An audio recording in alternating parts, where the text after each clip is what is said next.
Up Frank. Yo, what's good? Chat's favorite crustacean has arrived.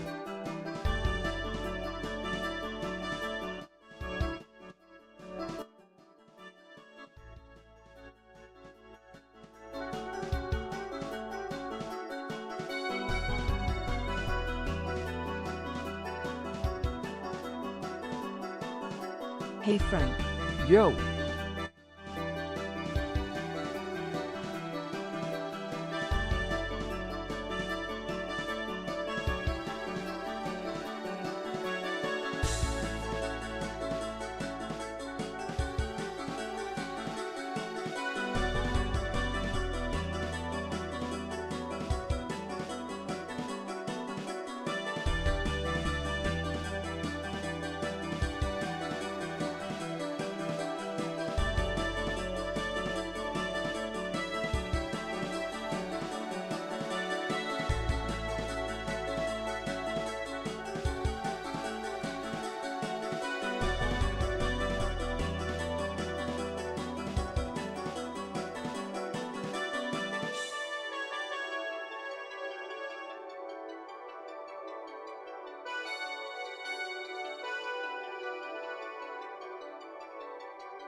Oh my god.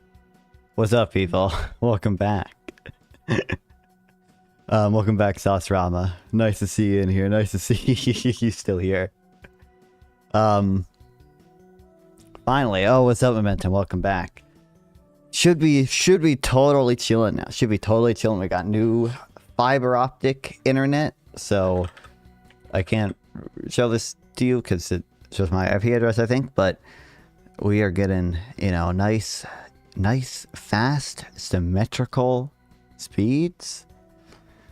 It's actually not showing symmetrical speeds right now. It's showing my download at 914 megabits per second and my upload at 1700.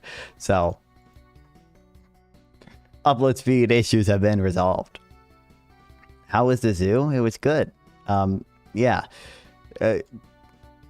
Somewhat of a... Oh, if Iran shit. is the largest state sponsor of terrorism, and we're brokering 300 million for them, what does that make us? We gotta add ourselves to the whatever state sponsors the terror list, bro. We gotta do it. Yeah, I'm not I've been semi-disconnected, so I've seen some stuff about the Iran deal and stuff, but we might have a little bit of catching up to do. But yeah, the zoo is fun. Somewhat of a blessing, I guess, was that the internet issues happened to align with, while I was at the YMCA camp I go to every year. I got my flannel my flannel from it on. So wouldn't have been able to stream like last week. Anyways, so I guess nice that those things overlapped, I guess. And because of that, and also welcome back, COVID. Okay, thanks for the sub. Do you not want such a Christian? Yeah, I know. You know what's fun? I was talking to my friends there. I told them that I told them I converted. Okay, I'm not converted, but my credence in theism has gone up a decent amount due to the anthropic argument, and maybe I was just explaining it poorly. They seem to struggle to understand the anthropic argument. What's up, Easy Buddy? Welcome back. She was like, "Wait, are you saying that you believe in God because we all look the same? That's what I'm getting at from this argument." Catholic next. Yeah, I don't even think I don't focus on religion that much or anything, right? But I certainly the anthropic argument to me doesn't seem like it would raise it would give you any good reason to believe in a Christian God as opposed to any other gods. And in fact, like, like no, as far as I know, no religious text. It's like, yeah, God exists, and you know, he's personal and you can pray to him. But he also created Beth 2 number of people. It's like no religious text explains God in that way. So like, you know, isn't the anthropic argument just saying there are infinite people? Kind of. Why do you look long? Oh, it might be because on YouTube. Ooh, shit. Oh, that is fucked up. What the hell? I don't know if I can fix that on the fly. Ooh, the YouTube stream might be fucked up. It shouldn't be doing that. I don't know what I did there. But long fun. YouTube sucks as a streaming platform, so they don't like encode shit as well as Twitch and Kick does. One of the remedies for that is you can stream in 1440p, and even if your stream is actually only 1080p, YouTube will like give you better encoding and stuff. What is this aspect ratio? I'm gonna try to fix it. Okay. I don't know if it lets me change it on the fly.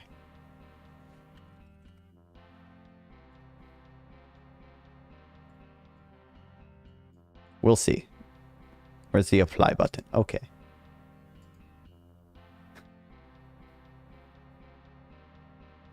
But how does there being infinite people favor theism though? So because different infinities can be like different sizes, the anthropic argument people will say there's very good arguments for God having created Beth 2 at least number of people.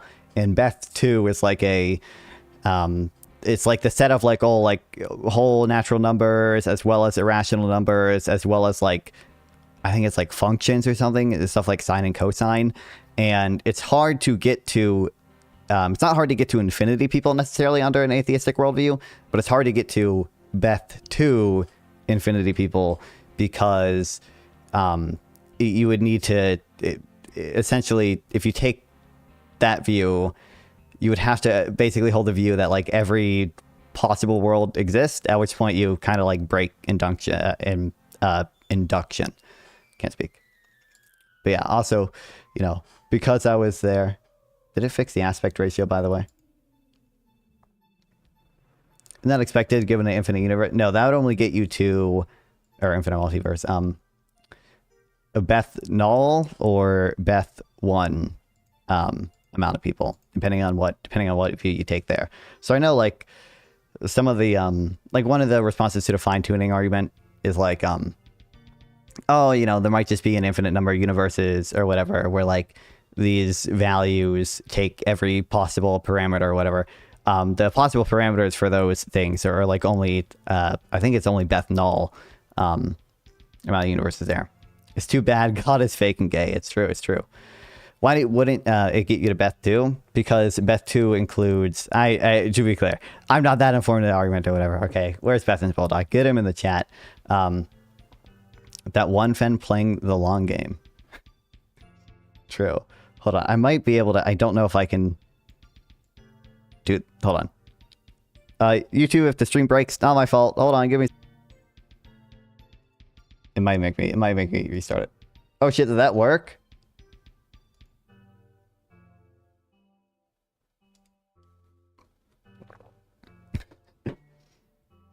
But most of the atheistic worldviews where there's like an infinite multiverse or whatever only gets you to it doesn't get you to Beth 2 because the things that you're changing or whatever, long fawn is gone, thank God.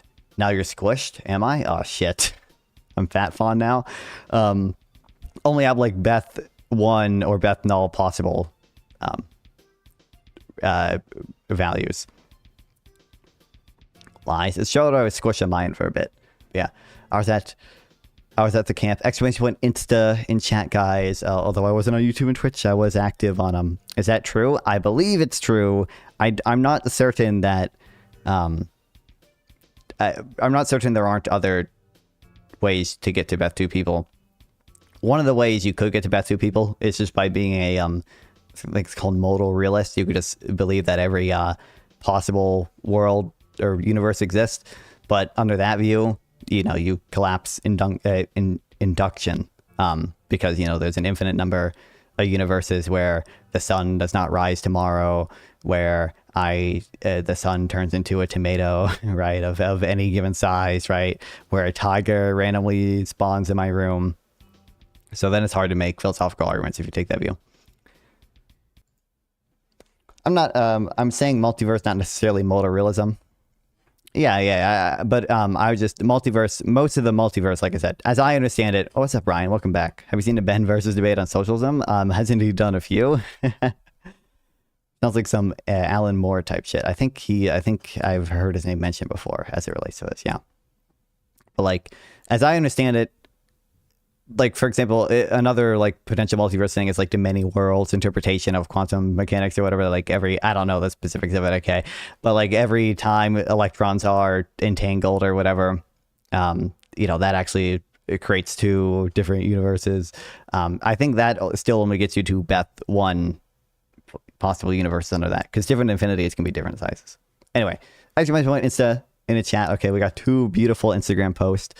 Look at me in my Shrimp Welfare Project merch, guys. Oh my God. This is me reading the how do firms respond to unions paper. That was a good paper. I like that paper. This is me. Look at it. Look at the aura. We got a photo of me and my brothers taking our after taking our family photos, which we did not enjoy. Where is this? A summer camp? It's a YMCA like family camp thing. It's in Pennsylvania. This is me giving a speech about the Shrimp Welfare Project there. I got my brother to play a dying shrimp. Wonderful. The study philosophy destroyed many mediocre minds.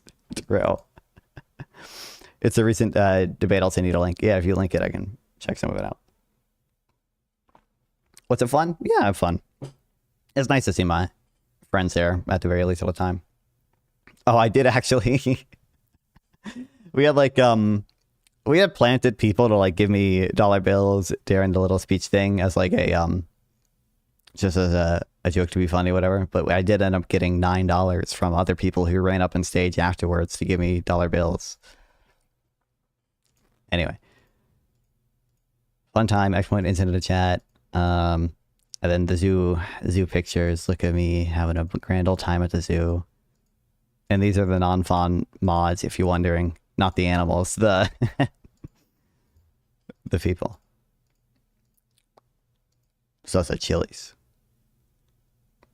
Okay. And I posted some on Twitter, so follow me on Twitter to !X in the chat. Don't follow him, he doesn't follow back. Hashtag follow for follow used to mean something. I don't think I have follow for follow anywhere listed.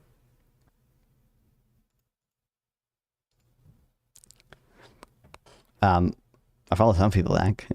Was it religious oriented? No, it's like, I mean, it's a YMCA camp, so it's not secular or anything, right? But it's not very religion oriented.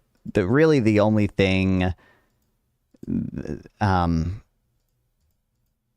actually, I think probably like literally the only thing that's like connected to religion there is like how many days? It was 7 days. Is they have you do a like short little prayer before you eat. That's it. And it's like, I mean, everyone there is adults. I mean, it's a family camp, but like they can't force you to say the prayer or anything. No one cares if you don't do it. And it's just like a short little, usually it's like a fucking song too. It's like a 30 seconds at most. Anyway, gotta play my pick 5 as always. Thoughts on Newmark's response to do and the minimum wage? I have not looked at it in detail yet, but it seems interesting. I have some links. Saved on it. Yeah, we're gonna talk about some of that. Textiles for technical uses. Oh fuck. I'm behind. I've been disconnected because not only during the first week I didn't have Wi-Fi, I still had access to Twitter and everything. Okay, still followed a little bit of stuff, but I didn't have as big of an incentive to follow everything or to read in detail about everything. And then when I went to the camp, there's no Wi-Fi there other than like a really shitty public Wi-Fi at the office that you have to like walk to and stuff. So I'm behind in some stuff. He's on some fun stuff. Splinter's recent response. I have that saved. I'm definitely gonna read that. Probably I'm not gonna like read the whole thing in stream, I don't think, but Tube getting BTA right now, not gonna lie. That's what from what I've seen. Looks like total Tube genocide. I was considering putting that in the title. I was considering putting Tube debunked in the title. Okay, I'm guessing China probably for technical uses. I don't really know what that entails. China's number 2. That's interesting. We make technical stuff. Yeah, we're number 3. God, I don't know who's going to be number 1. I want to guess Germany. Oh, shit. Oh, shit. Okay. Fuck. Oh boy. Okay, it could be... I kind of want to guess South Korea or Japan. But it could also be more European countries. And it could maybe be India or some other like Asian country still. I'm gonna guess Japan. Ugh, fuck. Oh wait, okay, they're number 4 still. Okay. Also Piketty's degrowth bullshit. I caught some of that discourse, don't worry. Okay, shit. Even people like Tony in it don't support that. Dude, by the way, Scott Winship is my goat, bro. That is reminding me of that. Scott Winship like reply guying to fucking the Tony Annett socked him, dude. Oh my god, what a goat. What a goat. I love that dude. I love that dude. Get him on the podcast. What's up, the Steel Man? Is that Russell? That's someone I know.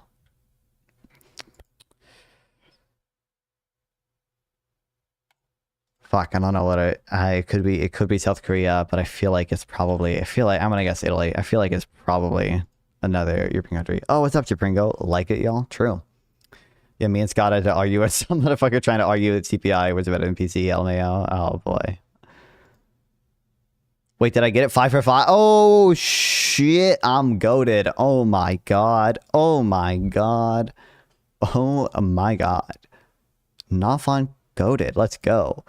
Gold, sheep, seed oils, and petroleum. 07 Master Fondler? What do you mean 07? 07's a good buy, right? We're chilling right now.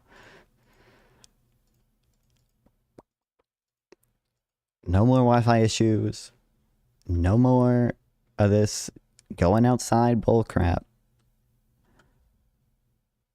I feel like, man, I don't really know. 5 billion, 5 billion.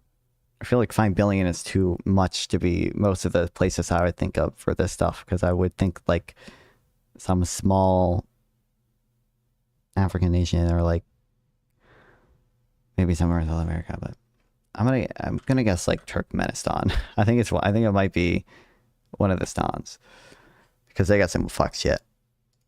Okay. Syria? Question mark? Damn.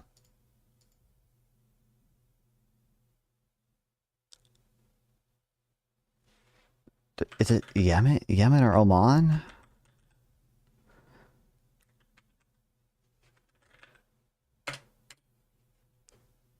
How do people online use the characters 07 when interacting? Yeah, it's a little text salute. The O is the head and the 7 is the arm. People use it for respect, goodbye, Godspeed, or when somebody says they're about to do something doomed but noble. I never made that connection. I had no clue. I had no fucking clue it was meant to like actually represent someone doing a physical salute with the 7 being the hand. I had no clue. Dude literally dismissed the BLS as some capitalist propaganda. It's funded by the imperial government. Can't make it up. You didn't know? I can't believe that. No, I never knew. I knew it was like it's supposed to be like a salute thing. Usually I see people doing it to mean like goodbye. when I say salute, I mean, like, I didn't know it physically represented a salute, but, like, I knew that's, like, what it was trying to get across.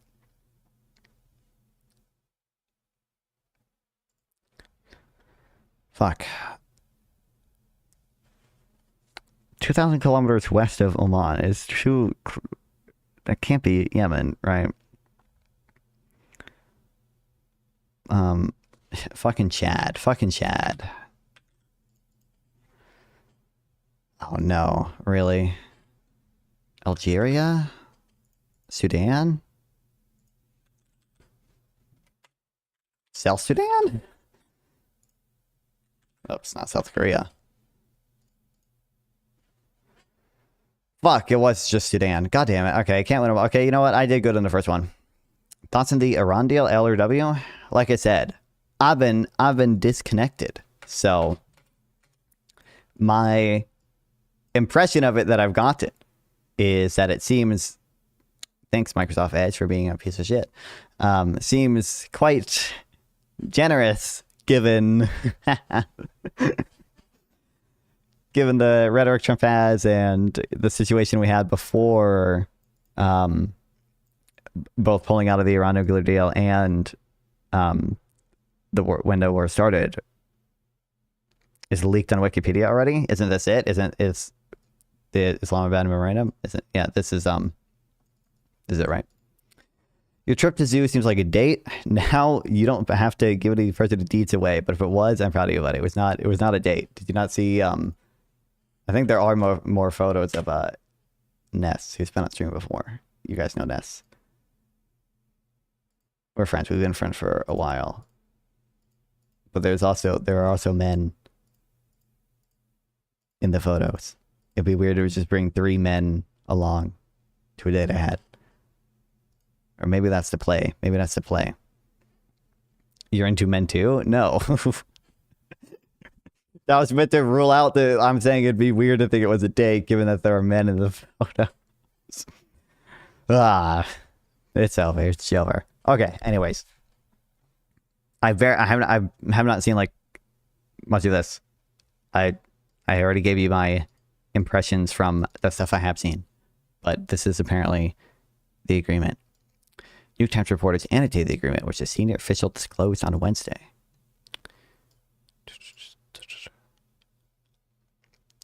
Okay. The United States of America and the Islamic Republic of Iran have jointly agreed in good faith on such and such a date on the following.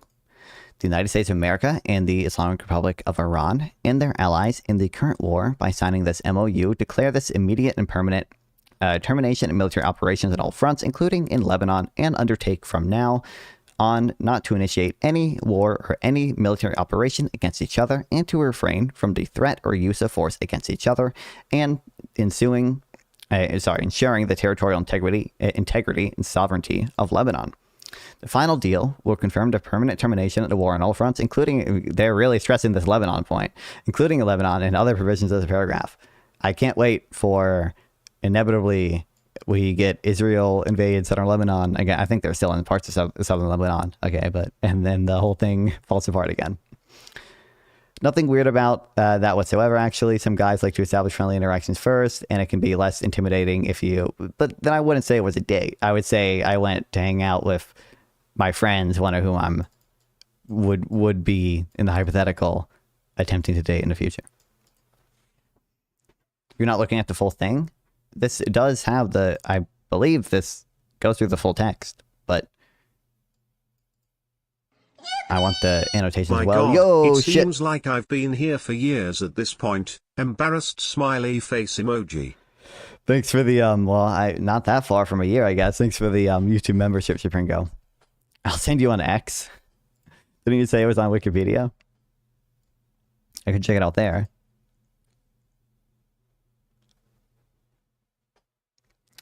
The references to Lebanon here amount to remarkable rejections by the United States of Israel, it's funny wording here, concerns about the threat posed by Hezbollah, the Iran-aligned militia group based in Lebanon. Israel signaled it does not feel bound by any Lebanon-related agreements in the U.S.-Iran talks, but the language will give Iran the bean to pressure President Trump over any future Israeli attacks in Lebanon. and over Israel's occupation of what it calls a security zone in the countries on the other parts of the south. The United States of America and Iran undertake to respect each other's sovereignty and territorial integrity. Why is this giving me notification sounds? You guys can hear them, I don't think. Mute. Perfect.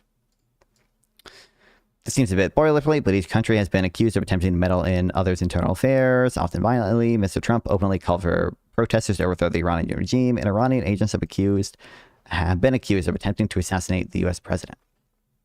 The United States of America and Iran commit to negotiating and achieving the final deal in maximum 60 days, extendable with mutual consent. Very short timeline. U.S. officials quietly acknowledge the final deal may not be achievable in this period. Incredible, especially when compared to lengthy previous negotiations with Iran. What's up north? Why are we screaming at me? Why are we screaming at me?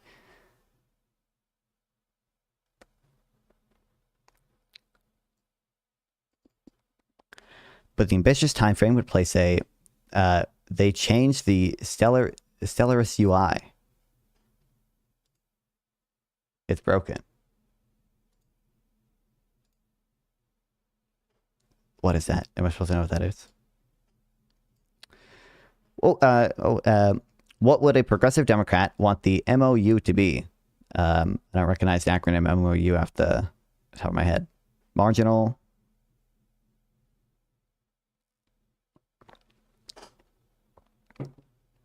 The paradox game.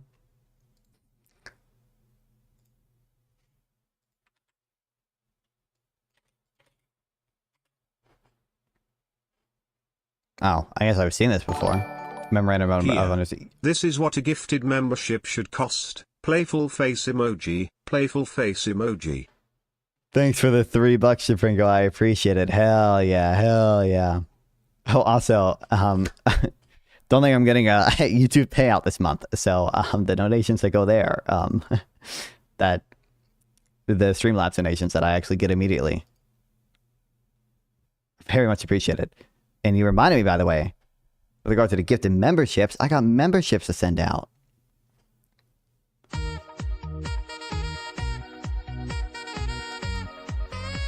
Oh my god, the Soy Pillar received a membership. That's funny. No, I don't think any of these people are in chat. Okay, we got 5 more. You got 5 more shots here. Okay. Do you have any available memberships? Good to do. What do you think I'm doing, Chipringo? Beat me to it. Yeah. Okay.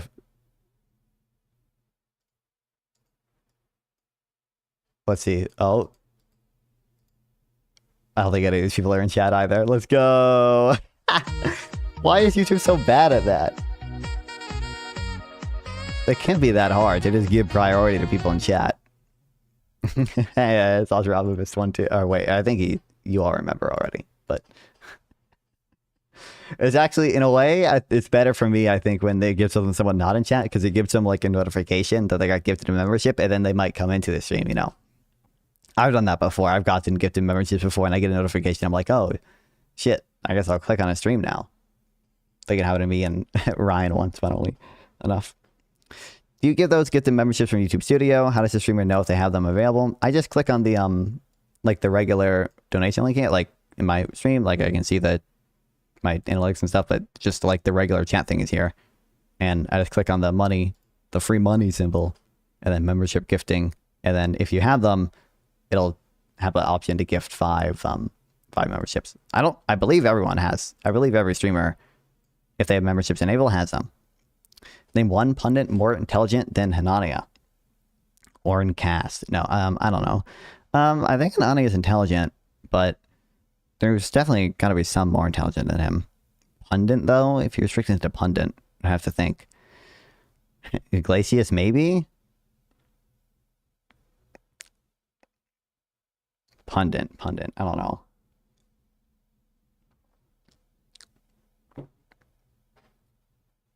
But also intelligent is a weird word. Hold on. This is the full text. It just also has annotations by people who are probably more informed than me, and therefore I probably want to read them. Glacius is very intelligent, has plenty of good opinions, is probably a personable guy, but the thing is that his soul is a reprehensible pit of putrid, rotting waste. What the fuck? Hanani not really all there, to be honest. I think Hanani seems like a perfectly elite human capital dude. I don't think I've seen him like. That's why I'm saying intelligence is weird, because like I don't know how to appropriately scale people like Hanania. Like Hanania writes a lot, and I think his insights are usually like decent and stuff, and like he seems to have a good understanding of many things. But like, you know, even looking at like Hanania's like compare Hanania's writings on unions to Nicholas Decker's writings on unions, right? Like I don't know how to like weigh the sort of relative intelligence there, because like Nicholas Decker in some sense I think his articles about unions are like more in depth. They like show a very good understanding of the literature about unions. He's talking about, you know, the different research designs and stuff, and like Hanani doesn't do any of that. But of course Hanani is like not trying to do any of that. So like I don't know, it's hard for me to get a scale of like how overall intelligent someone is when people have different writing styles like that. Immediately upon the signing of this MOU, the United States of America will begin the removal of its naval blockade, and any disturbances or oh shit, thanks for the 2 jewel, Shipringo. I appreciate it. Hell yeah, brother, thanks. Here, I think I should just move this here. I think it looks better there.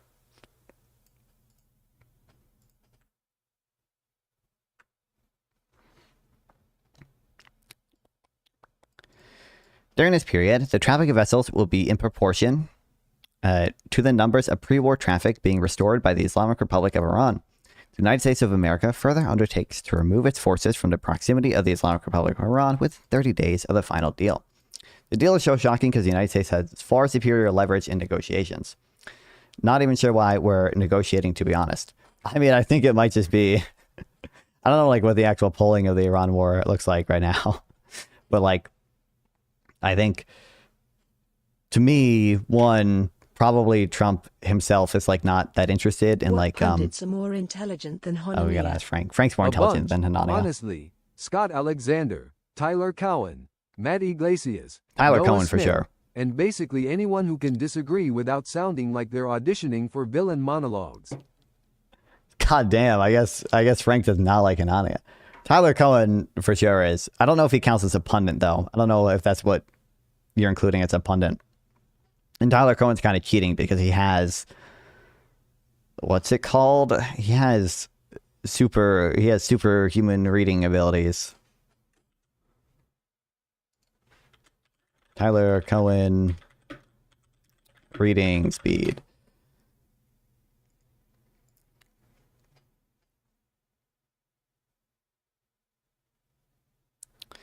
I go through 5 or 10 books a day. Which parts of them I've read, you can debate. Maybe it washes out to be 2 or 3 books a day. I think somewhere I've seen him talking about this before. I thought he like literally had like a diagnosed super fucking human abilities.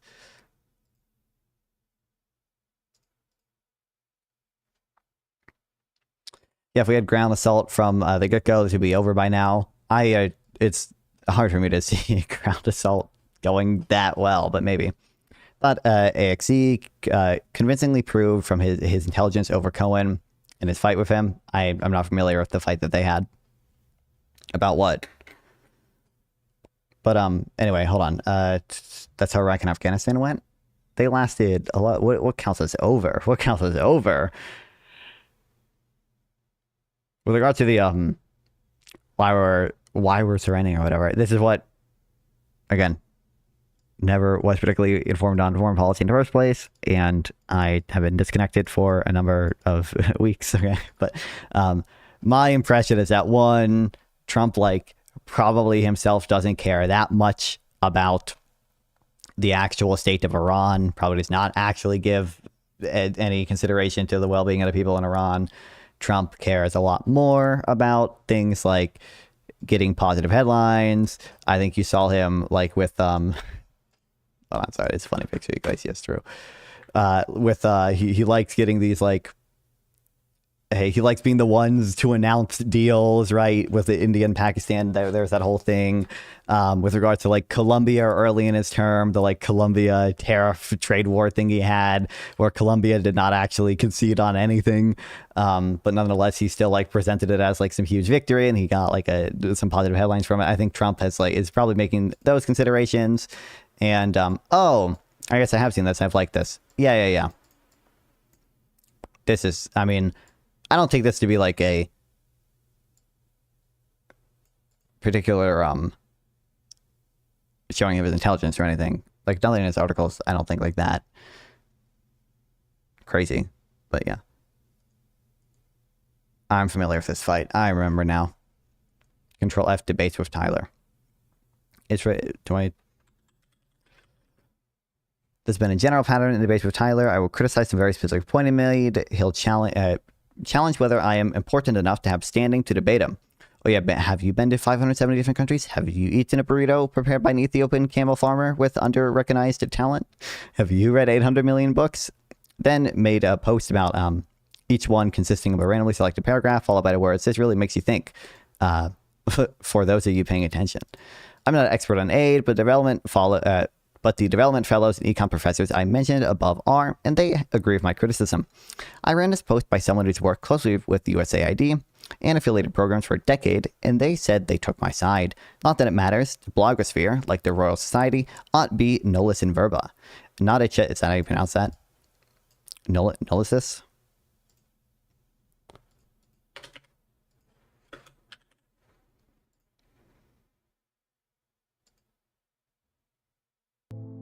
In verba. Okay, I'm not saying that.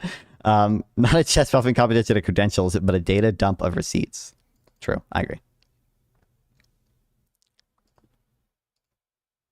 Anyway, so I think that's the part of the consideration Trump's making. He doesn't like being in prolonged conflicts, and he thinks it makes it look mad. He likes getting headlines. He likes being the one to announce things. He doesn't actually care about the people around. And then secondly, probably just he's concerned about what any potential effects of a prolonged raised in the price of oil.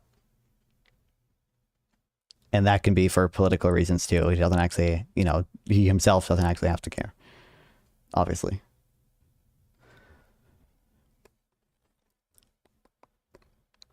By removing a blockade, the U.S. is freeing Iran to export again from its ports and to have goods delivered to the country as well.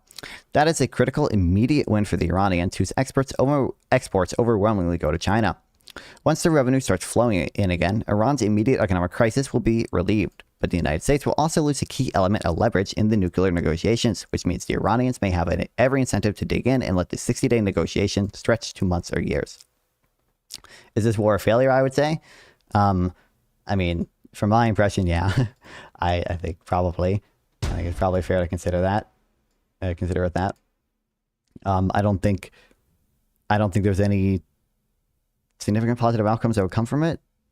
I can't like think of any other than like maybe it's hard to say like there might be some benefit in just like having destroyed some of Iran's military generally, but like it's hard to think the benefits from that could be that big, especially considering all the other concessions we're making.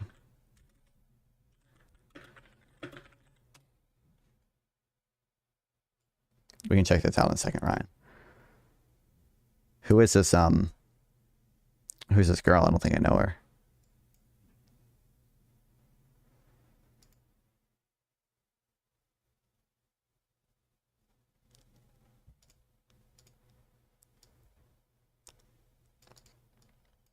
Okay, United States will also lose a key element of leverage.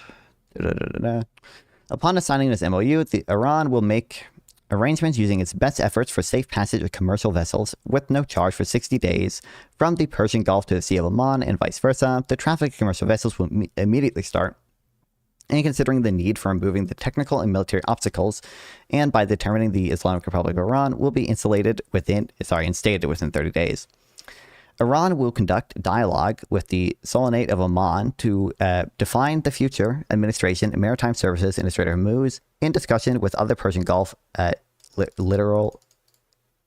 Is that how you pronounce it? Literal. Yeah, littoral states in line with the applicable international law and the sovereign rights of coastal states of the Strait of Hormuz. The key line here is no charge for 60 days only. After that, Iran may be able to impose fees, which it never did before the war. In other words, the day's free passage may be over. That would violate one of the key standards described by Secretary of State Marco Rubio, that commerce return to pre-war conditions. Also, am I reading this wrong, or does it seem like Oman and the other states could try to charge fees too? Conduct dialogue with the Sultanate of Oman to define the future administration of maritime services in the Strait of Hormuz in discussion with Persian Gulf littoral states in line with the applicable international law and sovereign rights of coastal states of the Strait of Hormuz. Especially that, like, this language, the sovereign rights of coastal states, weren't some of the Persian Gulf states trying to charge for the Strait of Hormuz?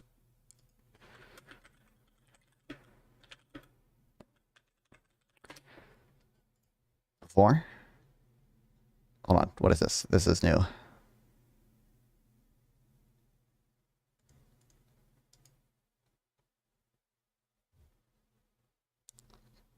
Why do no socials like Mehdi keep making these claims about billionaires being incompatible with democracy when the empirical evidence for that claim is very weak? Because I think it's very, like, it feels people's intuitions. It's like a very,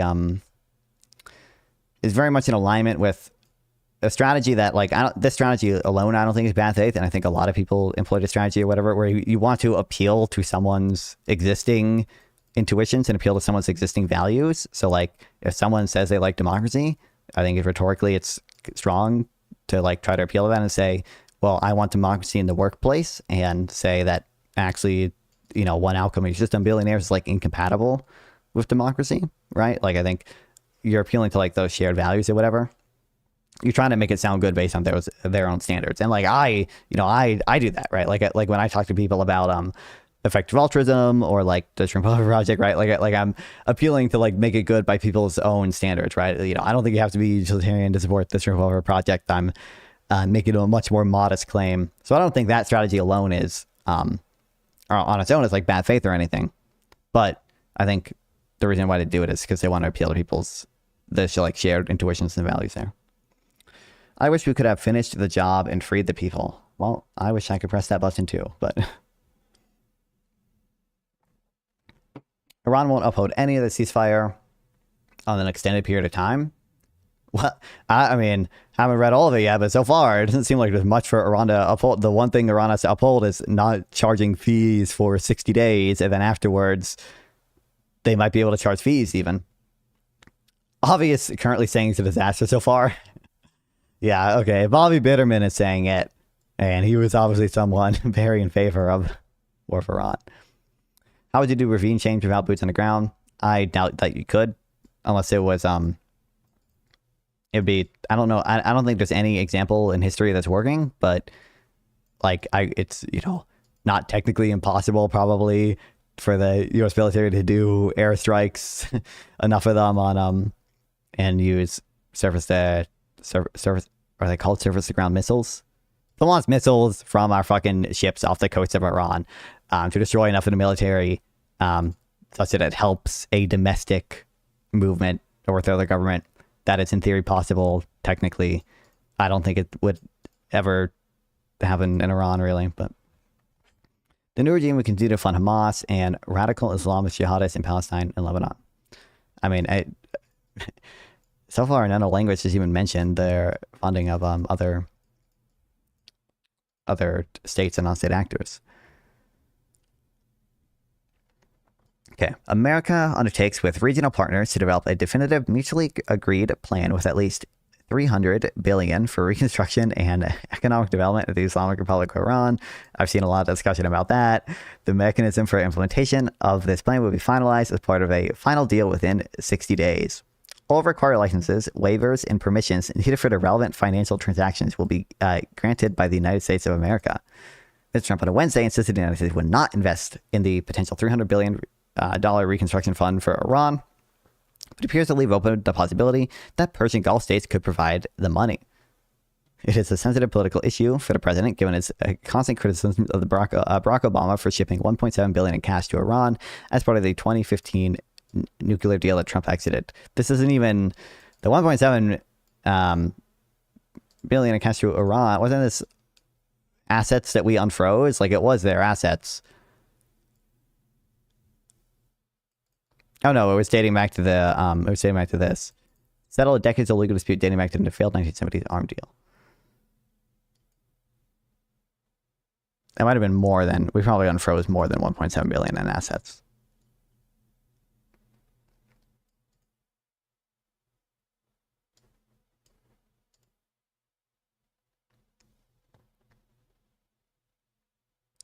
Since all reps are in a cult, apparently, should I be praising Daddy Trump? I want to make sure I'm meeting expectations. I don't know. I don't expect you to praise Daddy Trump, Gringo.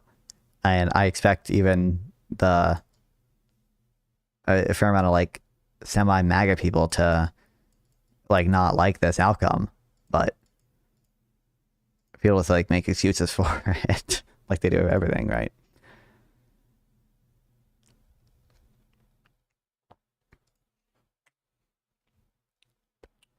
Hold on, real quick. I want to see what Avi Bitterman was saying, because I've been told that he is not liking it. Oh boy. When's your real name? Shady Vance. Bro, ain't no way. Oh, you effectively ceded numerous key demands. Like, yeah, okay. Well, I've said many times, the president deciding to go into Iran and to hit nuclear facilities in Operation Midnight Hammer, and then to go after Iran's ballistic missile facilities, nuclear facilities, Army, Navy, and Air Force in this current operation was the signal act of political bravery, perhaps, of my lifetime. With that said, this MOU appears to be, just from the text, a disaster that does not achieve any of the actual signal goals that were set by the administration at the beginning. There were effectively 5 goals that were set by the administration at the beginning. One was ending the nuclear program, not just nuclear weapons, no nuclear enrichment, zero enrichment. That is not in the deal. Ballistic missiles ended. That is not in the deal, and the president today suggested that ballistic missiles... Don't worry, they'll get it in 60 days. Iranians, because the Saudis, our allies, also hold ballistic missiles. Then you have the support of terrorism. That is not part of the deal. Anything that looks like an attempt to end terrorism. A permanent opening of the Strait of Hormuz toll-free. Not only is that not in the deal appears to have a provision allowing Iran and Oman to attempt to toll the strait after 60 days. And then finally, the idea that Iran would receive some sort of sanctions relief after all of those things happen. We're already seeing from day one relief in their ability to ship oil out of Iran. In my opinion, the Vice President of the United States, the chief negotiator on this particular project, has not well served the president. So just to clarify. Wow. Oh my God. If only we can't like...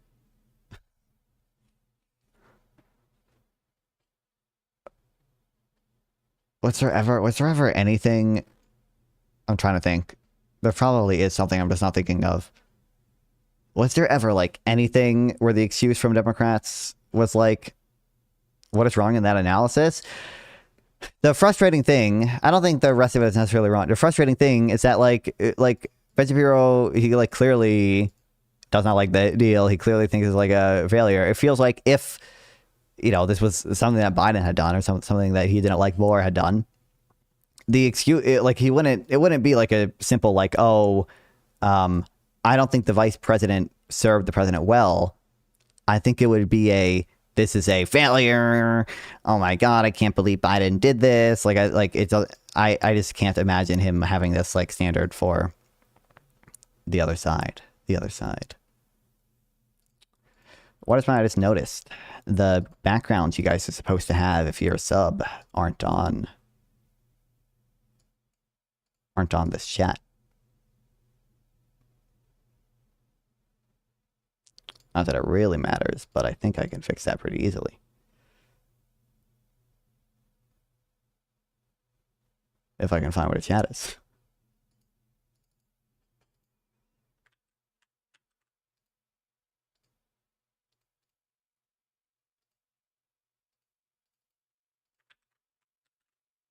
Boom.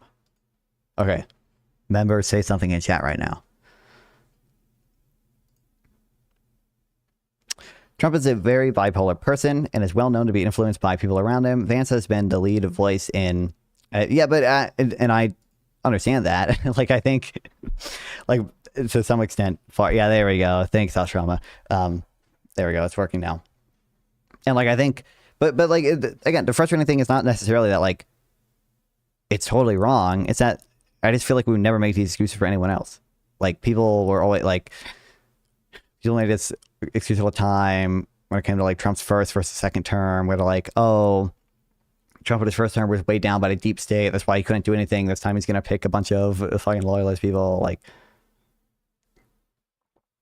if like I think the decision to go to war with Iran, as much as Nathan will, you know, defend the glorious, wonderful state of Israel, and as much as, you know, I'm famous for rejecting the AIPAC conspiracy stuff, right? But not like all of its conspiracy. People, I think, way over exaggerate that, obviously. As much as I love my money in politics, I think the decision to go with the war of Iran was, at least non-negligible part of it, was influenced by like Netanyahu laying out a plan to do it with Trump.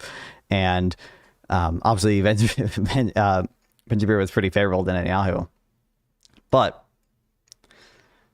I just don't think if there's some analogous example, I just don't think Ben Shapiro would like ever not blame the president, because I think it is obviously there's some amount of failing on the president. If it's especially if it's a pattern, right? If it just like happens once that like a president like got bad advice or something, then like that's something I can like see excuse. But like if Trump is like known for this, if that's a known thing about him, like that's a failure on him at that point. This is my hot take, and you may disagree, but I would rather have lobbying than fucking lefty policies being implemented. I agree with that.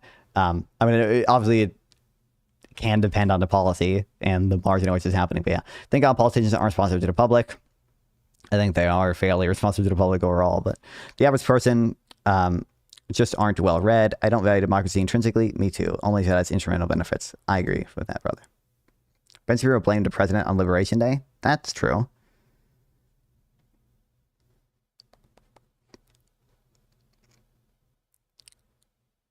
It does seem like all you've been scratching out.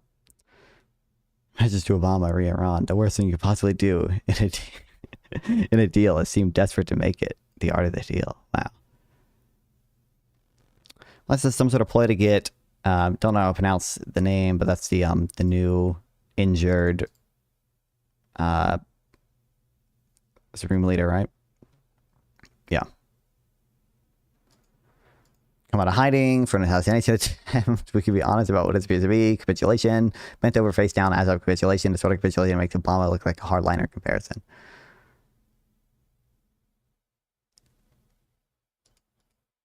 True. As this guy's not come out of hiding yet, right? Isn't his face disfigured and stuff by now?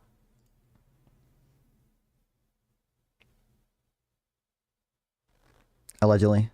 And he's missing a limb. I think the reporting was like he's missing 1 or 2 limbs. They got conflicting information on that. Your critique of Ben is ironically not symmetric to your expectations of your side. I don't know exactly what you mean by the expectations of my side. I think I am like critical and or like have some like when I say critical, I don't mean like disowning entirely or anything necessarily, but like to the extent that I think like my side is like not, it is like having the same failings. Like I'm not certain that I'm not applying to the same standards there. Not fun. You can have your horizontal stream show up on Shorts algorithm. Oh shit.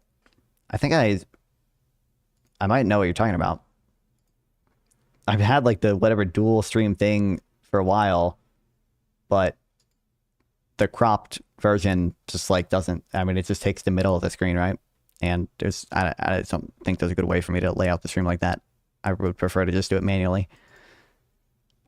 Your critique has been is tiptoeing because he doesn't want to offend MAGA's attacking their mascot, correct? My critique is that Ben Shapiro like grades Trump on a very heavy curve, as he'll like admit to, right? Like he admitted that like in his debate with Destiny, right? So like that's frustrating. That I think he's the grading on a curve is the thing that's frustrating, and it gets worse the degree to which like I guess the degree to which he's doing it. So like some things where it's like, okay, you know, like whatever, okay, grade Trump on a curve on the terror of say, you know, it's going to be struck down with the Supreme Court or whatever, not a big deal or whatever, right? But like when you're doing such a heavy curve that like January 6th doesn't matter, like we're just like blaming the Iran deal mostly on the vice president, like Which also, just to the extent we're blaming it on a vice president, kind of crazy that like not only is obviously the president has some responsibility for the vice president he took and for like picked, and then has some responsibility for like listening to him, but like he had a different vice president at one point in time, and Mike Pence probably would not have given the same analysis, right? Probably would not have given the same advice. Like, that's crazy. That's crazy. Pence Bureau being afraid to debate tells you everything. True. I mean, he debated Sam Harris not that long ago. I saw no opinion on Sam Harris's podcast, by the way. That was I only watched the free section of it because I'm not a subscriber. But if I had to live in the UK, I would be radicalized like never before every single week, just like Matt Von Swall. I don't recognize the Matt Von Swall name. I agree with that, Shipringo.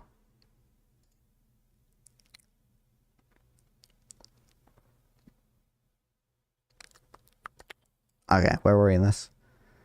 I don't think we read this yet.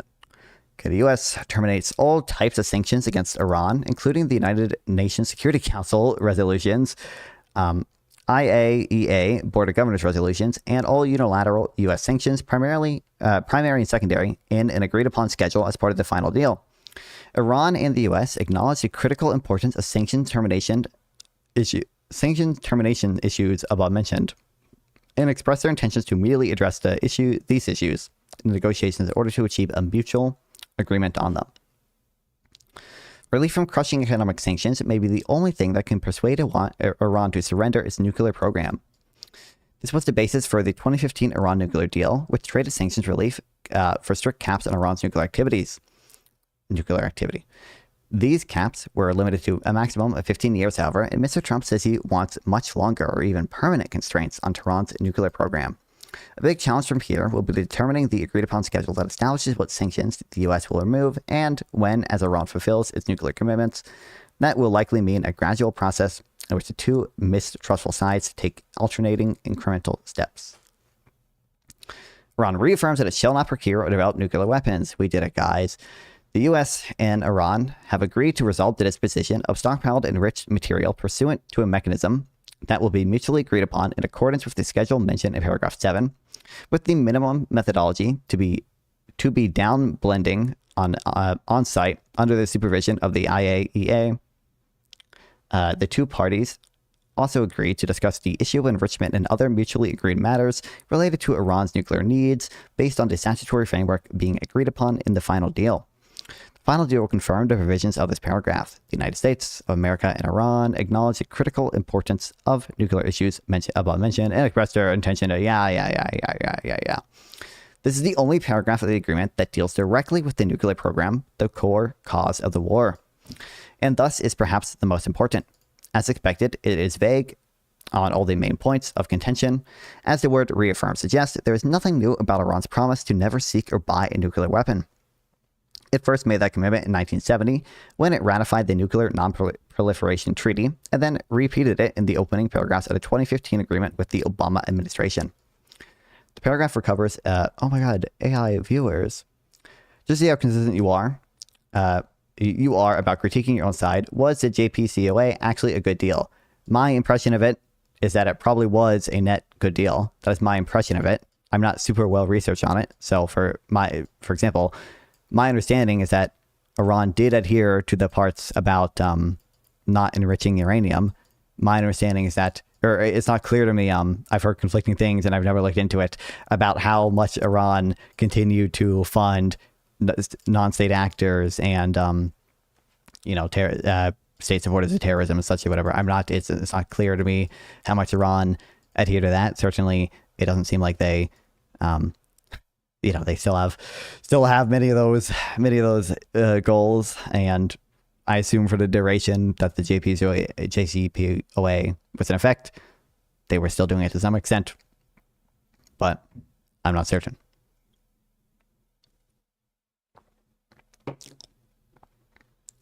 But it did exactly that. But like, I would blame for any failing of the JPCOA or whatever, that would be primarily a failing of Obama, right? That would be like, this was Obama's policy. This was like his explicit aim. I believe he campaigned, I could be wrong, but I believe he like campaigned on making a deal of that sort, right? Like, it was Obama's policy. I think it's fair to blame Obama for it if any parts of it were bad, or if the deal as a whole wasn't that bad. But it did exactly that in 2015, when under the Obama deal, it sent about 97% of Iran's stockpile at the time to Russia. If you took $200 billion from the top 5 most expensive school systems in a country and spent it on bombing Iran, you would improve both countries. I mean, it's probably just entirely dependent on how you bomb Iran, what the end outcome is there. If you could literally topple the Iranian regime and replace it with a democratic state, or even like a puppet state that has some respect for people of Iran's rights, like that would probably be not good. I'm gonna guess that the most expensive school systems are not seeing a high return on their money. It's probably a bunch of Californian counties, okay, where they're all hiring union teachers and public union school administrators that are all paid way too much and spending way too much in bullshit and environmental reviews and yada yada yada. So based on what I researched, I will agree that the arrangement was cut, but I also see of the money that got unlocked to them being immediately redirected to proxies destabilizing the region. Cut. Yeah, like I'm just not I was like not super familiar on all that stuff. I've seen conflicting things in it. As I said, I'm mostly agnostic on that, but my impression is that Iran still at least had those goals and to some degrees still pursued them during the time the deal was enacted. But I'm not sure that alone would make it like net bad, because like they're going to keep doing that anyways, right? So I don't know. I don't know if that alone would make it net bad. There'd have to be like a pretty big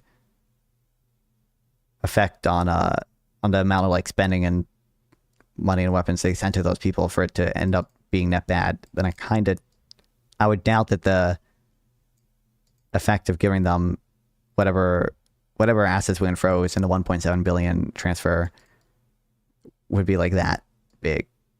But I could be wrong. I don't know. What would you call if someone has seen all the good stuff for their side, but not seen any of the negative stuff? I'm just like, we finna watch the burgers debate. We can watch some of it soon. I gotta get through. I gotta get through this. I just think it's a much more complicated. I just think the second part of that is a much more complicated question. But even that is like a not so that. But like even, that it's not true. Say I grant I haven't seen any of the negative side or whatever. But like even that, I don't think it's the same type of like failing of that I would say Ben Shapiro would have, or like many MAGA people would have, where they like I think just kind of make a lot of excuses for it. Like me, like that'd be just be a failing on like how I'm getting my information. But Ben Shapiro has all the information and chooses to be done with it. Okay, anyway. Relief from crushing economic sanctions may be the only thing that can persuade Iran to surrender its nuclear program. This was the base for the deal. We read that part. Iran shall not produce or develop nuclear weapons. We read that. How far did I scroll up? Hold on. What paragraph are we on? I think this one.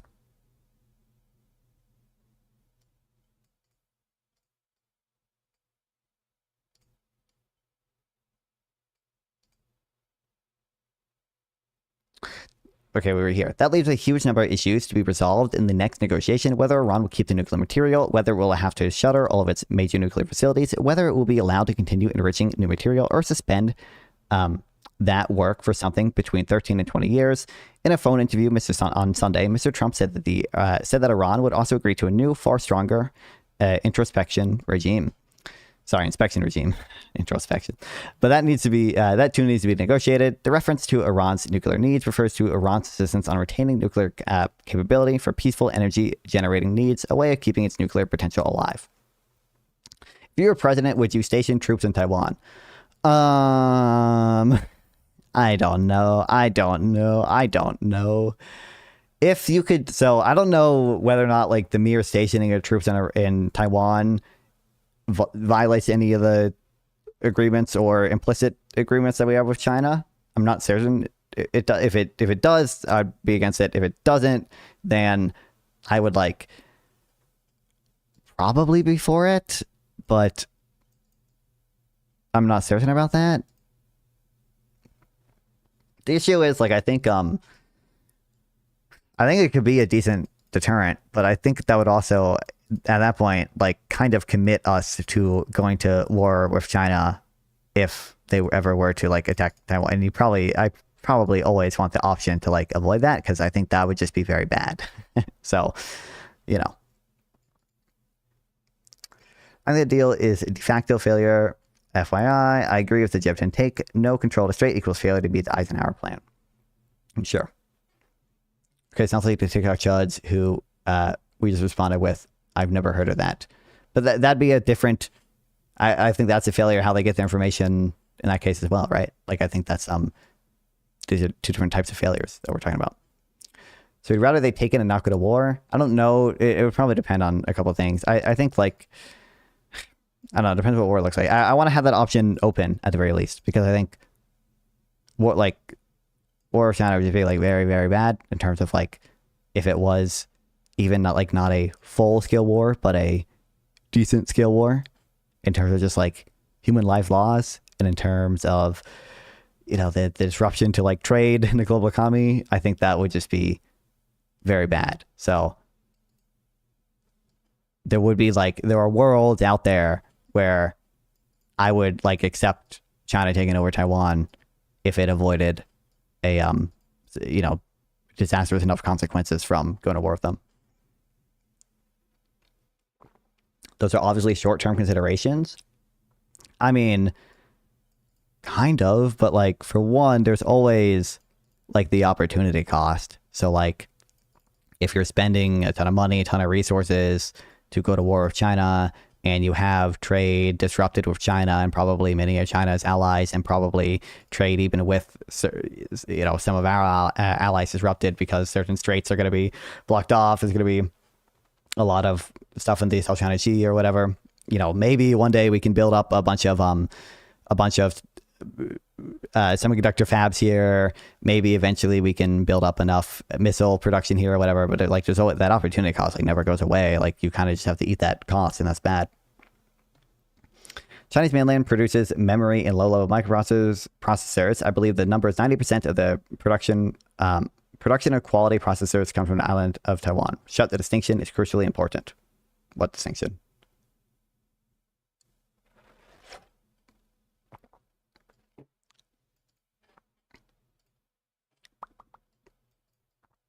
It's also not clear to me how short term it would be, because like there's no way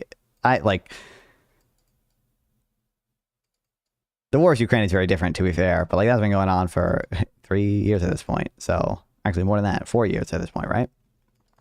But it's hard for me to imagine if we went to war with China, it not lasting pretty long. My voice to text keeps adding words. Sorry. Oh, no worries. Okay, anyways.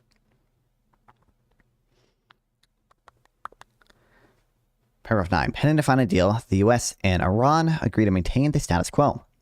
Iran will maintain the current status quo of its nuclear program, and the United States will not impose any new sanctions and will not deploy additional forces in the region. This clause is an important way to establish a clear baseline for negotiations. It limits the most obvious ways the U.S. and Iran could continue jockeying for an advantage in an effort to pressure the other side to make additional concessions. For Iran, maintaining the status quo of its nuclear program amounts to leaving its bombed nuclear facilities in ruins and its uraniums embedded beneath the rubble of airstrikes.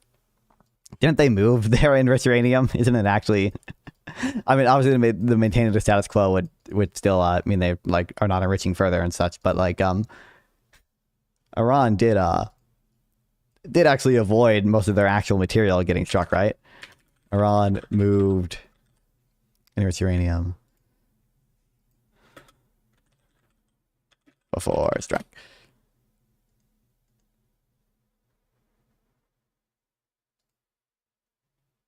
Iran likely transferred highly enriched uranium to it. It's a Isfahan? Is that how you pronounce that? Before the June strikes.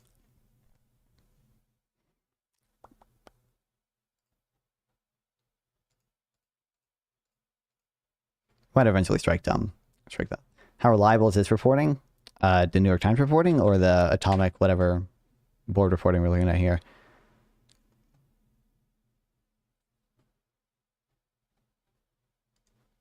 My impression would be that this is pretty reliable. I gotta see what factcheck.org says.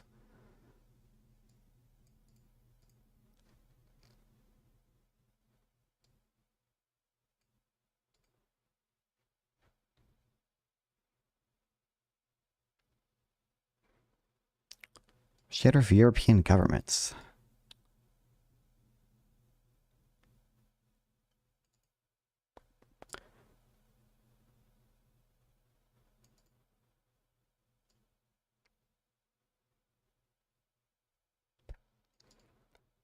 Executive Director of the Nonpartisan Arms Control Association.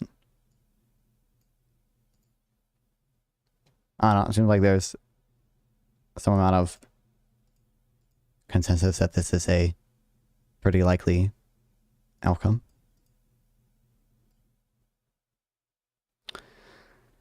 The IAEA said that it had lost continuity of knowledge about Iran's uranium stockpile when it turned off its on-site cameras and that its knowledge gap was irreversible. In the same report, they estimated that as mid-May 2025, Iran had 408.6 kilograms of uranium hexafluoride, enriched up to 60%.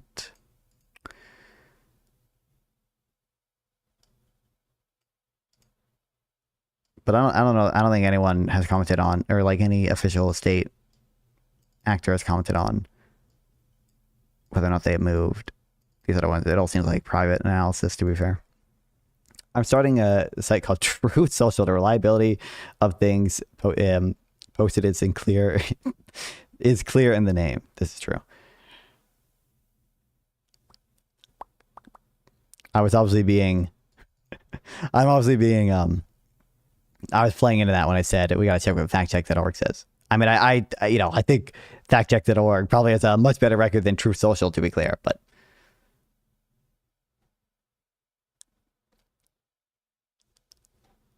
okay. America undertakes that immediately upon assigning an intel determination of sanctions, the U.S. Treasury will issue waivers for the export of Iranian crude oil, petroleum products and derivatives, and all associated services, including banking transactions, insurances, transportation, etc. This clause in particular has triggered alarm among Iran hawks, who have asked why Mr. Trump would even partially relax sanctions on Iran's oil industry, seemingly as a reward for reopening the Strait of Hormuz.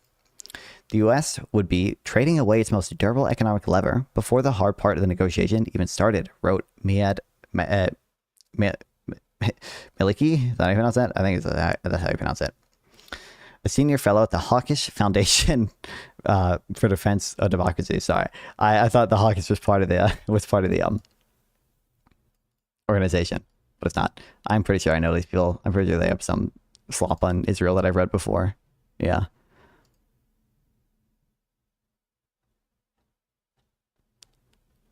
By slop, I mean they're hawkish, so they're pretty charitable on some of the things. The U.S. undertakes to make fully available for the use of frozen or restricted funds and assets of the Islamic Republic of Iran upon the implementation of this MOU. The U.S. and Iran will mutually agree on the procedures related to the release of these funds during the negotiations. Such funds, whether retained in the original account or transferred, shall be made fully usable for payments to any ultimate beneficiary designated by the Central Bank of Iran. The United States of America undertakes to issue all necessary licenses and authorizations accordingly. That seems a little crazy.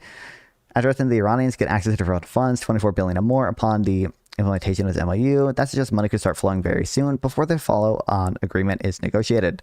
The proviso that they can be released to any ultimate beneficiary designated by Iran's central bank is critical because it could read to mean Iranian military or intelligence officials or business entities on a terrorist sanctions or this is what I was thinking.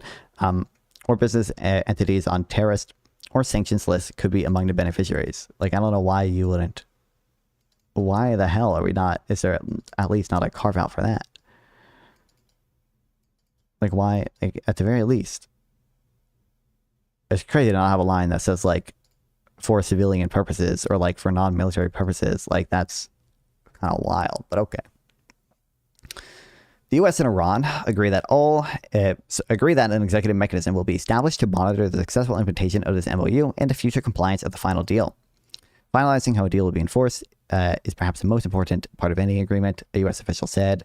The Americans want to make sure all Iranian commitments are verifiable, I'm sure. I look forward to the same charitability. Yeah. That Democrats give the bill about immigration to this. Namely, that it's clear they cared because they at least tried something.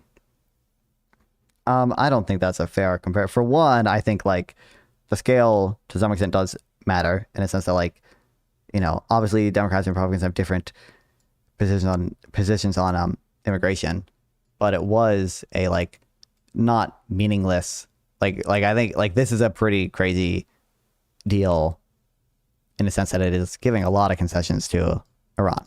The Democrats' immigration bill was obviously far from the Republican wish list, right? And it had some like Democrat favorite solution sounds weird because they also are not always aligned on the goals, obviously, right? But like, you know, the hiring more judges or whatever is something like a lot of Republicans don't want to do because they just want to get rid of a lot of the asylum seekers that are already here and such.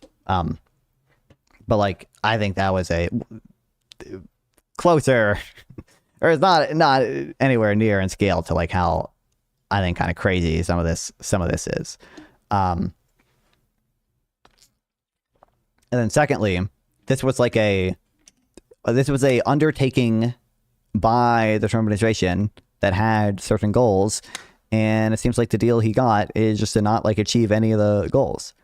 So I think that's fair to say it's a failure of the president and the administration.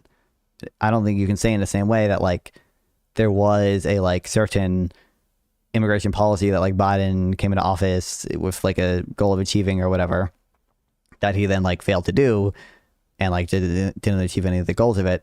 In fact, usually the Republican criticism of Biden is that those weren't initially his goals, right? To reduce asylum seeking, for instance. And I think those criticisms are overblown, but it sounds like the JPCOA 1.5. This does not seem like that at all. Maybe the final deal that comes out of it will look closer to that, but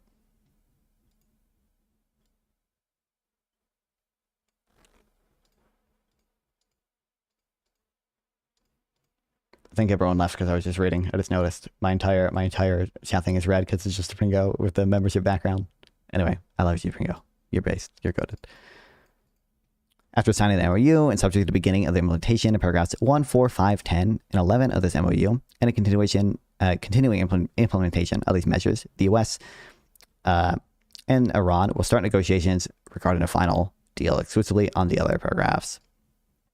JCPOA 0.5. That's more like it. This paragraph is a good indication of how solid or tentative the various parts of the agreement are, and underscores how Iran's nuclear program will be the primary focus for the negotiations. This deal will be endorsed by a binding United Nations Security Council resolution. Future agreement will get the imprimatur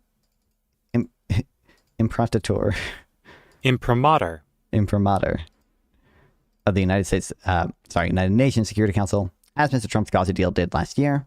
But given the Gulf that still separates the Iran and U.S. positions on nuclear issues, some analysis doubts this day will ever come. The agreement makes no reference to Mr. Trump's responsibility to refer whatever final agreement emerges to Congress. That's funny as well. Yeah, seems crazy. Seems silly. Seems bad.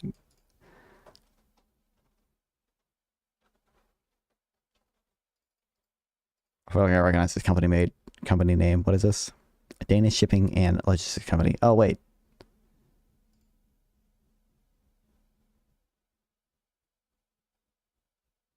I might recognize that just because I feel like they had their shit seized. Yeah. Iranian Revolutionary Guard naval patrol boats contacted a ship and directed it to proceed into Iranian territorial waters. Fired shots. Agreed to pay the Iranian company $163,000 over a dispute about 10 container boxes. Shipped to Dubai in 2005. Wow. We're not going to read all this or anything. I just, the wording of it made it seem like, I mean, Ben Shapiro said it too, so it makes me think I'm reading it regularly. It made it seem like not only could Iran try to charge fees, but so could other Gulf states and such. After the JCPOA was originally signed, did they spend more or less on those proxies? And by how much? Yeah, probably more, but the clean answer is, we don't know exactly by how much, because Iran doesn't publish a neat proxy line item and a lot of this is classified or inferred. The basic story is that after the 2015 JCPOA, sanctions relief improved Iran's fiscal room, and a bunch of analysts and U.S. officials argued that support for groups like Hezbollah, Iraqi militias, the Assad regime, and the Houthis stayed high or increased. Hezbollah's budget alone was often described as going back up after the worst sanctions crunch, with estimates commonly in the hundreds of millions per year, and Iran's broader regional operations were often put in the several billions range annually once you include Syria. But the by how much part gets fuzzy fast, because a lot depends on whether you're counting only direct cash transfers, or also weapons, training, fuel, logistics, and the massive cost of backing Assad in Syria. So the non-copium answer is, JCPOA didn't seem to produce some nice moderation arc where Iran cut proxy funding. If anything, their regional spending capacity increased after the deal, especially in the 2015 to 2017 window. Exact deltas are super uncertain, but the direction is more likely up than down. Well, I mean, that doesn't really, I don't think that conflicts heavily with my impression of it. How's that shrimp talking? I gave him access to the internet. He figured it out. Also, by the way, sorry, I can't believe they took Fable 5 from me, bro. I can't believe they took Fable 5 from me, bro.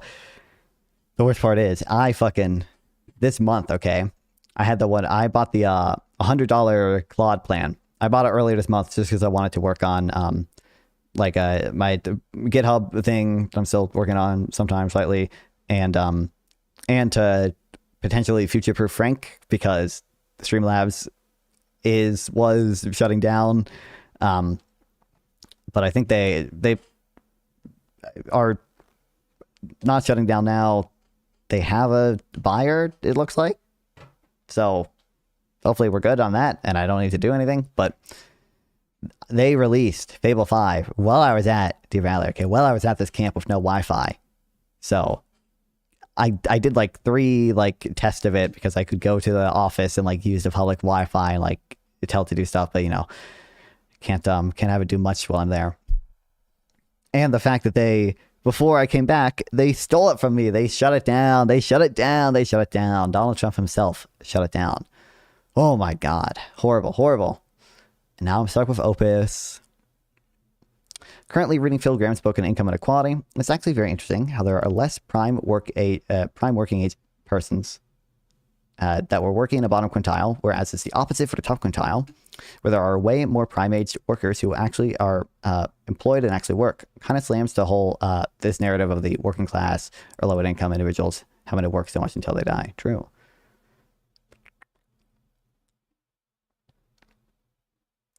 I mean, that might, in fairness... Oh, wait, no. Prime work age person that were working. Okay, never mind. That were working, I think it's excluding what I imagine people would bring up is oh, well, obviously there's going to be a lot of people who aren't working who are in the bottom quintile because they don't work. But if you're only including the people who are working, that's a good point. True. Okay, we're not going to read this whole thing or whatever, but I just saw this earlier too. All right? But nobody could have made this deal. I mean, the JCPOA done by Obama, he handed him $1.7 billion in cash, gave him hundreds of millions of Whoa.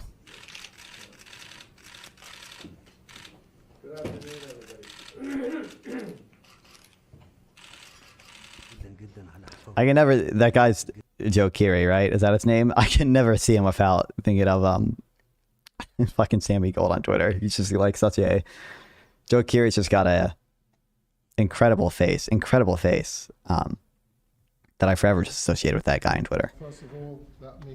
And you know what the Iranians Insane face card, as they used to say. did? They laughed at Obama and they said he's a stupid son of a bitch. True. I think the prime age, what's the age cohort? I think 18 to 60. I think prime age is 24 to 54. I mean, he might be using a different data set, but I think that's what it is on Fred. 25 to 54. What is 1 billion in real adjusted for today? Less than 300 billion, I bet it. Yeah, for sure. BLS CPI calculator. 1 billion. 2010. What was it? 2015. 2016.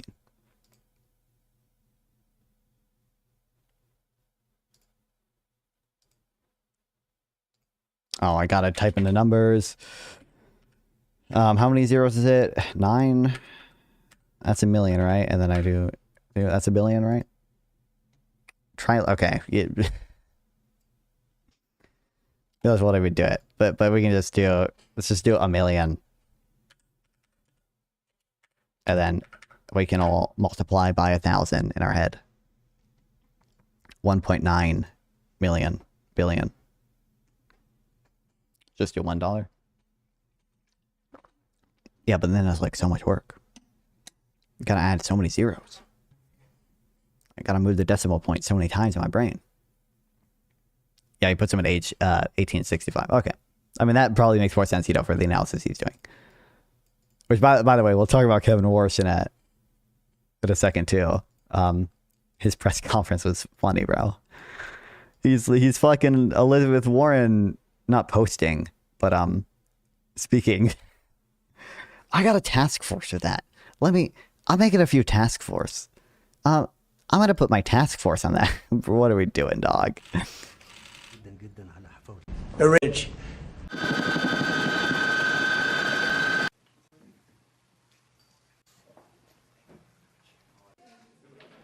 Been reported that it includes a $300 billion Burgers video? Yeah. fund Only funded by Might not watch the whole thing, but we'll look at it. it's false.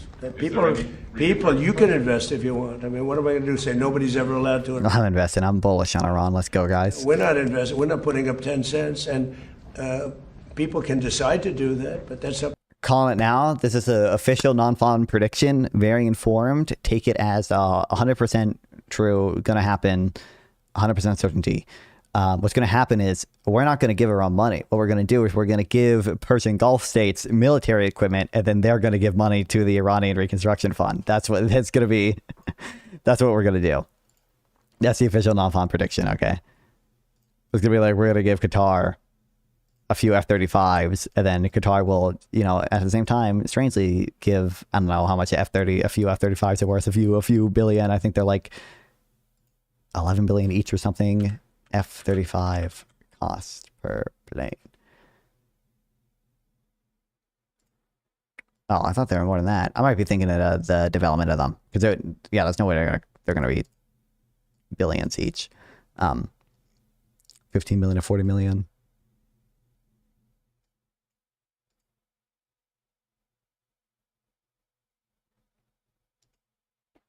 Yeah. I missed a meeting today. What meeting? Oh, the Fed meeting? Bro, he's taking a little fun out of it. No more forward guidance. We're not going to watch this whole thing or anything, but Vice President, regime change in Iran and Cuba and station troops in Taiwan. Whoa. Wow.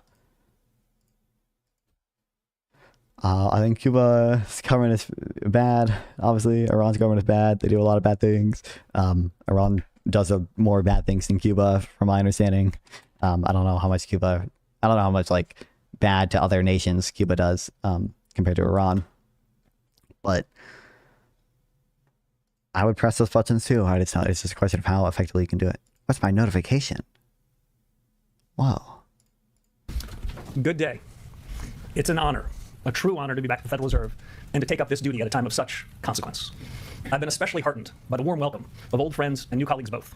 And I've listened closely to my fellow FOMC members for a lot of new ideas, new thinking, and genuine interest in moving the Fed forward. This week's FOMC meeting exemplified the very best of the Fed's traditions: rigorous debate, open-mindedness, commitment to mission, responsibility, and accountability for performance. In this business, they all add up to one thing: getting monetary policy right, or as near to it as we can do. That is our North Star. My colleagues and I are here to serve our legislative remit, which you've heard us say before: price stability and maximum employment. And these objectives guided our business in the meeting just concluded. As you saw a few moments Bruh, hold on. I'm trying to fix this shit. ago, the committee I gotta maintained disable going to sleep. Or my tablet going to sleep. But did he say dual mandate? No. for the Fed funds rate at 3.5 to I don't believe so. 3.75% in support of the Fed's dual mandate. Oh no, he did say dual mandate. No, fuck, never mind. Policy of maintaining ample reserves in the banking system.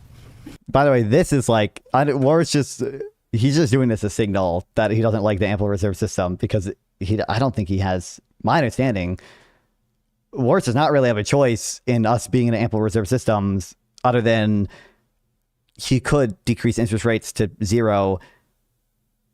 And then when we don't pay interest on reserves, we're not gonna have an ample reserve system. But like, as I understand it, by law, that Warsh does not control, the federal funds rate has to be equal to the rate of interest on reserves.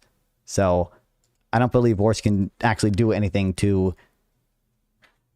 change that, other than just like put us in a liquidity trap.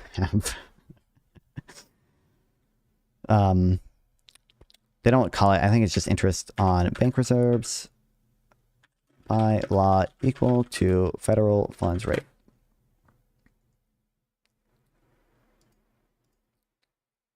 It's not legally practically equal to the federal. What do you mean? But the two are closely linked. Fuck you. MMT's infiltrated the Fed. It's not. That's not the case, unfortunately.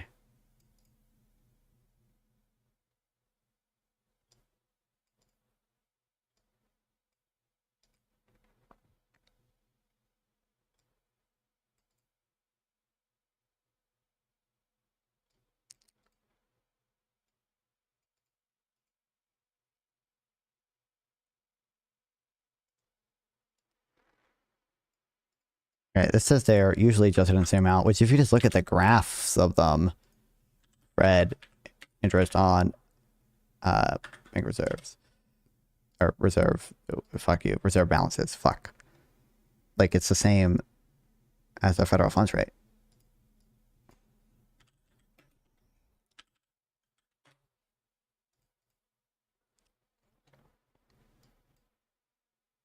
$5.33, 5.4.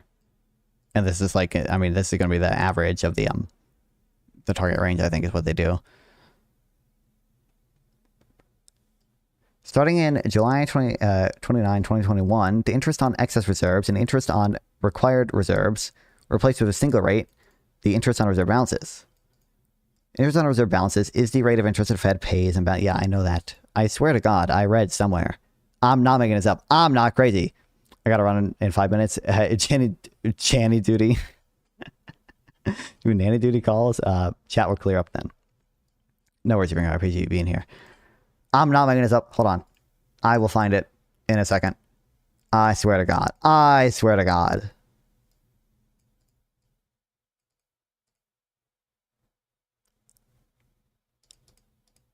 Of the Fed's dual mandate. The committee also reaffirmed its policy of maintaining ample reserves in the banking system. Economic activity is expanding at a solid pace, despite elevated uncertainty that owes in part to the conflict in the Middle East. Productivity growth and capital investment both strong. Job gains have kept pace with the workforce, and the unemployment... That's another big thing Warsh is on, is the productivity side of things.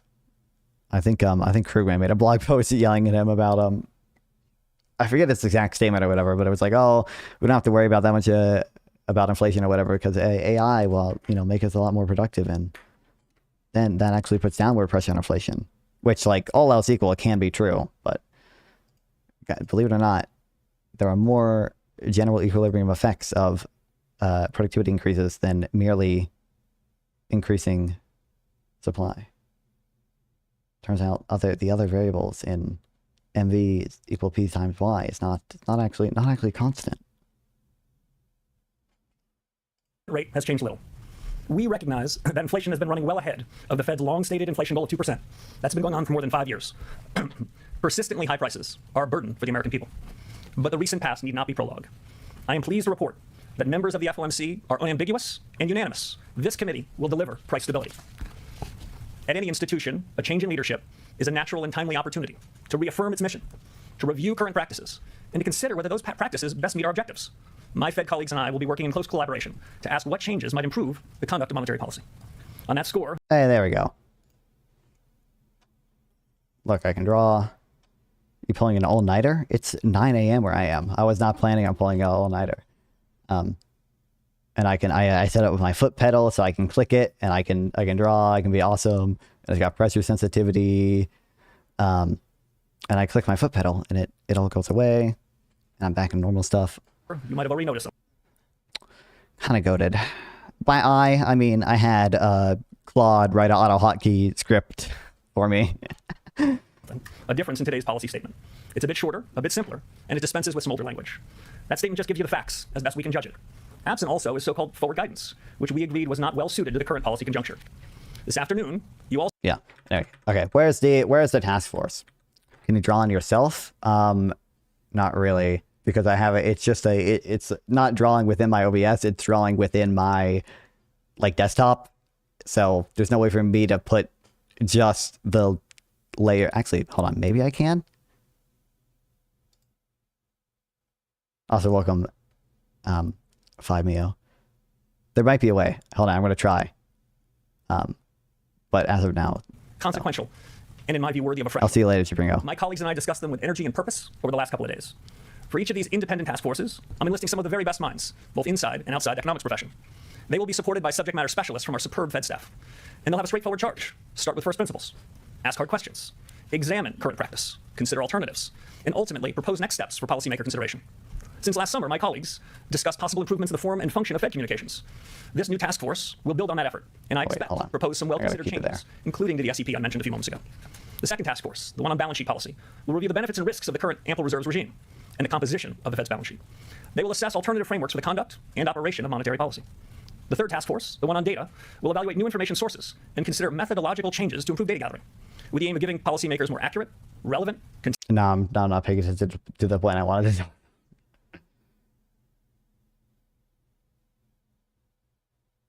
I don't think I can, because I was thinking maybe I could do a window capture of the window that the drawing is, but it doesn't look like I can.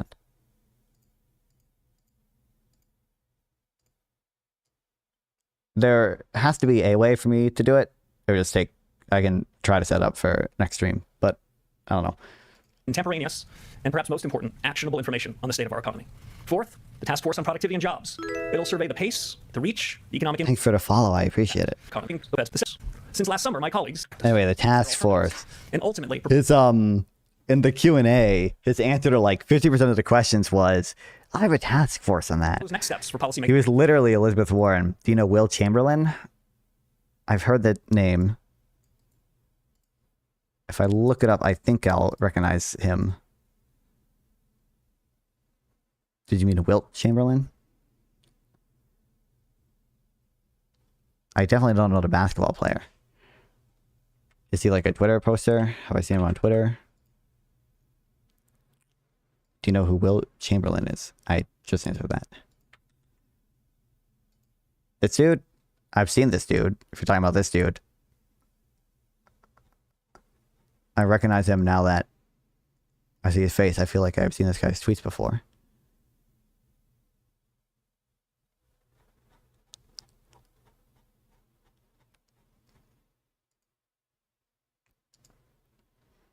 We got a text. The deal is absolutely terrible. There's no getting around it. The text gives around huge immediate financial benefits and protection for Hezbollah in exchange for opening the strait and nothing else. Trump should renege. True. So we're no longer trusting plan. Was he like a Trump supporter dude? He's one of the biggest Trump cultists. Oh boy. For consideration. Since last summer, my colleagues discussed possible improvements in the form and function of Fed communications. This new task force will build on that effort, and I expect propose some well-considered changes, including to the SEP I mentioned a few moments ago.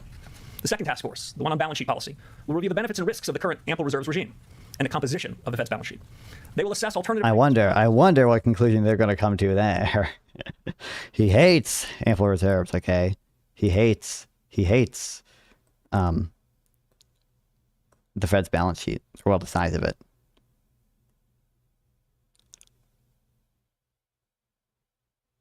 I'm trying to see if there's a way on this to disable sleeping on my tablet when it's plugged in. But I might just have to disable it overall, which I can do. I don't really need it to sleep. And operation of monetary policy. The third task force, the one on data, will evaluate new information sources and consider methodological changes to improve data gathering, with the aim of giving policymakers relevant, contemporaneous, and perhaps most important, actionable information on the state of our economy. It's funny that he says later, like, oh, you know, you might have said it earlier, but I think he says it later. You know, inflation is clearly the result of monetary policy. Inflation is a choice. Okay. I also happen to choose the inflation inflation metrics that make me look the best by, or the Fed in general look the best. The trimmed averages, which have the lowest measures of inflation because they're trimmed averages. They trim the prices that go up or down too far in a given month, and then they also or I should say, he also says, oh, you know, we have a 2% inflation target. I tend to focus on the left side of that decimal, right? So I care if it's, 2%. I don't care that much if it's 2.0% or 2.9%. We just need to focus on the left side. Fourth, the task force on productivity and jobs. It'll survey the pace, the reach, the economic impact of new general purpose technologies, including AI, and explore the implications for the Fed in pursuit of our employment and inflation mandates. The last task force, the one on inflation frameworks. That'll examine the drivers of inflation, first principles, and weigh the full range of ideas for delivering price stability in a changing economy. You'll hear quite a bit more about these task forces and this overall initiative in the coming weeks. Enough for now to make a simple statement. Each task force will serve an objective shared by everyone in the system, shared by everyone around that table that I sat with over the last couple of days. A Federal Reserve that is clear-eyed about its mission, fit for purpose, and focused on the future. And with that... Wow.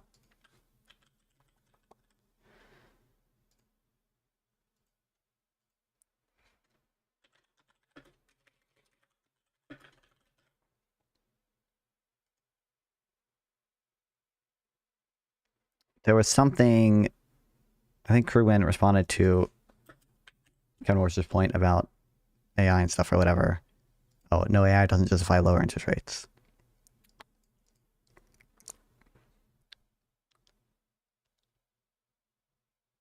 It's not completely nonsensical, unlike what Trump has been spouting. Yes, AI could reduce production costs and other things equal, reduce inflation. However, both theory and historical experience say that the supposed benefits of AI aren't a reason to cut interest rates now, and almost certainly won't be a reason to cut them in the future.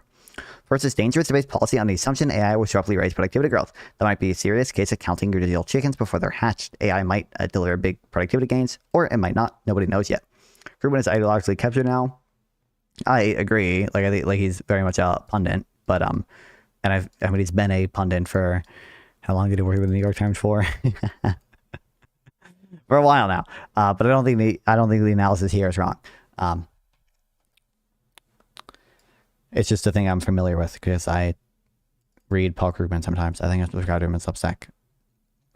I would free subscription, but moreover, we know that right now, which also, by the way, why is Paul Krugman charging money for a Substack? Okay, bitch, you're 70 years old, older.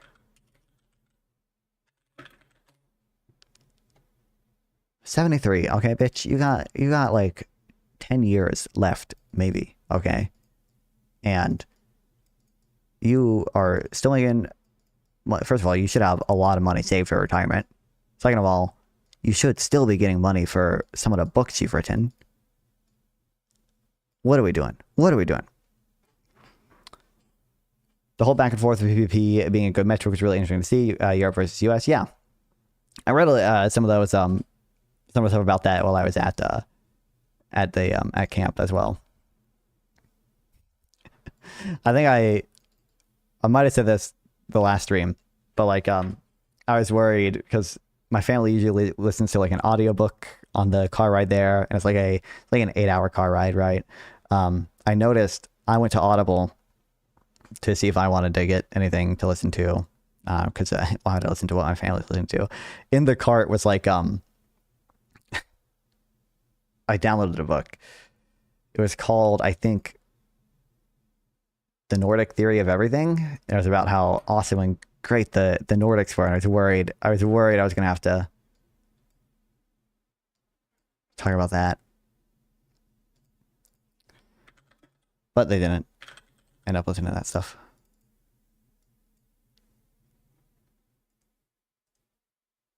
Not everything in this book is like total slop or anything, but not that I've read it, but you know, it's something that 8th grade non-fawn would have loved. All right. Hell, universal healthcare would set you free.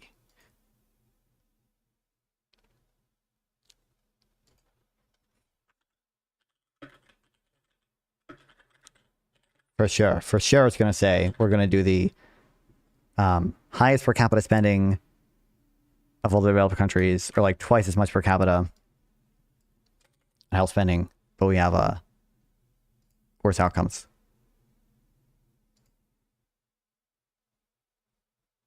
American doctors order far more tests than their other counterparts elsewhere. They order more MRI tests per capita than any other OECD country. On the surface, this too could seem like a good thing. More tests, better care. But according to OECD evidence, suggests that Americans simply overuse CT and MRI. Okay, hold on.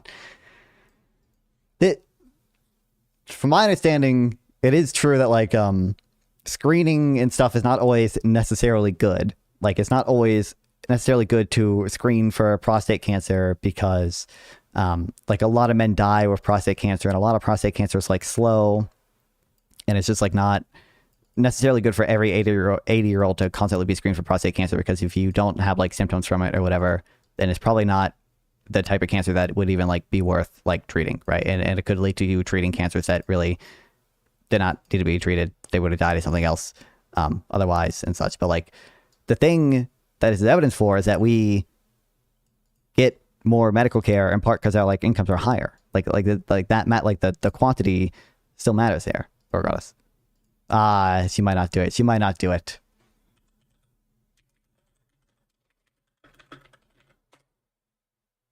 Oh, American motorists spend about twice it. Fuck. No.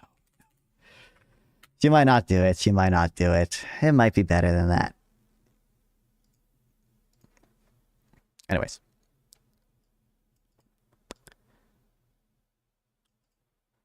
Moreover, we know that right now the boom in AI is raising many prices. Demand from data centers has been driving up soaring electricity prices, which this, by the way, conceptually, there's a relevant point there, but it's not actually clear to me that overall AI is like that big of a factor in raising consumer electricity prices, especially given that there's a very high fixed cost industry. So there are cases where the effect of on prices is actually kind of ambiguous from an increase in demand for data centers if it leads to new investment in fixed cost, or if it just leads to existing power infrastructure being able to spread out its fixed cost more over each customer.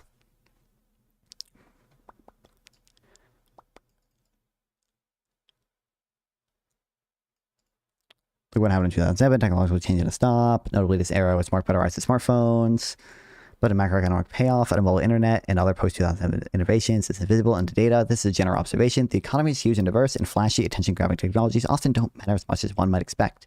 In fact, the productivity boom that began around 1995 largely involved distinctly unglamorous applications like inventory management at Walmart. Based. Second, if AI does end up driving a major acceleration of productivity growth, this is likely to require higher, not lower interest rates. Why? Accelerated productivity growth would indeed reduce the inflation rate, other things equal. This might allow policymakers to run an economy with low unemployment and tight labor markets, as Alan Greenspan did in the late 1990s. But while it's possible for new technologies to reduce inflation by reducing production costs, they can also raise prices by driving higher investment spending by businesses, which can lead to both a shortage of particular goods like memory chips and overheating in the economy as a whole.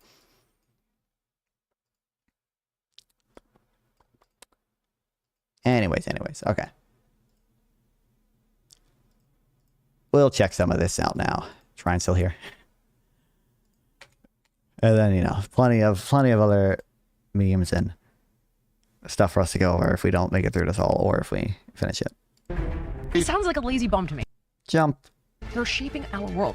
And if you're liking the show, oh wait, I've seen this girl before. I recognize her. I don't know from what. She might have been just on a Piers Morgan panel or something, but I recognize her now that I'm seeing her. Dr. Ben Burgess, thank you for coming. Yeah, thank you so much for having me. I really appreciate your willingness to come and talk with me about these things, especially when we're I'm still here. Okay, good. You know, very different sides of the political continuum. And I have a thesis. This is my thesis. I think the vast majority of us want the same things. We just have different ideas on how to get there. Now, brave, controversial. Never heard anyone say something like that before. You don't think so? Okay, fair.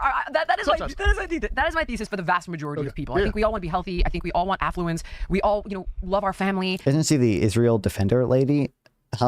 Maybe.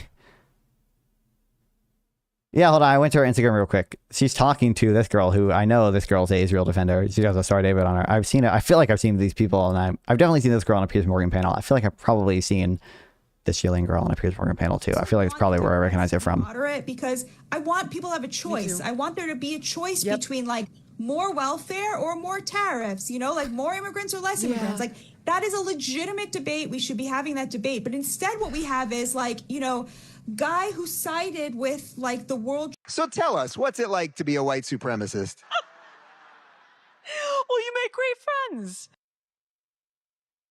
Yeah, okay. We want the country to do well. We just have different ideas on how to get there. So, you know, you and I were going to talk about a couple of things, but most specifically, we were going to talk about socialism or democratic socialism. Okay. So you are an expert in this. I am not. An expert. Everybody that I have had. What does he have his PhD in? It's not economics or anything, right? Isn't it a, I think it's related to politics. It's like whatever political science, whatever. Or it might be philosophy.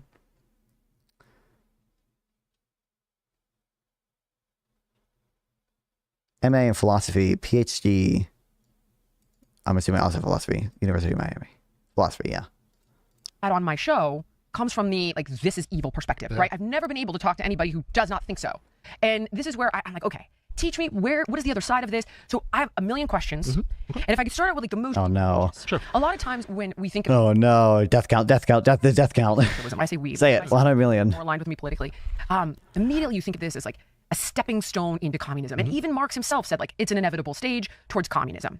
And then when I think about that, here's what I think of, okay? I think of obviously Karl Marx. So here's some facts about these people. And it's just, I find them to be oh no. a bit scary. So Karl Marx, 11 people showed up at this guy's funeral when he died because he was so unpopular. He was thrown out of Prussia. Oh, Karl Marx, bummer, dissident. That's a chapter, really? This is the most. Okay, hold on. Okay, moved to England, but Britain denied him citizenship within 1 year of arriving. He was kicked out of his apartment for failing to pay his rent, and he used a fake name to hide from his creditors, and his wife had to pawn his pants to buy food. Go. Base. Why was he kicked out? I don't know. Okay, well, because he was a dissident journalist in an authoritarian regime. I mean, you know, that seems like a pretty straightforward, pretty honorable reason to be kicked out of the country. England wasn't an authoritarian regime, was it? But he wasn't kicked out of England. Okay, moved to England, but Britain denied him citizenship within 1 year of arriving in London. He did get citizenship. I mean, that's what you're reading. I don't know off the top of my head, but like but you know, he lived in England until he died, right? Like the places where he was kicked out, right? You know, they got this whole set and they can't afford vibration shocks for their fucking microphones that they place on the table. Okay, what are you doing here? You gotta get either, at least a boom arm if you're gonna connect it directly to the table. Now I have a boom arm connected to a table that's not connected to my desk, so I can slam on my desk and the vibrations don't all transfer to the microphone. Or you got to get vibration shocks. What are we doing here? I can hear every goddamn table movement from Germany, they're doing. Russia, I guess, you know, at that point, right, which is where he's from. And yeah, I mean, that was an authoritarian regime, right? Like he had, you know, he was the editor even before he became, you know, a socialist of the Neue Rheinische Zeitung, I think it's called, which was like a liberal newspaper that was, you know, that was advocating reforms. And so he was kicked out. You say, like they sell, like you gotta get some of these. Okay. Oh my God, Microsoft Edge. Why is it up as yet? Okay, stirring up trouble, but it's like, look, you could say that, you could say that about all kinds of people I think that you would like, right? Who are kicked out of different countries, right? People who, That's only because they were Jewish. people who might be like right-wing people who were kicked out of Cuba, people who might be kicked out of Iran, right? People, et cetera, right? So it's like, okay, why is this the case where this is a strike against him? Fair, good point. Okay, good point. Okay, here's the second argument here, is that this guy couldn't even pay for food. How is this guy going to design an economy? He can't even, like, cover Dog, why are we doing this? Why are we doing this? Well, again, I mean, I think if you have somebody who, probably could have had like a pretty good life if he hadn't been, argument. I know his political principles. I mean, like, he got his PhD in philosophy. He could have just been a philosophy professor. I don't think anyone denies that, right? That like he could have done that. But again, he became a dissident journalist. He cared about these political views. He had so I think that what it sounds to me like you're describing is somebody who is so deeply committed to to what he believes in that he ends up throwing away what could have been a good life to like exist kind of on the edge of poverty. Try selling articles to the New York Herald Tribune. This sounds. I struggle with that a little. This sounds pretty good to me, right? Like I think he sounds like a lazy bum to me. Okay. We got some also the note she has here, bro. What are we doing? So this is a lazy bum who is producing how many like thousands and thousands of pages of work that's read to this day, is like logging God knows how many thousands of hours at like the library at the British Museum, like researching. Like this sounds to me, right? Like somebody who is very, very, very committed. And I don't think that sounds like a bad thing. Now, I also think that if he was, you wouldn't like him anymore. I mean, I don't think that the reason that you don't like Karl Marx is that you think that he should have gotten a job at the post office. I kind of do think, like, my son loves Fortnite. Yeah, he's very passionate about it. Oh my God. Yeah. You can do it for hours at a time. I'm like, yeah, but that's not how it goes, honey. You have to do things you don't like. You have to do the hard work. You have to put in the time. And if you could spend your whole life playing Fortnite and you're passionate about Fortnite and everybody else should pay the bills, like that's where so if you take TTS in chat, I'm going to become a Fortnite streamer. Somebody who's like, let's say, a Soviet writer who was kicked out of the Soviet Union for opposing the regime there, ends up somewhere in Western Europe, devotes himself full time to his journalism. How do I check how many hours I have on Epic Games? Trying to expose that regime, trying to agitate for change, and and he's living in poverty because of that. You don't think that there's anything about that would make the guy I'm describing better than somebody who just wants to sit around play video games all day? Okay, fair point. It does seem to a certain extent though like I want everyone to pay my bills. Do you think she actually read any Marx or theory before this video? No, that's not the impression I'm getting from her. Oh, it just says once you click the three dots, you've played 1,210 hours and 22 minutes of Fortnite. Let's go. Which we'll get to the concept and you'll address it of meritocracy and the risk that you take when you put yourself out there. Love it. Let's do it. But hold on, I will promise I'll get you. Okay, but then here's where this gets like, okay, so let's say he's just this idealist. Okay. And I'll get to like where does it work, where doesn't it work? But then if it's this progression into communism, then it starts to get bad. So what do you like think, Mao, Stalin, Lenin, Che Guevara. We did it. Wait, death counts. Let's go. Communism. God, don't make me defend Ben versus here. Okay, he like. Looking at regimes like Mao's China. That's what I think he means. Okay. That's why do you think he means that? Communism is his utopia? Also, hold on, sorry. She's got fucking, this shit is fake. This shit is, these acoustic panels, not that they like are really that important to do that much anyways, but like you can see they're just like plastic behind here or like wood or something. You want them to be like foam or like some acoustic insulating material. That's the point of them. They're supposed to reduce echo and it's supposed to reduce noise leak and stuff. Mao's China. That's what I think he means. Okay. I got the real stuff. I don't think you can see, but mine's real. Why do you think he means that? Communism is his utopia? But again, like you were just saying, he uses the word communism, and these governments use that word communism. Therefore, it's the same thing. But I don't think that follows, right? I think that'd be like saying that you take like the Spanish Inquisition and say, well, there's those they call themselves Christians, so therefore Jesus or the Apostle Paul wanted the Spanish Inquisition, right? Like I think that kind of feels like that same kind of thing. You're saying they bastardized his vision. I'm saying that I don't know where in Marx you're getting the idea that what he's advocating is authoritarian one-party states. I mean, this is a guy who. How is it turned into that though? When it comes to turned into makes it sound like you have countries that started out as something he advocated and then they oh no, we're gonna do this meme though. She's touching on a not horrible point, which is like, even if Marx himself did not, would not really defend the ideas or institutions that Stalin and Mao had or whatever, like the midwit version of the take is like, because humans are inherently selfish, communism will create a power vacuum and actually someone will just rise to the top and be dictator or whatever. But like, the Chad, okay, top 5% IQ, elite human capital, that version, it's just like kind of broadly, different institutions are going to have different incentives. And, there are reasons, for example, why we would think that like you would expect like worse outcomes from government control over the economy with regards to politicians' behaviors and their ability to be corrupted and their ability to make poor decisions, as compared to more capitalist institutions like a DBCFT and a sovereign wealth fund. It can be equivalent, right? A sovereign wealth fund or DBCFT is like equivalent to, in economic terms, a sovereign wealth fund that invests equally in every sector of the economy, and passively invests. It's just like a 10% share or whatever in all production in the economy, right? But like, one, you're not going to get a sovereign wealth fund that does that. It's just not going to.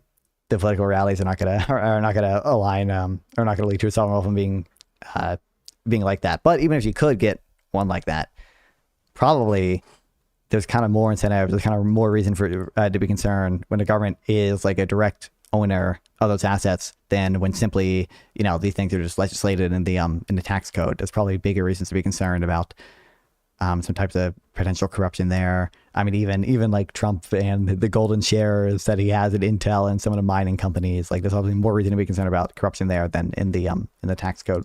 So, so again, I mean, you look at what he actually advocated over the course of his life. This is a guy who, he certainly didn't support any dictatorship that existed, while he was alive. As far as I know, the only head of state anywhere in the world he liked enough to send a friendly letter to was Abraham Lincoln. Because he was against slavery. Yeah, sent a telegram to Lincoln. I didn't mention it. His reelection because he was passionate about the war against slavery. There we go. The one time, as far as I know, right? I mean that the one sort of radical experiment in his lifetime that he praises is the Paris Commune in 1871. If you read anybody who wants to look this up, it's called The Civil War in France. That's what he wrote about it. And if you read what he praises about the Commune, a lot of it is this sort of ultra democratic stuff where they have. Okay. I might slow it down if they start talking about stuff I care about more. Have the salary of a skilled worker. Everybody is immediately recallable at any time for any reason. Factories are turned over to be run by workers' associations democratically. Right? That's the stuff that he was into. And I mean, I guess just saying like, okay, you have these other people later who claimed to be inspired by it. I feel like, look, and they're like the worst of the worst, man. Oh, well, the worst. Lenin, Stalin, Mao, Che Guevara. They called him the sadistic enforcer. I didn't even know how bad this guy was until I was preparing for this interview. Like, he's a crazy racist, by the way, which is a separate conversation. But oh my god. YJ Social is holding up Che Guevara when he hated gay people. Can we get that meme? Can we do it? He stole their homes. He had servants. He was like overseeing executions. He was a terrible person. Okay. But again, I mean, this is, I'm a democratic socialist. To me, it's a little bit like if we were arguing about religion and you were an atheist and I was like a Southern Baptist or something and you started telling me about all the historical crimes of the Catholic Church, right? I'd say, okay, but like this is delivers the wrong address, right? Like whether you're right or you're wrong about this, right? Like they have I think if you want somebody to argue with you about Cuban history, and I'm probably not the best guest for that, right? I'm sure I don't. I think my concern is that it starts out with all these sexy promises and good intentions, and in its worst cases, it descends into these really bad people doing really bad things, and then literally I have like country after country after country after country where it goes to hell in a handbasket. So yeah, you say country after country after country, but that's. Does Ben Berger, does he say, does he think Norway is socialist?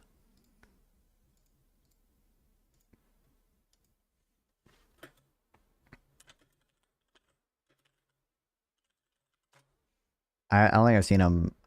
I don't know if I've seen him explicitly say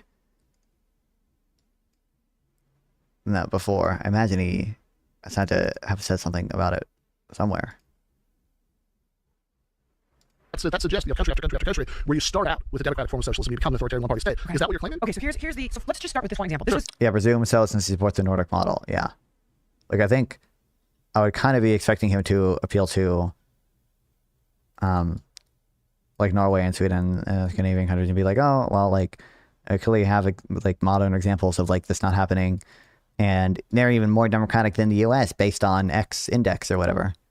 Which sounds like there's no truth. Like I think those indexes are like mostly fine, like Freedom House and The Economist has one, and there's one more democracy index thing. Told me by Glenn Beck. Okay. I'm sure you don't like Glenn Beck, but I'm simply saying he's been on my show. This is what I've been exposed to. Anybody who wants to check it out, by the way, Nathan Robinson and I reviewed his book Arguing with Socialists for Current Affairs several years ago. So if you just Google Glenn Beck Arguing with Socialists. He loves Sweden a lot. And my name, like just because you mentioned Glenn Beck. Yeah, I feel like I've seen him or heard him mention it. Right, when I was asking questions. So it's like I'm able to ask him questions. I'm not able to ask you, people like you, and that's why I'm so grateful you showed up. So he brought up a very specific example. Now, this wasn't socialism because it didn't exist at the time, but it was. So it was a strict communal property system. It was the Jamestown colony. And it went so... Okay. I don't care about this right now.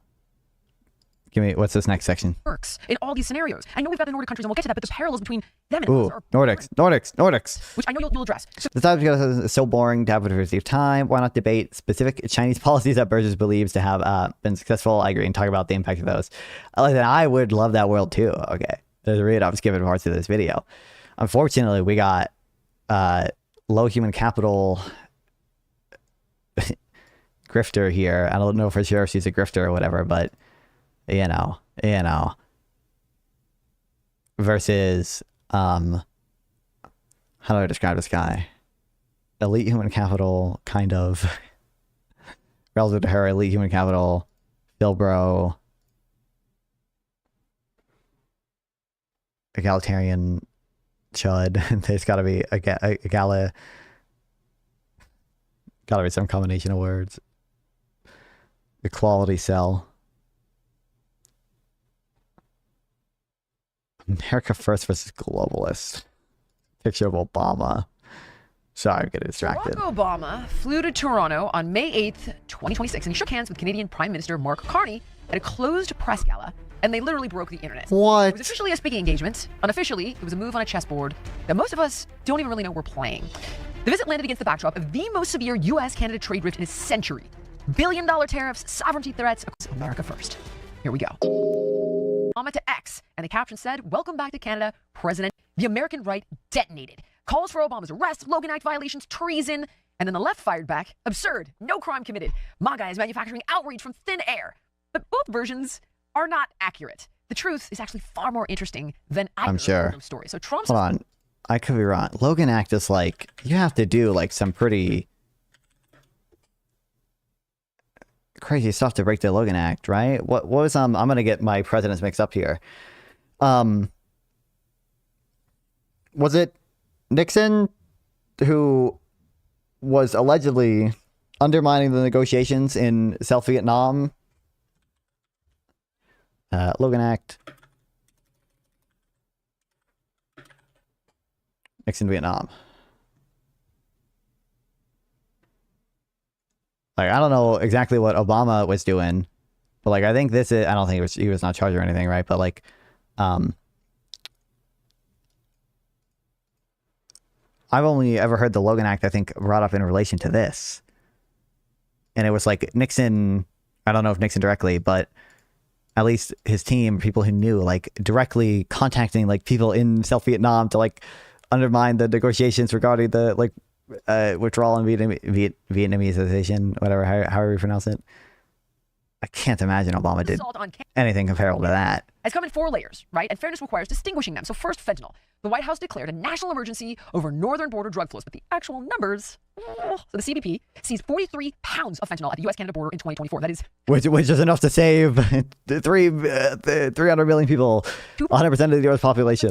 That year. So virtually all fentanyl entered the southern border with Mexico. So the crisis is real, but Canada driving it is not. Then... no, dang, we didn't get the meme. The U.S. was losing $200 billion annually to Canada.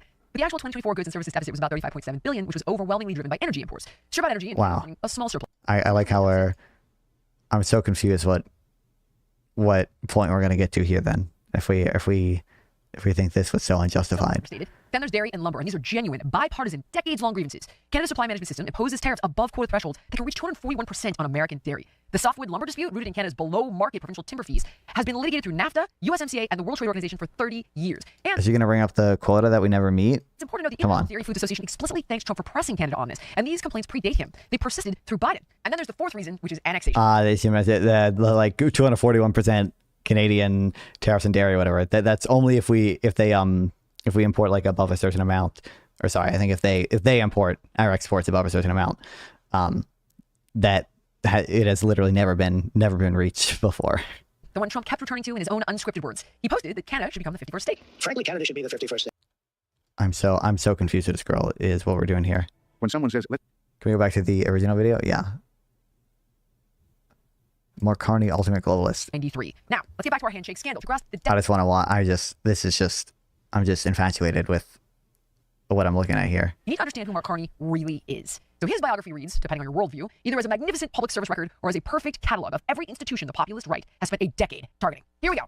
Harvard undergraduate, Oxford master's and doctorate, 13 years at Goldman Sachs, rising to managing... Oh my God. Canada through the 2008 financial crisis, then... No, horrible. ...ever appointed governor. Two-time central banker. Bank of England. Chair of the Financial Stability Board, the body that coordinates global financial regulation. Vice chair, then chair of Brookfield Asset Management. UN Special Envoy for Climate Action and Finance. Co-chair of the. And worst of all, he supports NGDP targeting. Financial Alliance for Net Zero. This is crazy, right? Board of the World Economic Forum. Board of the Peterson Institute. Member of the Bilderberg Group and advisory board chair of Canada 2020. And that is the organization that hosted Obama's keynote, the weekend of even this handshake. So the credential stack was not assembled by accident. And when MAGA commentators called Carney a globalist, I think it's fair to say they were understating it. Now, on January 20th, 2026, the exact anniversary of Trump's second inauguration, Carney walked to the podium at Davos and he delivered a 17-minute address that analysts compare to Churchill's Iron Curtain speech. Now, he didn't name Trump, but he didn't have to. Here's what he said. We are in the midst of a rupture, not a transition. Over the past 2 decades, a series of crises in finance, health, and... That's just incredible stuff we got there. Okay. There's certainly the starting point of like a Sweden or a Norway is going to be a hell of a lot closer to us than a North Korea. Of course, I mean, you've got vastly divergent, and I will Ethnic homogeneity. Sweden, Norway, ethnically homogenous. But say, right, like, because it seems to me that looking at... Give it to me. Say it. Examples of democratic capitalist countries that become authoritarian. In fact, often become authoritarian because they, in the name of anti-communism. Give me examples. Sure. So, I mean, Italy and Germany, right, are both cases of capitalist countries where when fascists came to power, they did it in great, to a great degree because they said, oh, you need to support us, right, to stop communism. Chile in 1973 is a great example. You have, oh no, President Salvador Allende is elected to office. He's overthrown. CIA coup. With support from the United States. I don't really see any examples, right, of the opposite, right? Of again, maybe Russia. You can obviously find examples of like democratic capitalist states, devolving or whatever, as a thing that has happened. It does seem like one. Democracies don't fight each other very often. Like that almost like never happens. It seems like they generally are more peaceful with each other. And then they also seem like overall they engage in less foreign stuff. Tibor Ruder has a few. He has multiple posts about this. These are only 2, but he has some more. That goes over some of the evidence for this. Yeah, democratic peace theory, exactly.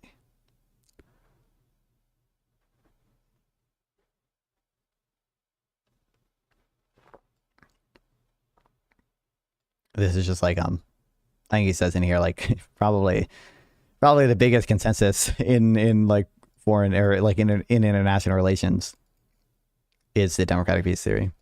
Yeah, democratic peace is the closest thing we have to empirical law in the study of international relations.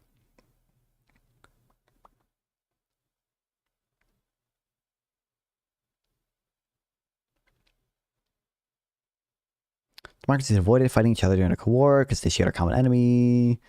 Oh, this is, I think, someone critiquing it. So line structures on democracy, explained peace, but this guy's 2007 paper argued that capitalism, specifically financial openness, trade, dependence, and economic development, caused both democracy and peace. Democracies, again, mostly, if not entirely, I don't know how to pronounce this. I can infer from context clues what it means, but fuck me. Just on this view, it's just along for the ride. I think there's some other, here's some graphs. Oh, what's up, Synth? It's phenomenal. Thank you. I'm so glad you stopped using your mobile hotspot to stream. Yeah, the Wi-Fi is fixed. Okay, we have done it. My mobile hotspot might have given me faster speeds than I was getting before when my Wi-Fi was fucking broken, before I got the new Wi-Fi. Okay, but we're good now.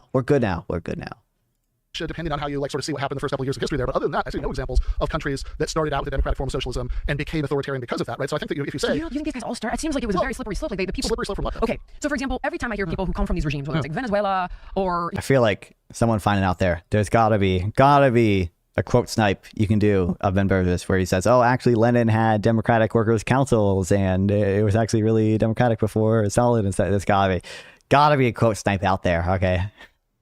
Even Iran, like when the people who escaped Iran, they talk about Iran, bro. What are we on about now? What? Come from these regimes, whether it's like Venezuela or even Iran, like when the people who escaped Iran, they talk about the Ayatollah. It was like you're gonna get free this and free that and free this and free that, but then it ended up being something very different than what they thought they signed on for. So same thing, like you've got these Che Guevara, this character who's I'm gonna give up everything. And what? I have no clue. Maybe I'm misinformed by history. I have no clue if the Ayatollah made any populist type like promises or like socialist type promises about like delivering well-being to people, like or stuff like that. My understanding also is that it wasn't even like it's not like the Ayatollah was like leading the entire Iranian revolution movement. There were a bunch of different people who were supporting it. I think even the Shah's son or whatever like supported it and was involved in it, and people thought he might be the next leader, but for whatever reason the Ayatollah won out eventually. But like I don't know what we're doing here. They all come from wealth, by the way. Which is Iran is certainly a capitalist country, and Venezuela even, like, I mean, they have a, the government has, certainly used socialist rhetoric. If you look at the numbers, the public sector in Venezuela is smaller than it is in lots of European countries. I mean, that this is Venezuela's wow. a capitalist society. So well, let's think about that. How would you define capitalist society? I have no clue what Venezuela is like right now, but to be fair, being able to start their own private sector. Okay, so yeah, most Venezuelans, work for the private sector. I mean, they have if you look up the percentage of public sector employment by country, certainly those Nordic countries we're going to talk about Yes, those are good cases. all have way more public sector employment than Venezuela has. I mean, if you want to say that there is, they nationalized everything in Venezuela: private farms, factories, supermarkets, strict price controls, destroyed domestic production. So halfway through that sentence, you switch from talking about nationalization to talking about price controls. Nixon did price controls. I don't think there's anything socialist about that. Okay. I think that I think as far as nationalization, they clearly didn't nationalize. I've switched from talking about nationalization to talking about price controls. I don't think price controls are inherently socialist or whatever. Obviously, in the way she's talking about socialism, which is kind of just government do stuff, I guess technically that is government doing stuff. That is government interfering with the glorious free market or whatever. Price controls. I don't think there's anything socialist about that. I think as far as nationalization, they clearly didn't nationalize. But like obviously, I don't think it's unfair to consider it like generally a more socialistic policy or whatever. But I don't think that's what people typically mean by socialism. Everything, because if they nationalized everything, most Venezuelans would work for the public sector. That's not the case. There are fewer Venezuelans than Swedes who work for the public sector. But they don't seem to have any jobs to take it all because everything fell into disrepair. Sure, but the point is, I don't think you can meaningfully blame that on socialism, because what you have to do if you're going to say that the problem in Venezuela was too much socialism is you have to say what's the metric of socialistiness that would make Venezuela socialist, that would make those Nordic countries socialist, because all those places have a higher proportion of public sector employment than Venezuela does. Like you have, it's certainly not. I mean, if you look at somewhere like Norway, you have public ownership of the oil industry, which is one of the main things. If you want to say there's something socialist about Venezuela, that would be the main thing. So I think it's going to be very hard. I think oftentimes people. How is that socialist though? If they literally nationalized private farms, factories, supermarkets. So after all of that, what proportion of the Venezuelan economy is then nationalized? And I think that's what you have to look at, and that you have to compare to other countries to see, am I applying the same standards to every country? Like in other words, if Venezuela is a socialist because you have X percentage of the economy has been nationalized, then you have to say, okay, well, what's the percentage in Sweden? And if it's more, then how are you going to say, well, that's not socialist with more of the economy in public ownership, but Venezuela with less is? Is that a fact? As far as I know. I mean, is that a fact? Oh my God, bro! She's got all those notes, and we didn't prepare for it. Bringing up the Nordics, okay? We didn't prepare for like the most common memes that you're gonna hear. I mean, look, when you put this. So oh my God, oh no. Less is that's is that a fact? As far as I know. First of all, we're editing in like a source, which is like, it's one thing if like in a debate you're saying like, oh, I've read this thing before, or I believe this to be the case based on something that's seen before, but I can't recall exactly, or like, I don't know for sure or whatever. And then like later you edit in like a source or whatever. Like, I totally understand that. That's fine or whatever. Just editing in a point you didn't raise at all is kind of crazy. It's more crazy to do it with just a screenshot of a headline and not even the publication here. You can't even see what the publication it is. But I'm guessing this is either going to be like an op-ed, or it's going to be from one of the like indexes themselves or whatever, where there are indexes where you can find a bunch of like, or like where it says like, oh, actually like Sweden more capitalist than the US or whatever. Usually because they're measuring things that people don't really understand to be socialism in these types of conversations. Like many of these countries or whatever, like it's another common kind of meme or whatever. It's like, oh, Norway, Sweden, whatever, don't have minimum wages. Like, yeah, they don't have minimum wages. And sometimes that is captured in these indexes. But they do have like really strong unions. They have really strong sectoral bargaining, right? So not just individual firms setting wages for their firm. It's entire sectors of the economy setting wages for their sector, which effectively mandate higher wages than US or whatever. The world's most surprising. This debate perfectly defines the past 10 years. The elite human capital academic that can advocate for a wrong and harmful idea convincingly versus a normal low human capital person using their intuition. I don't understand how people. I don't understand how this bitch has 700K subscribers, bro. I don't get it. I don't get it. I don't get it. I don't get it. Oh my god, it's a Wall Street Journal. Oh my god, this is from a few days ago, May 11th, bro. That's all we did. Tom Fairness. I don't know who this guy is. Foreign correspondent, Wall Street Journal. Wow, shocking.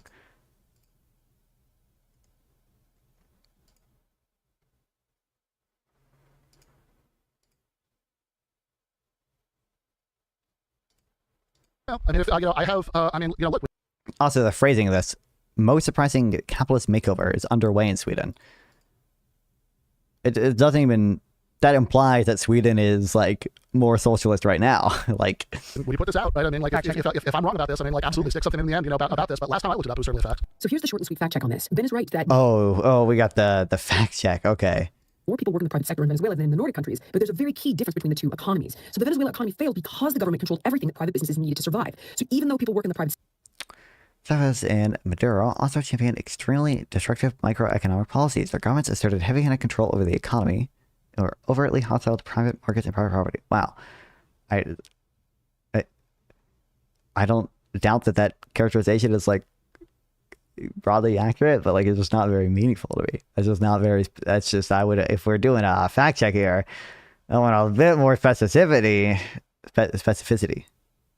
I said that right? sector, the state choked those businesses with 3 fatal policies: price controls, forcing businesses to sell goods below the cost of production, which caused massive shortages; seizures, arbitrarily taking over factories and farms. Do you know Nixon did those? Currency monopolies, cutting off businesses access to foreign cash, which they needed to import raw materials. So, for example, when oil prices crashed. Don't you know? We've done that before, right? I don't know when, but I believe we've done maybe not that harsh of things, but we've limited. I mean, we've limited access to foreign markets plenty of times before, foreign capital markets specifically. Their domestic industry had already been too suffocated by state regulations to produce food or supplies, triggering a total economic collapse. But I do think it's imperative to mention once again, this is also not the type of economy that Ben is advocating for. Okay. So when I What? Hold on. Sorry. What? Crashed, their domestic industry had already been too suffocated by state regulations to produce food or supplies, triggering a total economic collapse. But I do think it's imperative to mention once again, this is also not the type of economy that Ben is advocating for. Okay. She's being nice to Ben there. Okay. So when I understand this continuum of laissez-faire capitalism to full-blown communism, laissez-faire capitalism creates monopolies.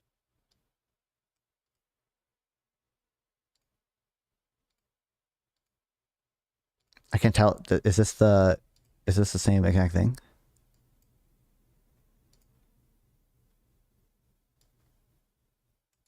Oh, it's only a small quote. Nearly half of primary care clinics are privately owned, many by private equity firms. 1 in 3 public schools is privately run, up from 20% in 2011. I mean, this is like meaningful accomplishment or whatever, but like this is just the fact that healthcare clinics are privately owned doesn't mean that much to me, simply because I don't know Sweden's exact healthcare system, but you don't have to own the hospitals themselves to have a socialized, quote unquote, healthcare system, because you can own the insurance companies. Sweden's experience has lessons, good or bad, for other countries, including the U.S., where New York Mayor Zoran Mandani is looking to emulate parts of the state-centric models such as universal childcare and city-run stores. Capitalist makeover has allowed Sweden to do what few industrialized countries have managed to do: shrink the size of the state. Whoa!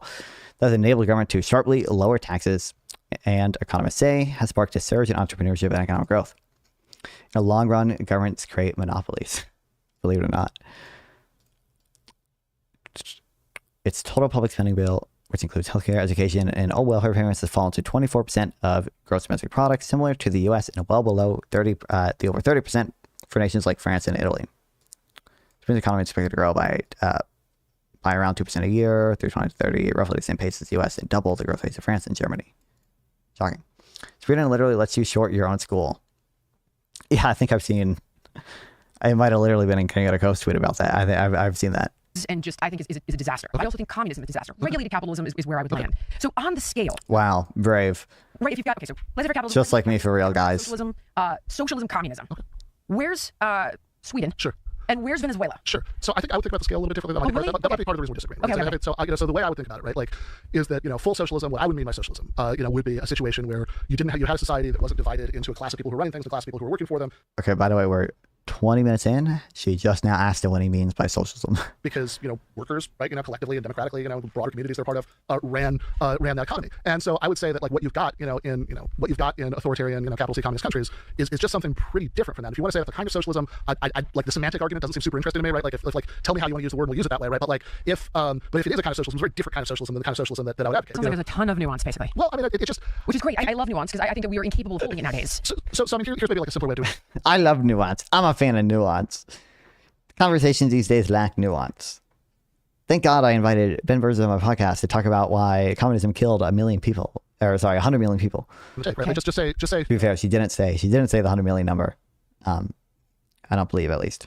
Who's in charge of that stuff, right? Is it like whoever can afford to buy them, right? Or is it workers and communities? And I would say, right, if you want to talk about a spectrum, and I'm happy to talk that way, then like the spectrum that I would care about, right, at least, right, like the kind of socialism that I would advocate would be about, look, how much power do private capitalists have, and how much power does the working class have, to workers, to the broader communities they're part of have? And I would say that anything that gives working class people more power versus wealthy business owners makes a society more socialist in the sense that I care about. So if we have, if you don't have to rely on your job for your healthcare because we have Medicare for all, that would be an example of something that makes us more socialist. I hate our healthcare system. I think I just have different ideas on how to fix it. Oh no. Because she's like a populist, right-leaning slot person too. It's all gonna be all gonna be fucking bullshit, dude.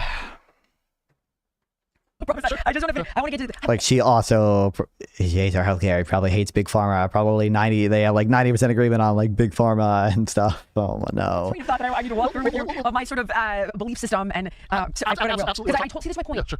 The healthcare system here is a disaster. I agree with you. I just have different ideas on how to fix it. So I do want to get into that, but just 10 seconds. No, please, let's right? So I would say that the Nordic countries on that spectrum, right, like that I just talked about, have come about as far as any country has in the world today that I know of. But I'd like to go even further than that, right? I mean, I don't want to just say like, yes, right, like Sweden is like as good as a human society can get. We can't do any better than that. I want to go further in the same direction. But I think that if you're in the United States, right, where people do rely on their jobs for their healthcare, for example, where it's very difficult to organize unions, for example, then is an absolute disaster, man. Sweden.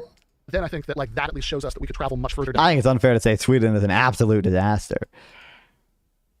Difficult to organize unions? Oh, yeah. Gosh, man, I thought it was the exact opposite. Okay. Summer has a way of making us rethink every beauty. It's the viewpoint. Good and bad of labor unions. /Jillian. Let's talk about. I'll jump ahead. I bet there's going to be so much nuance in this. We're going to be talking about how actually RDD designs are flawed because one they only give you your local average treatment effective to treat it, and that's not actually that relevant for like overall policy making.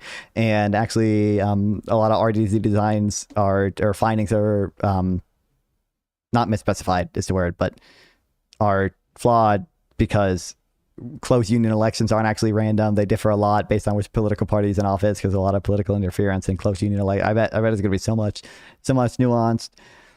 I bet they're going to mention talking about Sweden and Norway. I bet they're going to mention the Norway paper about the effects in unions. No, I'm just mocking her saying the healthcare system is a disaster. Oh, okay. Just a populist frame of thinking that everything must always suck. Yeah, I know. I'll jump ahead because these are my thoughts on unions. Unfortunate. Oh, by the way, sorry. I just remember this, by the way. This fucking triggered me. I was watching Ezra Klein talk to some foreign affairs expert or someone. Not foreign affairs. Hold on. A message more even than an... Sorry. This dude. Whoever this dude is. I don't know. Oh, look, I'm at the section. Hold on. This fucking pissed me off. Agenda of like genuine disillusionment and anger. Yeah, I mean, I think there's a few related questions. So one is question because there's one in Maine. Right. I want to pick up on something you said about being a moderate populist. You can be a moderate populist, and you know how we know that? Because there's one in Maine. Right. The Democrat in the House representing the reddest district in the country is Jared Golden. He's a Maine member of Congress. He's a populist. He was a Bernie Sanders supporter. He is also a moderate. He kind of famously wrote this op-ed about how Donald Trump would be the end of the world. Yep. He supported Donald Trump on tariffs, but he is also very, very pro-labor. This cannot be the definition of moderate, bro. We cannot be like, oh, he supports like some insane, crazy populist policies on the left, but also some insane populist policies on the right, like the tariffs. Therefore, he's a moderate, bro. We can't do this. We can't do this. Oh my God, that pissed me off. Oh my God. Then I closed the video and didn't watch it. Okay. And I mean, just tell me when to do this, but I would love to talk about the ways that we make it hard to organize one in the U.S. We're going to do it right now. Okay, so this is my very rudimentary understanding of unions. Okay, so to me... What's up, Eleni? The liberals, like Nafan, were right about Trump. True. It's over. I know it's over. Again, like a situation that requires balance, right? So, in other words, when everything's going badly. You've got a situation where they're so strong. Okay, I'll give you an example. Here's an example that I want to ask you about. So it's the UK in the 1970s, and this guy Attlee, who oh my God, she's reading. She's like reading her printed out notes about this. Churchill had put their a more socialist system in place, but they ended up in the 70s with stagflation, and here's why. They called it the British disease because the government guaranteed jobs, state. We had stagflation in the 70s too, and we didn't. Are we getting any unions? Well, she said that, but doesn't really look like that. Monopolies like the British Rail or British Leyland Cars became wildly inefficient, deeply in debt, and immune to market realities. The union stranglehold, trade unions, grew so powerful that they could effectively shut down the country to demand wage increases, which drove inflation higher, and this culminated in the 1978-1979 winter of discontent, where trash piled up in the streets, graves went undug because of strikes, and the country was functionally broke and unmanageable. Then Thatcher comes in, and she takes inflation from 22% to 4%. Now, just wow, this is where I would say, shocking. Okay, here's what seems to be the balance on this one, and tell me if I'm getting this wrong. Sorry. Yeah, wait, is she reading that fucking Arthur Laffer piece for The Economist or whatever? That's what this sounds like. And the country was functionally broke and unmanageable. Then Thatcher comes in, and she takes inflation from 22% to 4%. Now, just real quick, this is where I would say, okay, here's what seems to be the balance on this one, and tell me if I'm getting this wrong. All right, hold on. So unions, right? If they get too strong, it protects shitty workers. I've seen this with my kids' teachers, and it's like last in, first out, which really sucks because some of these young teachers who are reinvigorated, who are passionate, they're the first one out the door. I don't think so. It makes big businesses send jobs overseas when they get to be too powerful. I do think. I know you don't like him. And I've seen a few things he's done lately that I appreciate, but I remember Bezos being like, "Oh, I just want to deal." Fact check me, Fletch, and see if I'm getting this wrong. But I feel like I remember him saying he just wishes he could automate everything. It's actually correct. Pre-Thatcher UK was so centrally planned. Even other European countries were astounded. I don't like I don't have a strong view on that or whatever, but like it wouldn't surprise me if that was the case or whatever. But like it's just the they had stagflation because they had nationalized railroads. Like we had stagflation in the 70s too. We still had more New Deal programs and stuff around during the 70s, but it's just not the case that the only thing that drove it was social policies. It was also bad monetary policy that I don't think can be fairly attributed to socialism or capitalism, right? That seems kind of distinct from either of those systems intrinsically. There was also just an adverse supply shock from the fact that we were, OPEC cut off oil to the U.S. I don't know about the UK because we were funding Israel during the Yom Kippur War, right? I think she's implying that the policies obviously made it worse. I think her statements were stronger than that. Undug because of strike and violations. Again, a situation that requires right now. Okay, these are my thoughts on unions. Tell me where I'm getting this right or wrong, okay? Just tell me when to do this, but I would love to talk about the ways that we make it hard to organize one in the U.S. Oh, you're going to do it right now. Okay, so this is my very rudimentary understanding of unions. Okay, so to me this seems, again, a situation that requires balance, right? So, in other words, when everything's going badly, you've got a situation where they're so strong. Okay, I'll give you an example. What could these notes possibly say, dude? Here's an example that I want to ask about. So it's the UK in the 1970s, and this guy Attlee, who unseated Churchill, had put their a more socialist system in place, but they ended up in the 70s with stagflation, and here's why. They called it the British disease because they ended up with stagflation, and here's why. And it's because of the unions and whatever. School 2 years, and kids at the last one because the teachers. So to me, it looks like, where's the Goldilocks zone? So, okay, so first thing... 2 years, and kids at the last one, because the teachers' union had Newsom by the cojones. I don't love that. That's not what the science was saying at that time. Now, conversely, all right, so just get ready to attack this case. So conversely, it prevents arbitrary abuse, prevents discrimination, requires severance. It's just like a ChatGPT summary of what unions do, bro. What do we do? Due process and protects whistleblowers. What are the benefits of unions? I feel like that's... Of all of that. So to me, it looks like, where's the Goldilocks zone? So, okay, so first thing on what you said about... Also, severance or due... To prevent arbitrary abuse and discrimination, I guess unions can do that insofar as insofar as they might set up some kind of broader institutional checks or whatever. They just give workers more negotiating power generally, such that if there is a case of someone being actually discriminated against or whatever, that workers actually have some mechanism by which to take it up with corporate, right?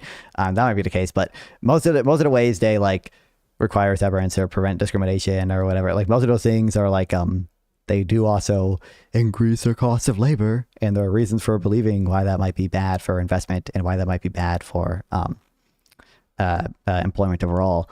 The effects of unions are more complicated than that and it differs a lot by sector and it differs a lot by firms and yada yada yada. But Dolphin, your opinion on that Nazi dude Graham Plattner? I mean, I don't think he's a Nazi dude.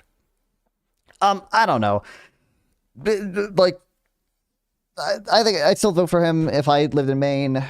I don't know if I would say anything more than that. I don't know. I don't know. What do you want me to say? Seems like an odd dude. I don't like populists generally.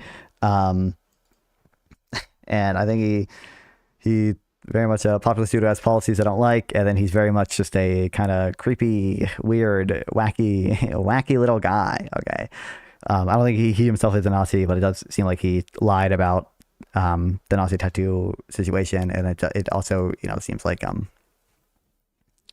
oh, you really are a partisan. I just think Democrats winning the Senate is like, I mean, obviously Plattner is not the only defining thing there or whatever, but I just think Democrats winning the Senate is like very important right now. Like, I just think that trumps my concerns for most other things.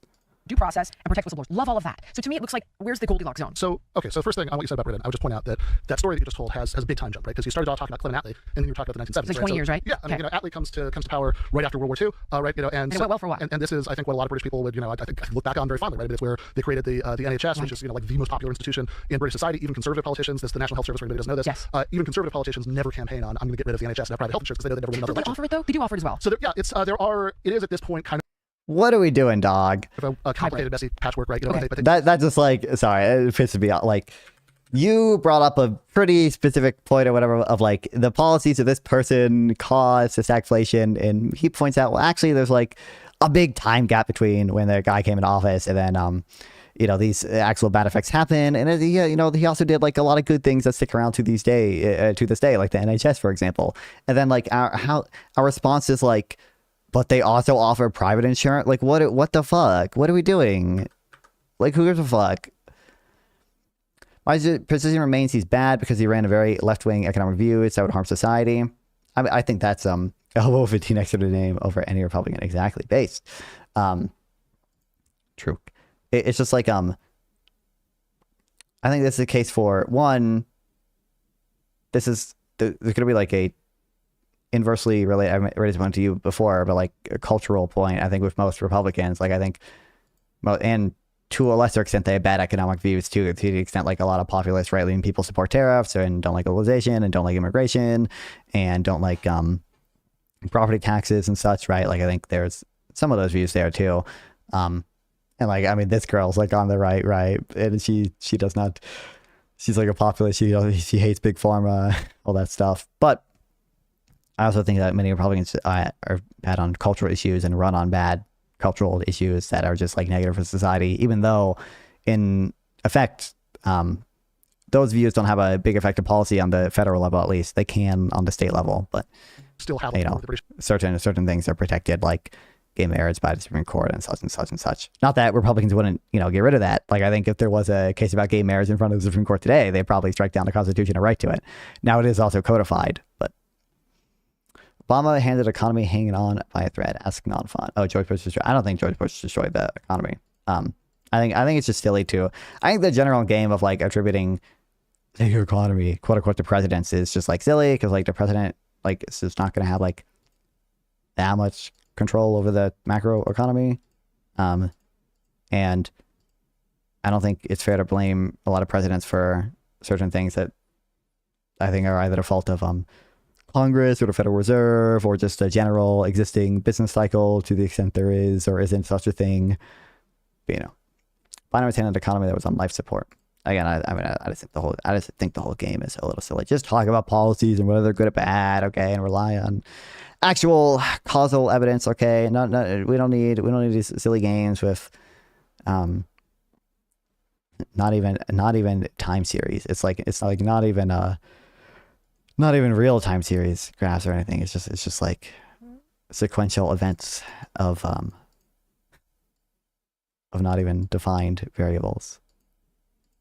Healthcare system is still the NHS, and nobody's going to say we want to get rid of that because you want to win an election, right? There's no way to win an election, and so it seems to me that if you want to tell a cause and effect story, that the problem is that in the 1940s, Clement Attlee created the NHS, so every British person had a right to healthcare. It was amazing. My sister lives in the UK. We've had many conversations about this, and like this is just getting to never have to have a conversation about healthcare with anybody but a doctor, right? Is incredible, right? So we did that. They have the coal mines. I think you mentioned the railways. I think I would argue the privatization of the railways has gone really badly there. But if you want to tell, worse than where they ended up with America has marginally improved under Biden. Well, Biden is gone now. I think overall Biden was a good president. The winter of discontent, or at least decent president. Like, because that's like historical. Even I can pull that reference out of my rear end. But like, is that because the railways were public? it claims to be the fact that the workers had so much power that they essentially held the country hostage. I mean, and then the work didn't get done. I mean, look, anytime there's a big strike and you have, you want to say like, oh, there's, somebody's holding it hostage. I always wonder, it's like, hold on, why is the person who you're saying is holding things hostage the workers, right? Why isn't it management, right? That's holding it hostage. It takes two. All right. You can see the issue she's appealing to, though. Like the kind of when she's appealing to the consequences like that or whatever. I don't think the kind of morality of that stuff or whatever is like that particularly relevant in that context. Because like if it just has bad consequences, like even if it has bad consequences, like if rent control has bad consequences, but only because the landlords are super greedy people, well, it's a lot harder to change how evil and greedy landlords are than it is to just like not do rent control, right? So like the government. Too progressive, less Biden, please. Yeah, stand up. Obviously Biden had some. I don't like his antitrust policy. He was too pro-union even. Okay. He made the right decision in the railroad strike though. Okay. But you know. Okay, but like again, even there, I don't actually know what he could have. He might have been able to be harsher on the railroad union even, but I don't actually know. I mean, it does. I don't remember all the details. In fairness, it did seem like there are plenty of railroad workers who were subject to conditions that probably they should not have been subject to. But I mean, just because that's the government's position, right? I mean, like you don't just automatically agree with things because the government says it. Hell right? no, that's part of my other concern. Is we're so effed up. Antitrust is good in a sense, but it was like too strict and fun. There are definitely ways to do antitrust that is good.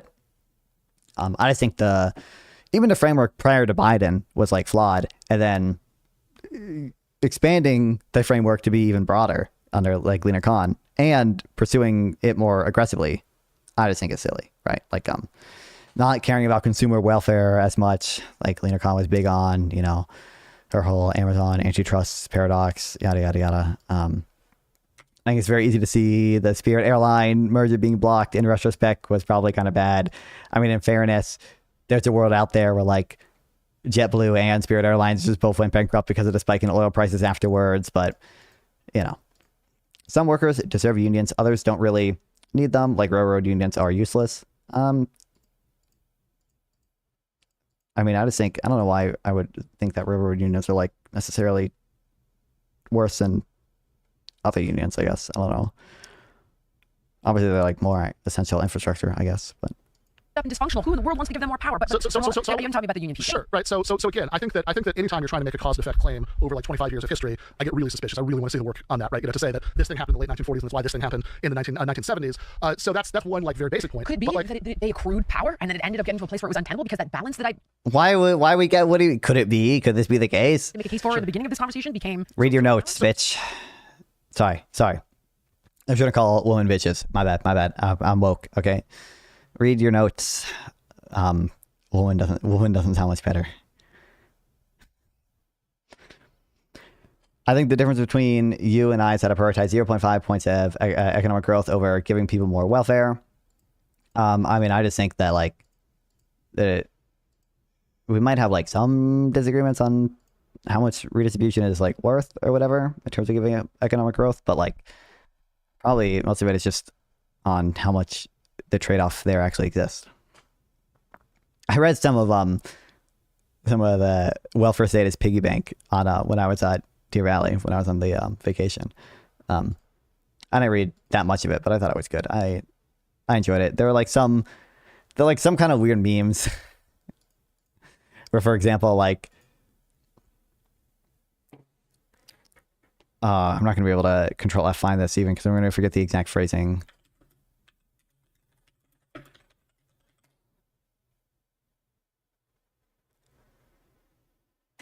Come on, Zotero, I believe in you. Cannot simply... Even in well-run economies, it cannot simply be assumed that pension fund managers make more efficient choices than other agents in channeling resources into their most productive use. Like, I think, like, this is talking about different pension designs with relation to how much the government is involved in them, essentially. And, whether, like, government management of funds that invest in equities would be like that. It's like, it is clearly we can, it's fair to like give some presumption to like the free market in this case or whatever. Assume is like a weird word there. And like, there's a couple memes like this or whatever, where it's like, Okay, I agree with you. Like conceptually, there could be cases where this doesn't happen or whatever. Like obviously the incentives are there. There aren't as many like free rider problems and such where, you know, this is just completely empirically untrue. Yeah, I mean, I don't know specifically the empirics of this, but like, I think it's fair to give the presumption that the private actors are going to do better. I'd be interested if you can link empirics on it. I'd be definitely interested in them or whatever. Yeah, I mean, there's a couple of memes like this, but I think overall, I enjoyed the parts that I read. So look, if you do think, right? I think we have a bigger disagreement here, but if you do think that, like, you take that view that you just laid out. To be honest, I don't know a ton about unions. This is really what I just told you is the extent of my knowledge. Oh my god. I see good and I see bad, and this is where it's like I don't know how much of a disagreement we have. You can teach me something and change my mind completely in about 5 seconds here. I seriously doubt it. But you'd be surprised. I change my mind a lot. I'm big on like new information. Fair enough. That's good. But like, but I think like if you do think, okay, that there's this balance you talked about, you know, I don't really think that, and you know, maybe we can get more into the sort of like bigger philosophical disagreement. But I just want to make one like basic point about this, which is if there is this balance, if you want unions to have a certain amount of power, not too much, whatever, you know, then it seems to me that where we are in the United States, I have a really hard time seeing how you could look at this situation and think and think that like, oh, our problem is that workers have to have too much collective power. I don't think it's our problem. I think there's the potential for that, and I saw it like when they wouldn't let kids go back to school. So or that crappy teachers take precedent over really good young ones. I experienced it through my kids. That's my knowledge of this. That's and like an understanding of the fact that, you know, auto workers unions can be corrupted because the CIA. Like I just learned about this one little. What the fuck, bro? At least there's a decent amount of truth to like the teachers union point and stuff, right? Like there is actually pretty decent evidence, like causally identified evidence on like teachers unions like not leading to any increased outcomes for or better outcomes for students. Like, but what are we on about now? That's about the extent of my knowledge. Okay, well, what I know is I want. We're not going to elaborate on that. Young ones. I experienced it through my kids. That's my knowledge of this. That's about, and like an understanding of the fact that, you know, auto workers unions can be corrupted because the CIA. Like I just learned about this one little fact recently. What are we on about?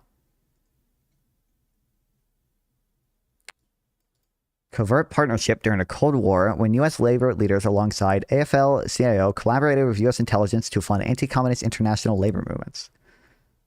Shouldn't you like that? Is this even them being like corrupted? That's like, in a sense, it's them being corrupted, but like that's not usually the type of corruption that I would think that we would talk about, and especially that's the case because she doesn't like communism.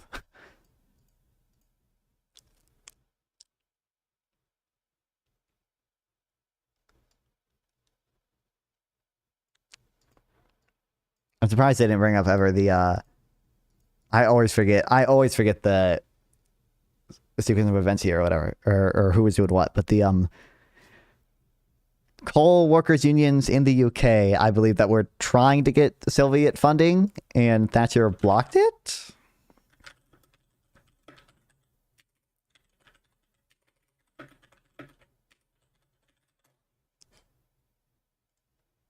Thatcher blocked Soviet aid for striking miners. Yeah, I was right. Never doubt myself. Surprised I didn't bring up this ever. That's about the extent of my knowledge. Okay, well, what I know is I want workers to be protected. I want whistleblowers to be protected. I want them to have benefits and all of the things and not be exploited. But I also don't want them to hold my school system hostage. So you just mentioned auto workers, and since you mentioned your personal experience with the teachers, you know, I mean, I will just mention. I mean, I grew up in mid-Michigan around a lot of people who had good lives, you know, because of the UAW, right? I mean, this is why when people talk about, you know, United Auto Workers Union. Yeah, United Auto Workers Union, right? You know, it's, you know, when people talk about bringing manufacturing back as like as a goal, even Trump talks about that, whatever, right? It's like, well, hold on, but why were those? Oh my God! Not because working in a factory is innately more fun than working anywhere else. In fact, if you talk to people, kill me. First of all, it's funny that like the distinction she's pointing the distinction she's pointing to here, I think is like pretty clearly like a public sector versus private sector union thing. So you just mentioned. I saw it like when they wouldn't let kids go back to school. So like teachers and, you know, auto workers unions can be corrupted because the CIA. Like I just protect it. I want them to have benefits and all of the things and not be exploited. But I also don't want them to hold my school system hostage. I want like workers to not have, you know, be exploited or whatever. But I don't want them to hold my school system hostage for 2 years. This is pretty clearly like the reason why we want unions in the private sector, maybe potentially, right? Or like one of the arguments for them, obviously, is that the private sector has a big incentive to pay workers as little as possible, to treat them poorly, whatever, to increase their profits, yada, yada, yada. And, you know, they don't have like this type of bargaining individual laborers don't have the bargaining power to really fight for fair wages. That's not really an issue with the public sector. And private sector unions, in some cases, can have kind of too much power. Lost my arm in a factory was the best time of my life, lol. I miss when the children used to be in the factories. Okay. Like we're concerned about that because, you know, there's incentives for the private actors to treat workers poorly that don't necessarily exist for the public sector. And then the public sector has bigger issues with like political, when I say corruption here, I don't mean like unions actually like bribing politicians or whatever, but like types of corruption or deals in a sense that like, you know, getting public sector union support is very important for a lot of like local races. Politicians feel like they have to like give unlimited fucking bailouts to public sector union pension schemes, stuff like that. And that makes a lot of state and local finances very hard to deal with because there's so many public sector employees who rely on like unfunded pensions because their union keeps advocating for them. You know, issues like those, like, you know, I think just end all the public sector unions. You just mentioned auto workers, and since you mentioned your personal experience with the teachers as a goal, even Trump talks about that, whatever, right? It's like, well, hold on, but why were those good jobs in the first place? It's not because working in a factory is innately more fun than working anywhere else. In fact, if you talk to people who work in factories, it's really not, right? You know, it can be pretty miserable, dangerous, right? In a lot of cases, but the reason those were good jobs is because they paid well, they had benefits, all this stuff, and that's all because of unionization, right? And like right now in this country, that's all because of unionization. True. Reason those were good jobs is because they paid well, they had benefits, all this stuff, and that's all because of unionization, right? And like,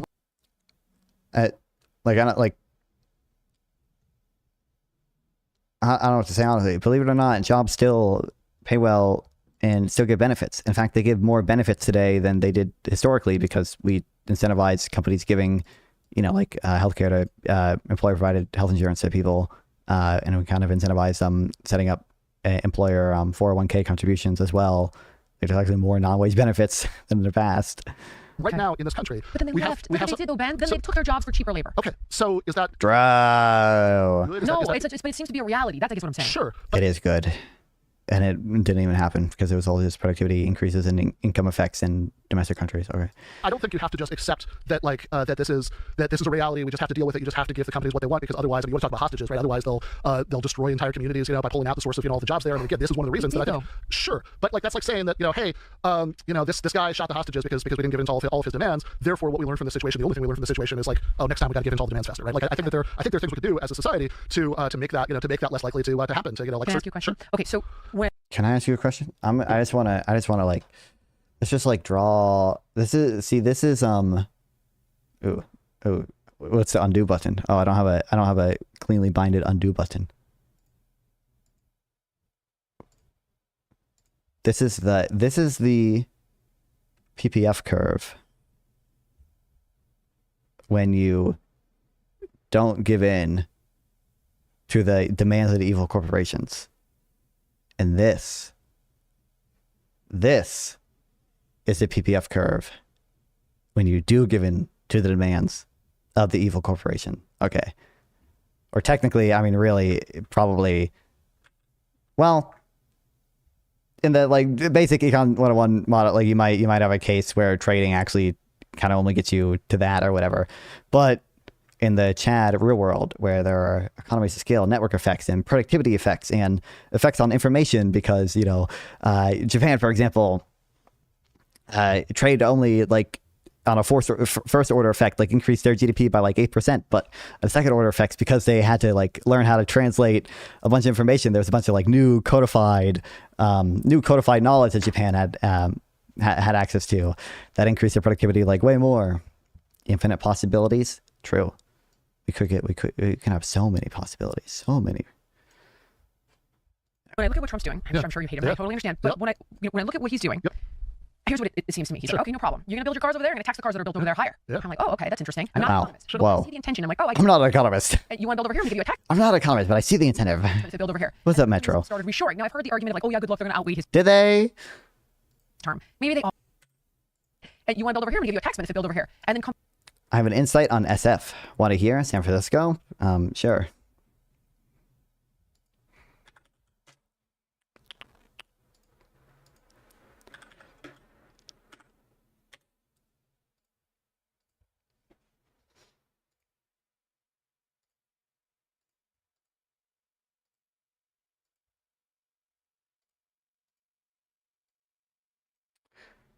Real private fixed investment quantity index, non-residential structures, manufacturing. It doesn't really seem, why is this fucked up? I'm not seeing that much reshoring here. Honestly, I mean, you know, I'm just not seeing that. Oh my God, Microsoft Edge is pissing me the fuck off. Why? Why? Total private construction spending and manufacturing in the United States. You know, there was a little bit of a bump in March. I don't know. There's a certain Asian threshold that once crossed drains the joy and organic social chemistry out of a city or institution. Life becomes dull and mechanical, lacking the energy that inspires straight men. What? So I don't. A certain Asian threshold, like the number of Asian people there. Any day now, I know. Job openings in manufacturing. Okay, looks like we got something here. Okay, kind of a little bit. I mean, it's back to like, you know, 2024 levels. But there's a bump in bump in November 2025, past then, kind of. And like, you know, you could just why is this fucked up? Value-added manufacturing as a percentage of GDP, you know, that's not doing that great either.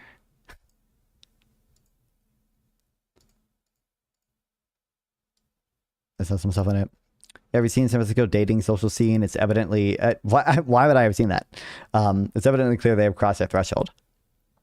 I've not seen that, although I will say I do know Noah Smith has an Asian girlfriend. So, and he lives in San Francisco. So I get your point. But also, aren't Asians like the most liked group of people by white men? Asian woman. Are you clean shaven all around? No. I mean, manufacturing output's still going up. Doesn't seem like there's like a clear shift in trend necessarily, but.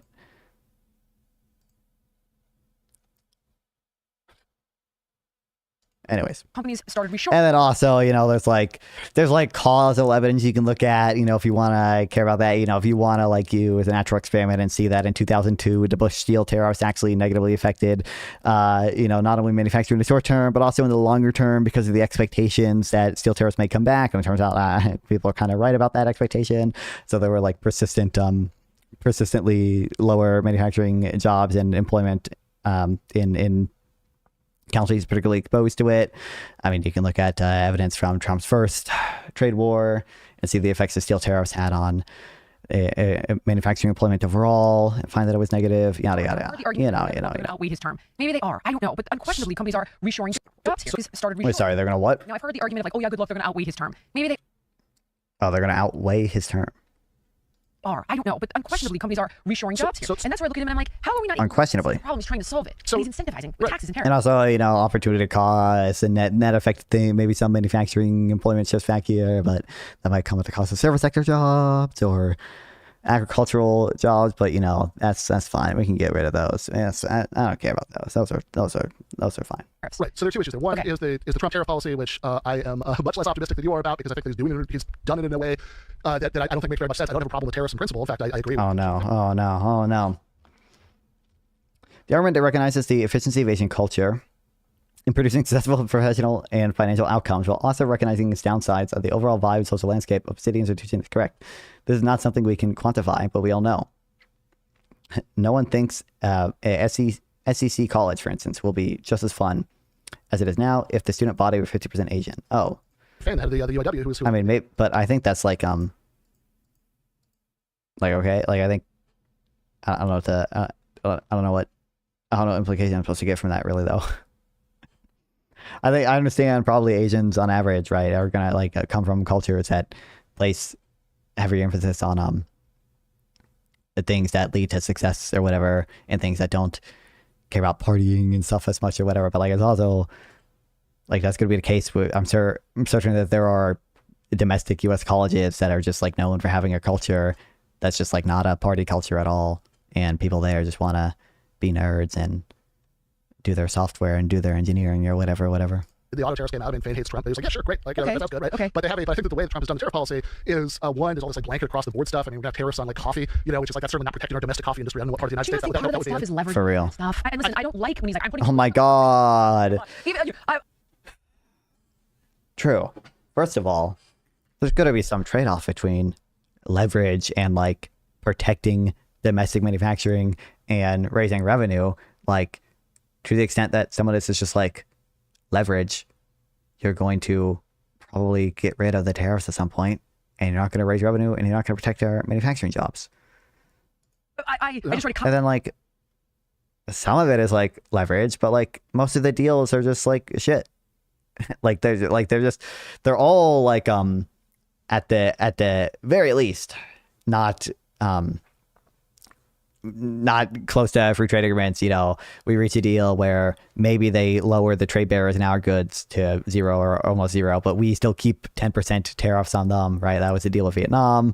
I think there's some other countries we've had similar deals with or whatever. We usually still leave up a decent amount of trade barriers on them. And then two, it's just like, some of it might be leverage, but a lot of it isn't. Like, Trump just seems to like tariffs. He seems to really not like the trade deficit. Just seems to be pretty consistent throughout his first term, even before his first term, and now. Comment, on the show that I did today from a Canadian viewer, and they're deeply distressed when he says, I'm making it. Now, Yes, there's a broad idea of cultural replacement when it comes to things like mass migration that people prefer to be left unsaid, lest they be accused of racism. So pre-Asian migration and post are very different cities. I mean, like, I don't know the truth of that specifically or whatever, but like, if the question is just like, can immigrants cause cultural shifts? I agree with that. Can immigrants even cause overall detrimental cultural shifts? I agree with that. Now, in your case, it's not actually clear to me the overall effect that is going to be negative. Like, insofar as like San Francisco culture changes in such a way where a lot of people are partying less and they just like make software. Like, okay, even if the people in San Francisco are worse off overall, which is not clear that the people in San Francisco would be worse off overall from that. But even if they are, they're making cool shit that benefits everyone else, right? So I think that's probably just a net benefit. And I just think the evidence on overall the effects of like the culture of immigrants or whatever still support like even the most not conservative is a weird word. Even the most extreme estimates of like how much immigration affects culture and like IQ or stuff or whatever, it still implies that like the welfare maximizing amount of immigration is like far above what the U.S. takes in today. Like Brian Kaplan debated Garrett Jones recently. I don't know if the debate is up anywhere, but I read a Substack, or there's like a short Substack post about it. I don't think he's ever going to do anything like that. I'm not saying it justifies what he's doing. I'm simply saying to me. It's going to take me a second to find it if I can. Not sure Trump read it, but okay.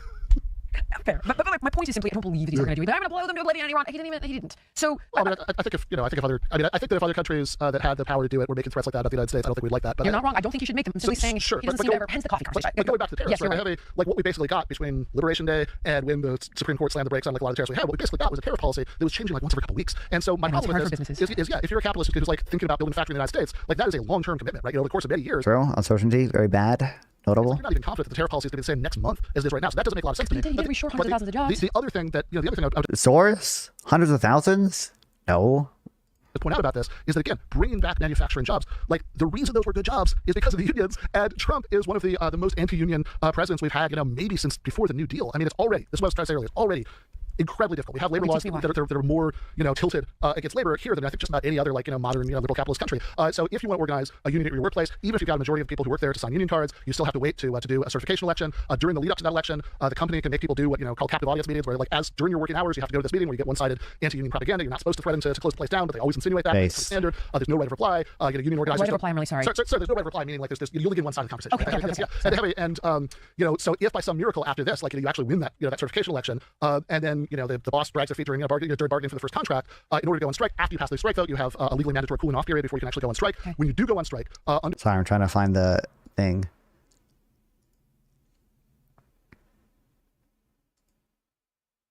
Oh wait, I think this is the actual debate.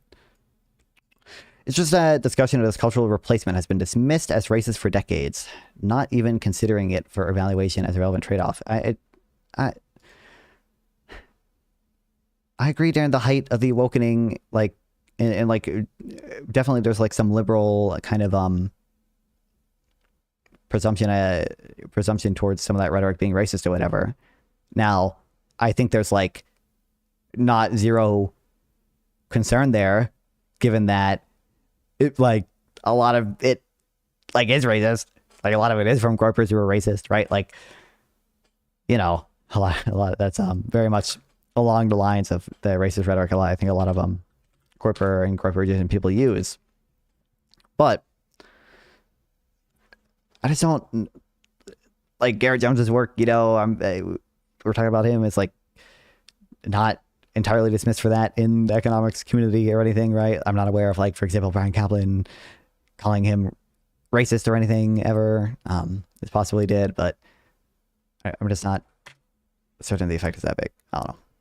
Under something called the Taft-Hartley law from the 1940s, that like a lot of this is still in place. You have it's not legal to go on sympathy strike. In other words, you can't have one group of workers walking out in order to help, provide more leverage. I see. So you're saying like airline people can't go on strike to help auto workers? Yeah, or even people who or that would be chaos. Are you saying we should be able to do that? People who work for the same company, but like who aren't part of that particular union, right? You can't have one group of workers going on strike to help another group of workers. That's illegal. But you know what is legal is permanently replacing striking workers. You're not supposed to fire them, but you can permanently replace them. That has a name. Which is a what's it? Scabs. There's a name for people that take those jobs. I can't remember it. Isn't there like when they go in and they take someone's job? Like a scab or maybe I've heard that. Okay, yeah, I don't know much about it. This is, but I mean, like this. I think that this, like, the whole thing that I just cumulatively described, right? I mean, like, what's legal for the company to do, what's legal for the union to do, I think is, look, I mean, little wonder that we have something like 6.2% private sector unionization, even though when you do polls, right? Would you like to be a member of a union, where you work? I mean, I don't know off the top of my head. I know it's several times about. But is there any way to check my history on Substack?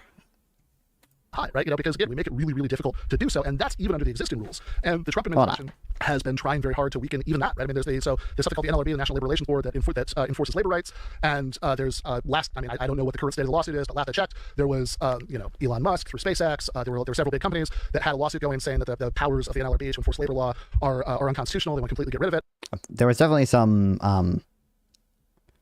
There was a ruling on that did kind of gut some of the NLRB's power, and I don't know like the legal merits of it or anything, but I know what he's talking about. They did come down mostly on SpaceX's side, I believe, but I'm not. But like,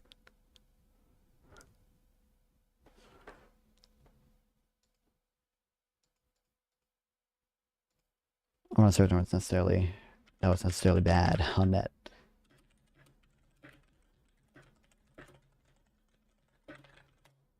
Many social scientists who cover development economics prefer not to read, well, developmental economics, all right. That's, we'll know. Okay, that's some nonsense. That's some woke leftist nonsense. Prefer not to reach uneasy conclusions about the development of countries because they will be ostracized because of it. Maybe. I don't know the full extent of that, but like, my understanding is it's not like that controversial for economists to say like, low human capital and like even national IQs, I don't know if they use the words national IQs, but like are partially responsible for development in countries, differing development between countries, as they say.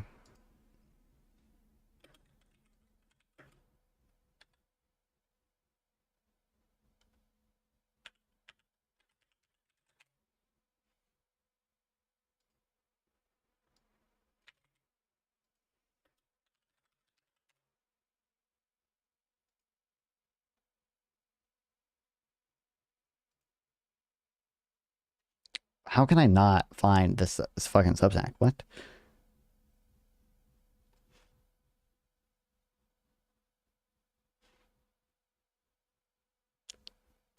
I'm literally typing it in verbatim.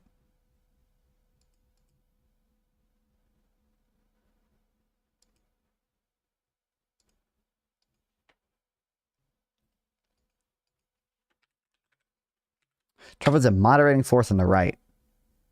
Is he?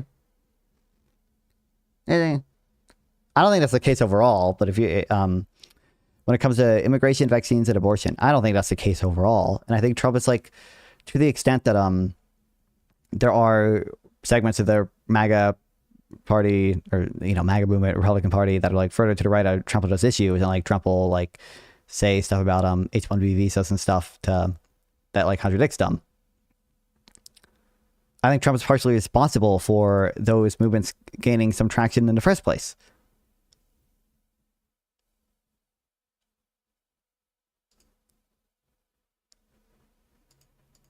And in fact, for a while, the NLRB couldn't even defend itself in this lawsuit. Can you just redefine real quick? Sure. You talk about the NLRB, National Labor. Oh, sorry, that's my bad. National Labor Relations. Okay, got it. Sorry. Just want to say more time. So basically, if you're hold on, this thing. Sorry, there we go.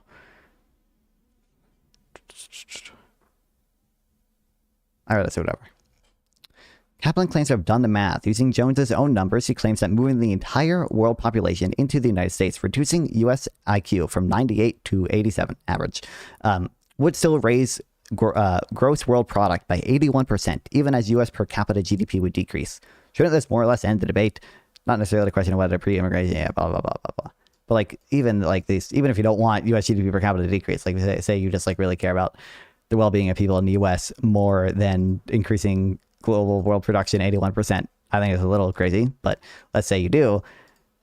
It still, I think, implies way higher levels of immigration than even we have now. Or sorry, even than we had under Biden, I should say, because we don't have that much right now. Nafon is too smart for this country. Ain't that right, Nafon? True.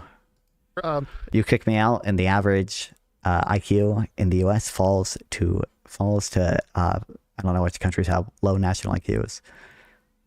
Falls to Somalia levels. I'm assuming Somalia has a low national IQ. Like if you are fired for trying to organize a union, for example, right? That's against the law. So what are your options? So the NLRB is what's there. It doesn't have that much power. It's one of the few regulatory agencies that can't even issue fines, right? Like it doesn't even have that power. But what it can do is it can say you file what's called ULP, an unfair labor practices complaint, and what it can do is it holds a hearing and then it says okay, you have to reinstate this person in a job, and it can't do fines, but it can at least make them pay you back, right? Back pay from like when you were illegally fired.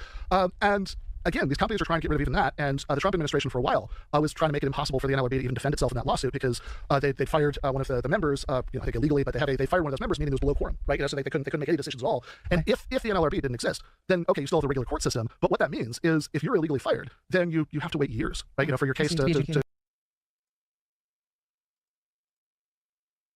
I remember reading a little bit about this from Matt Brunig. I feel like I probably only saw his tweets. January this year, SpaceX sued the NLRB and its own Texas, seeking to have the agency's various actions against a company enjoined on the basis that NLRB is operating unconstitutionally in 3 different ways.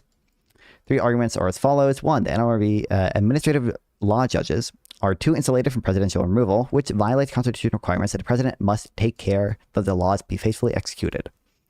2, the NLRB performs legislative, executive, and judicial functions, violating the Constitution's separation of these 3 powers. 3, the NLRB's expansion of make-call remedies in Thrivey has made it so that the NLRB is no longer engaged in the enforcement of public rights, but is instead engaged in suits at common law, which under the 7th Amendment must be heard by a jury. It's difficult to address the sound of these arguments because constitutional law, as a general matter, is essentially nonsense. I see where Conaway gets it from now. Justice is just making it up. I see where Conaway gets it from now. In line with their political preferences, and more importantly, justices have no choice but to make it up in this way because the constitutional document is so hopelessly vague. If certain canons of constitutional interpretation were applied to the process of constitutional review itself, the constitutional document would have been declared void for vagueness, and the Supreme Court would have declared itself to be violating the non-delegation doctrine.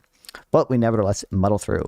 Aside from a general point, assessing specific arguments like these is difficult because you inevitably have to move between citing Supreme Court precedent in one sentence while ignoring or rejecting Supreme Court precedent in the next. If Supreme Court precedent tells us what the Constitution means, then SpaceX is clearly wrong. The Supreme Court declared that NLRB was constitutional in Jones and Lincoln Steel Corporation in 1937. Of course, SpaceX maintains that this was wrongly decided. But if the Supreme Court was wrong about that, then maybe it was also wrong about some of the cases SpaceX relied upon to build its case. For example, its 7th Amendment argument, SpaceX relies heavily upon the Supreme Court precedent, stating that the phrase suits at common law does not literally mean what it says, but also includes non-common law suits that cover the topics that common law also covers. Yeah. And this was also by Matt Brunig, but this is about the ruling.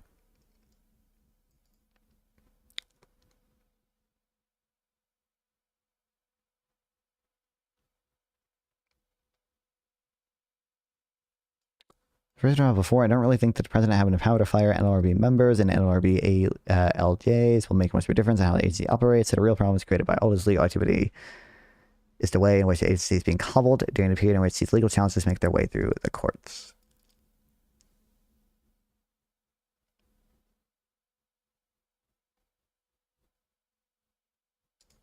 To go through court, and maybe at that time, right, you finally get your job back. But like, I think in the meantime, everybody else has got the message. Okay, but here's what I hear. I hear you describing like one end of the spectrum where workers don't have the protection that they need and they lose leverage. But then at the same time, the reality is these guys are taking this stuff to another country. They have done it. They are doing it. Oh my God.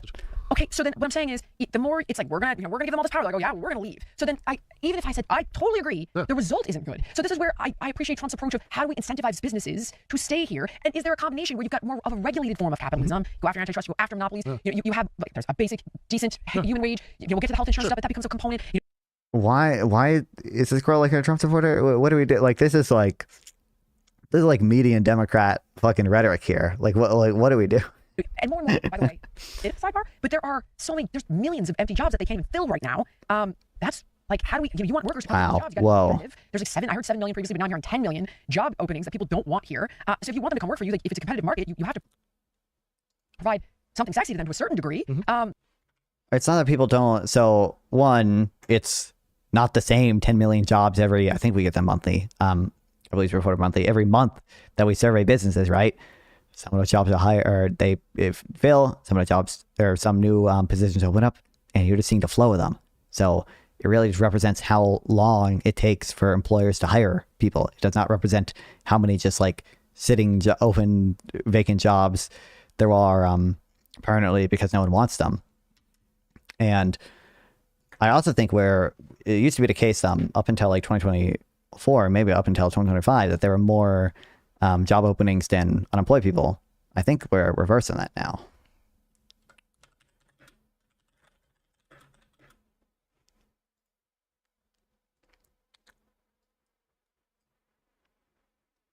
Yeah. Oh, we're like almost exactly 1.0 right now.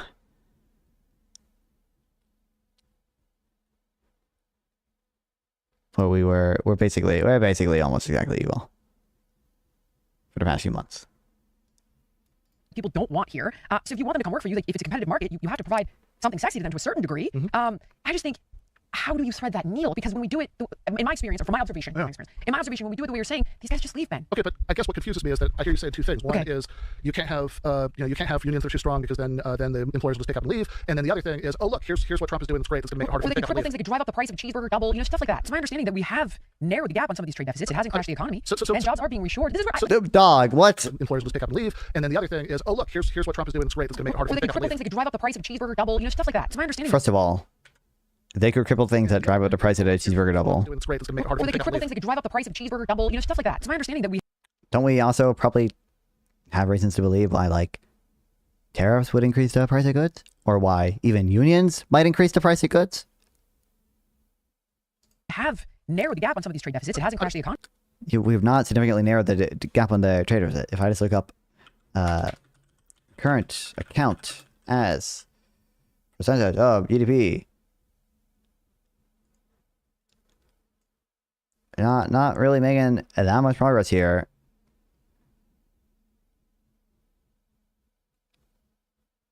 There's a bit of a decrease for like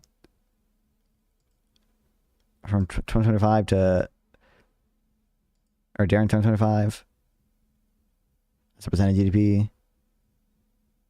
But it's not like we're making substantial changes there.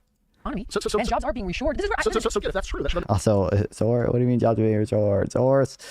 Source, please. That's the argument that, you can't, it's bad for workers to organize unions or for unions to demand too much stuff because otherwise people will leave. Well, if you think there are these tools that are being implemented that are going to make it harder to leave, then the first thing is less true, right? Do you think that you'd be able to recruit better teachers if you pay more? 100%. But this is just the raw number. You can see the big increase prior to the tariffs. And it's not like substantially different than it was prior.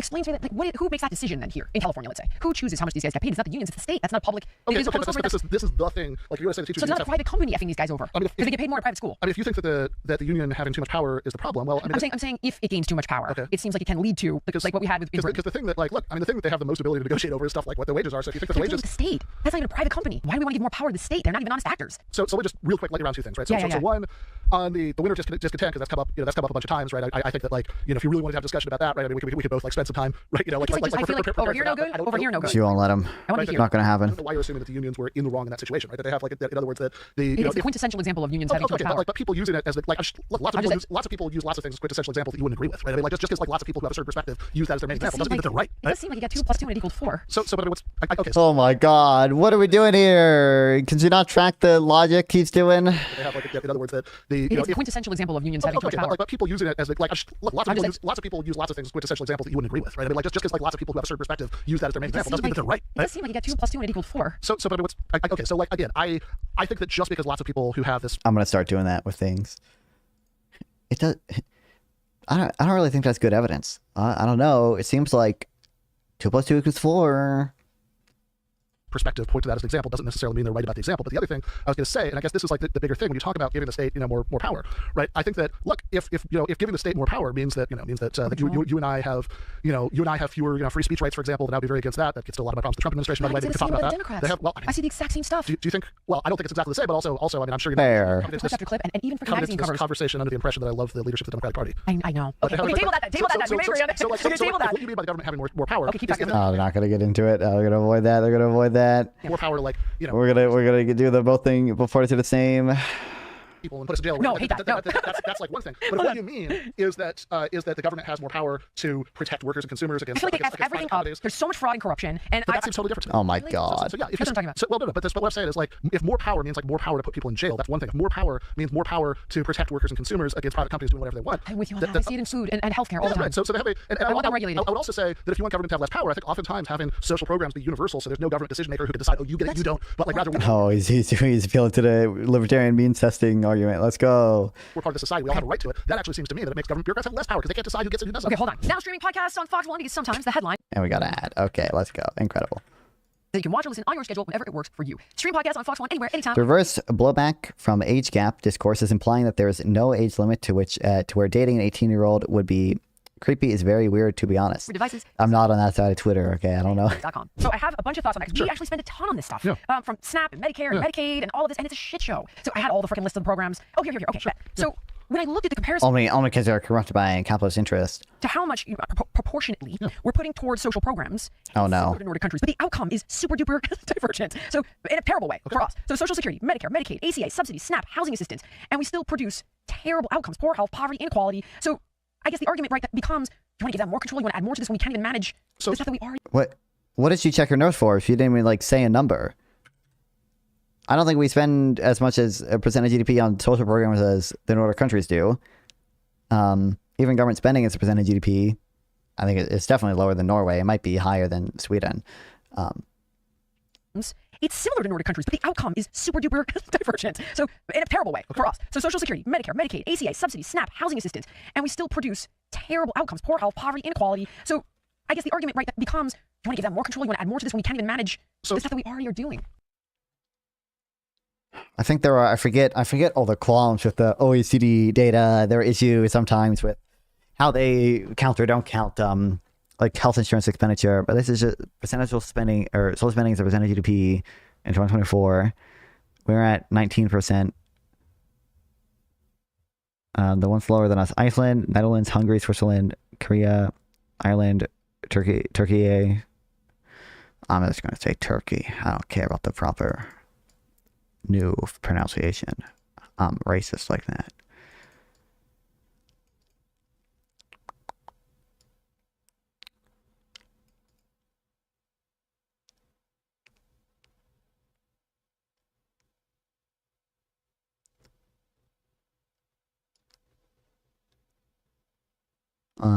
This might include everything I want.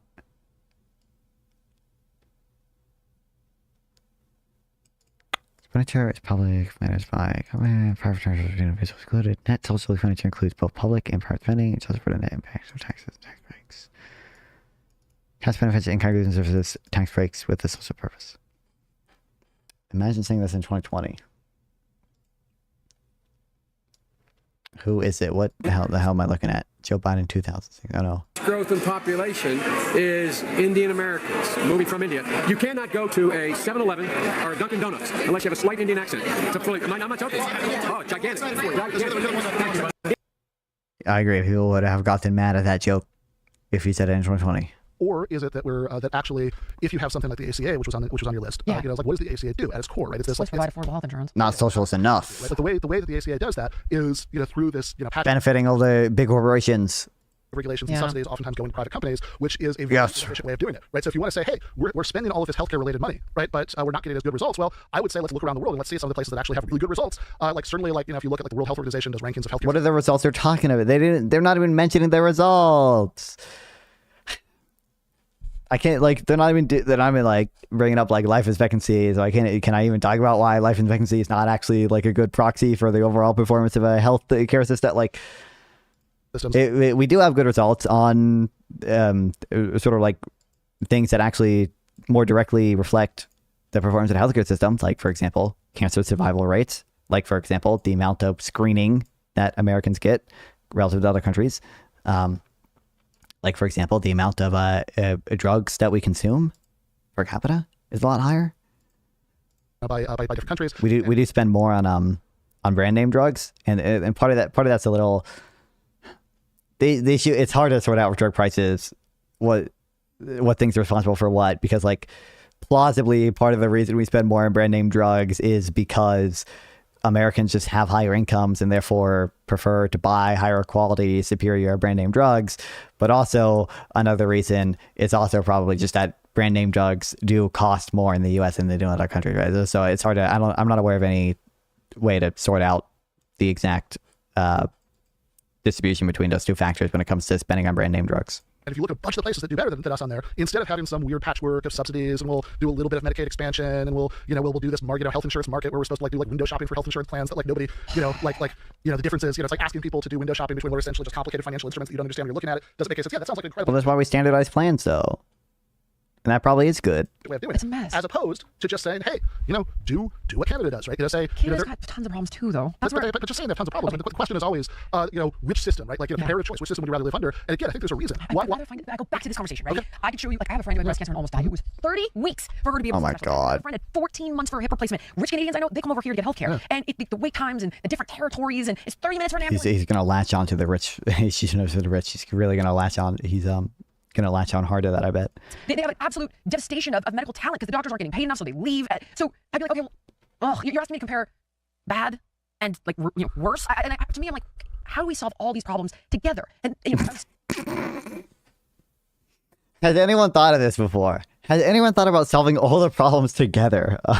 What are these health economists doing, bro? Have they thought about solving all the problems together? What the fuck? Addressing that. Here, I would handle it a bit differently. That's where I'm like, it doesn't seem like it works tremendous. I get that the prevention is better, unquestionably. Yeah. But then when it comes to diseases like cancer, it's actually worse. So again, I think. Wait, what's worse?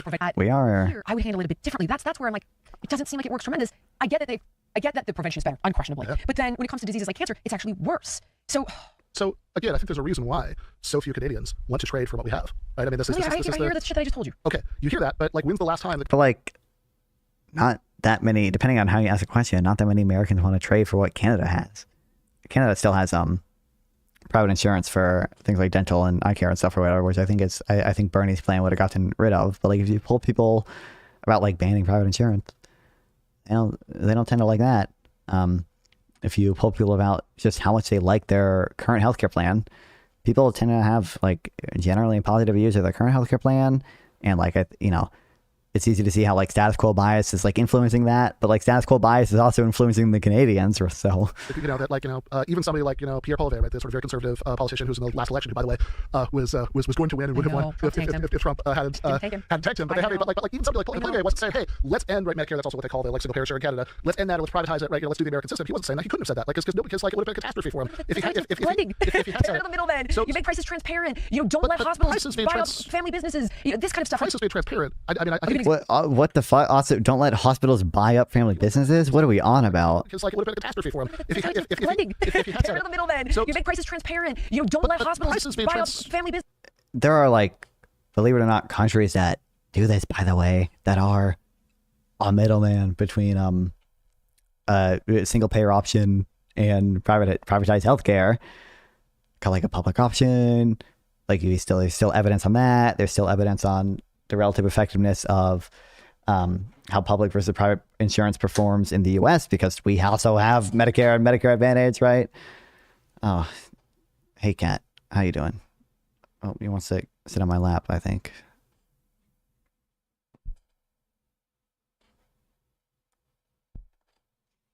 What are you doing, buddy? Oh, you just want to, okay. I don't know what the goal was there. Businesses, this kind of stuff. Prices be transparent. I mean, I'll give you an example. Sure. So what I have now started to recommend to people, even though our system is effed, it's just to work within the system, would be to have like a high deductible healthcare plan and an HSA, and then you have the ability. Like I have a friend who's injured. She's currently out of work, doesn't have insurance, and I was saying, do you realize that you can negotiate for an MRI? And I know a place where you can get one right now for $300. If I do it through my insurance, it's $5,000, and then I have a deductible and I end up paying more. They don't understand the way the system works. There's no transparency. And then when they buy up all these local doctors' offices and integrate them into the hospital, because the insurance companies, they own everything. They own the pharmacy benefit manager, and Trump is bypassing those guys. Right? My understandings are, I'd have to go searching through my notes to find this. I don't care to do that right now. My understanding is there actually is like the causally identified evidence that vertical integration in healthcare companies is actually on net good for consumer. It actually on net is good for consumer and increases efficiency. Like bundled plans for like insurance coverage and like some prescription drug stuff. I think there is actually evidence on that. I'd have to go searching through my notes to find it. Do I want to do it for this lot? This is short. I don't know if I read this thing before, but I've seen this Nicholas Hacker post. Will price transparency cure America's high healthcare cost? Most patients are not going to know the price of services they buy. It's paid for by insurance, with the exact amount being decided via negotiation between the big companies. You cannot extract from hospital an exact list of what every procedure will cost you before you purchase it. In fact, medical providers will actively resist telling you this. Good luck asking how much a test will cost, whether you really need it. Many people have suggested that this might be a cause of America's high health care prices. Accordingly, there have been several initiatives to improve price transparency in healthcare markets. In particular, the CMS required that all hospitals in America provide a machine-readable file of all items and services beginning in 2021. Surely this will reduce healthcare costs. Which, by the way, I understand like this to be the case maybe most of the time or whatever, but like me personally, in my experience, and I've heard conflicting things from other people, obviously. Like, for example, I had I had an ingrown toenail. My doctor like told me, you should get an X-ray to like, see if the infection has reached a bone or whatever. And like, I could just go into my chart, which is like a healthcare app. I believe it's nationwide. It might only be in certain states. And like, just get an estimate for how much it would cost at a given facility. Even I could see how much it would cost, like how much I would actually pay to like the actual part, the copay at different facilities. That might not be available to everyone, but in my experience, you can already do that for at least for certain things. Whatever, regardless.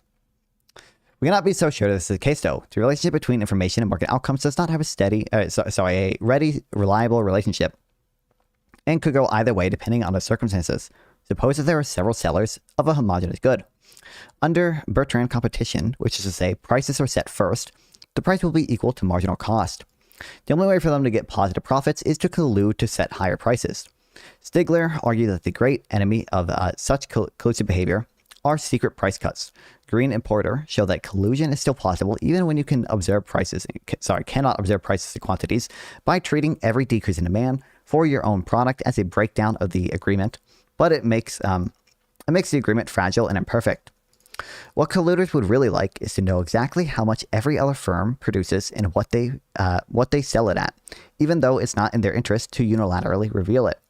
Government interventions in favor of price transparency allow the firms to get around their collective action problem, and that's bad for the rest of us.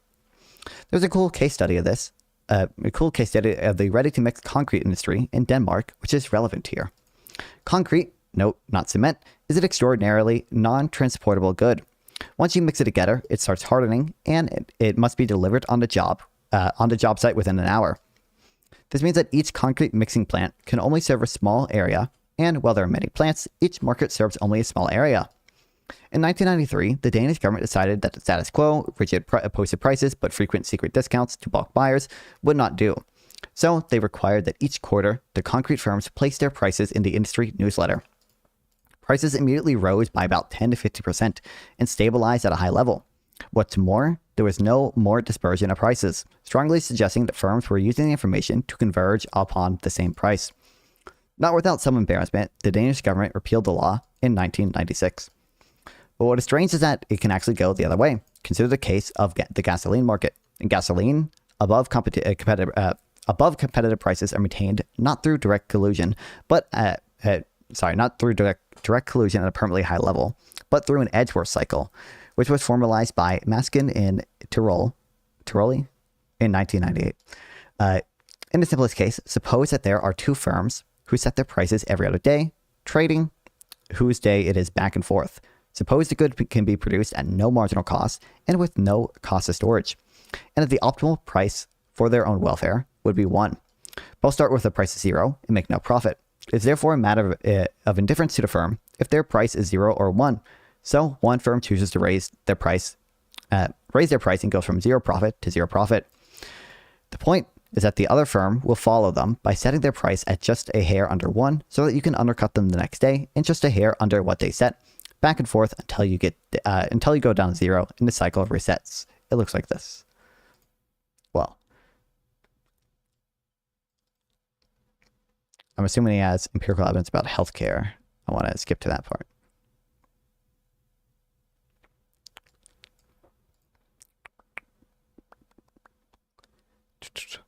So after the long detour, we return to our original example. Should we mandate price transparency in the healthcare markets or should we not? On net, it appears that price transparency laws reduce healthcare prices. What is striking, however, is that it does not appear to be due to consumers shopping around, but entirely due to changing the bargaining power of insurers. When price transparency affects prices, it is through the channel of insurers being better informed about the deals that other insurers are getting and pushing for tougher prices. We need not expect this to raise welfare, and indeed, we could even expect it to reduce it. One key line of evidence comes from New Hampshire, who is the first state to mandate hospital reports for standard imaging tests like X-rays and CAT scans, and whose website for them had been consistently considered the best in the union sense. First, Zach Brown, and then Not Gonna Try, Feng 2025, studied the effects of on prices, which did indeed fall. However, Feng shows that this is due to insurers, not consumers. She can show this because only some insurer-produced procedure accommodations get listed. Their rollout is staggered, but all of them fall, whether listed on the website or not. This corresponds with how infrequently the price transparency websites were actually used by consumers. Given the dispersion of rates and the fact that checking is free, consumers must be leaving a lot of money on the table by not checking. And yet they consistently don't check. Between 2011 and 2013, only 1% of state residents actually used the website. When a state advertised their service, it led to a 700% increase in the number of people using it, and yet had no effect on people's use of lower-cost providers. It's worth noting the results of Quan and Zhang, who use a similar website in Maine, and do attribute some of the decline to shopping around. It doesn't fit the narrative, though, so let's go over it. Based. By contrast, when the prices being revealed are more relevant to the shopping consumer, it actually increases prices. Okay, yeah. Suppose price transparency does bring down the price through the insurance channel. How are we sure that this is a good thing? Consider a bilateral monopoly, where one insurance company negotiates with one healthcare provider over the optimal set of payments. The solution is given by the gains from trade, the outside options available, and the bargaining weights to each, which is a reduced form parameter, but you can think of it as a discount rate of each. I'm confused. Which gives us unique division of surplus. If price transparency changes the bargaining weight of the insurer, this has no effect on the price paid by the consumer. This remains the same monopoly price before and after. Now I must not be too pessimistic. A good deal to gain will be passed on to the consumer, although I do not know how much.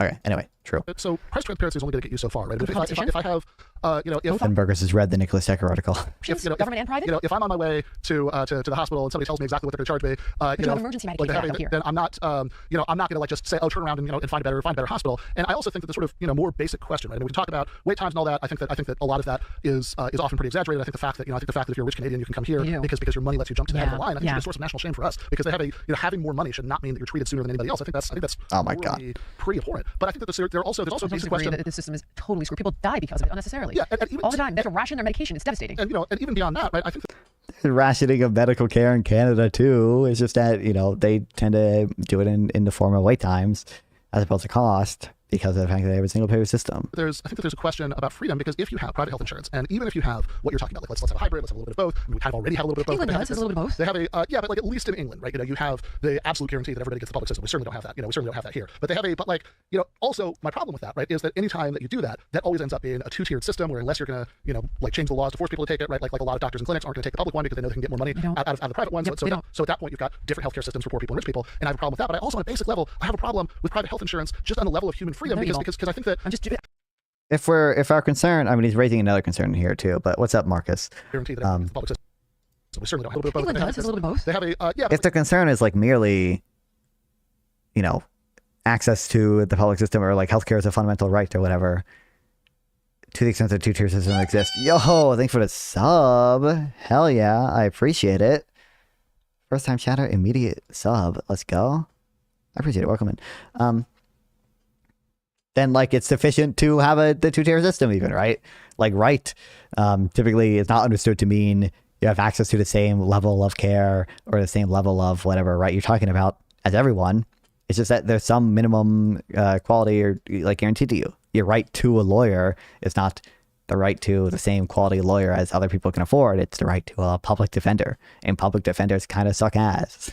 Like at least in England, right? You have the absolute guarantee that everybody gets the public system. We certainly don't have that. We certainly don't have that here. But they have also my problem with that, right, is that any time that you do that, that always ends up being a two-tiered system where unless you're going to, like change the laws to force people to take it, right? Like a lot of doctors and clinics aren't going to take the public one because they know they can get more money out of the private one. So at that point, you've got different healthcare systems for poor people and rich people, and I have a problem with that. But I also, on a basic level, I have a problem with private health insurance just on the level of $40. Yo, Marcus, I appreciate it. Let's go. Hell yeah, brother. I appreciate it. I don't know if you feel like if you donating $40, you might know me, but I especially appreciate it because I haven't been able to fucking stream for the past little while because my Wi-Fi's been fucked.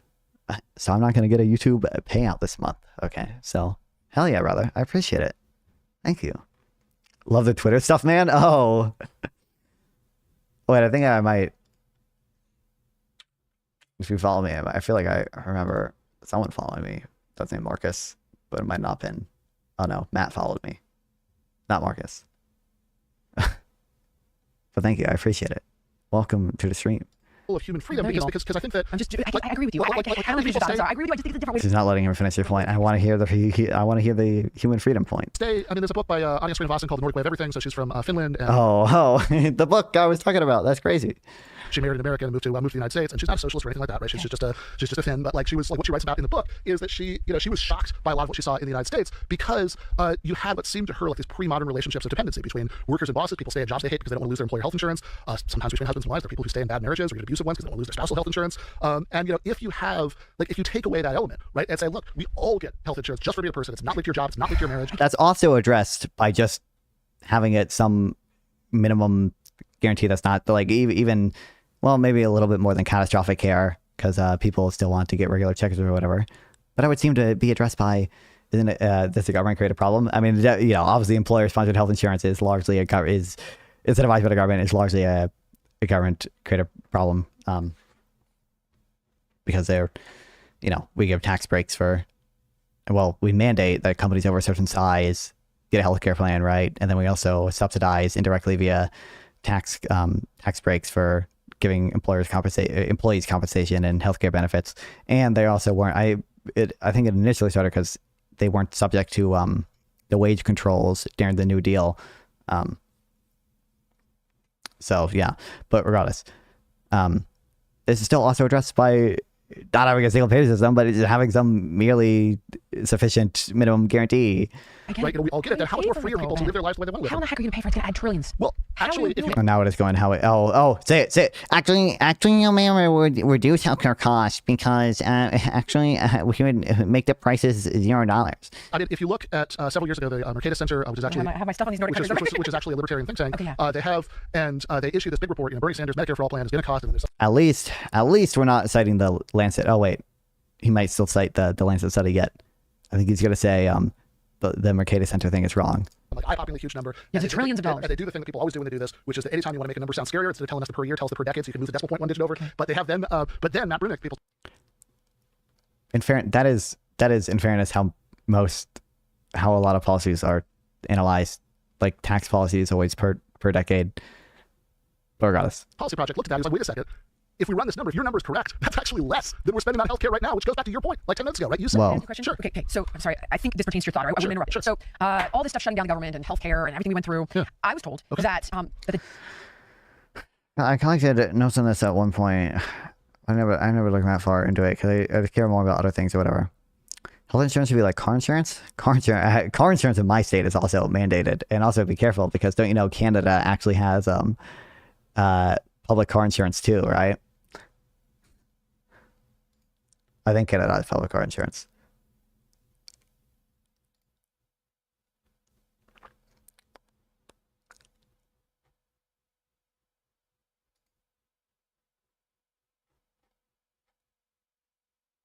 I don't know if I have them saved anywhere or whatever. I don't know. There's a lot of memes about how much universal healthcare, how much it would cost or save money because a lot of people cite the Lancet study, which is kind of a silly study. That says it's going to save a lot of money. I'm not familiar with the Mercatus Center People's Policy Project Dispute. The Democrats put the sunset deadline in there. That was their sunset deadline for the healthcare, the Obamacare subsidies, right? That started during COVID. Okay. Now, I was told that the reason they had to put a sunset date in is because the amount of money that it would cost was so astronomical that they weren't able to make it a fixture. It literally went against some law of being able to add so much to the deficit. Yeah. And that's the Democrats who made that decision. Well, I mean, they put the sunset clause. I mean, again, see above read the Democrat, but also like also though they have but that was Obamacare subsidies. But this is Mercatus. These are people who are ideologically opposed to Medicare for all. If you actually run their own numbers that that like produce that eye-popping figure, then if you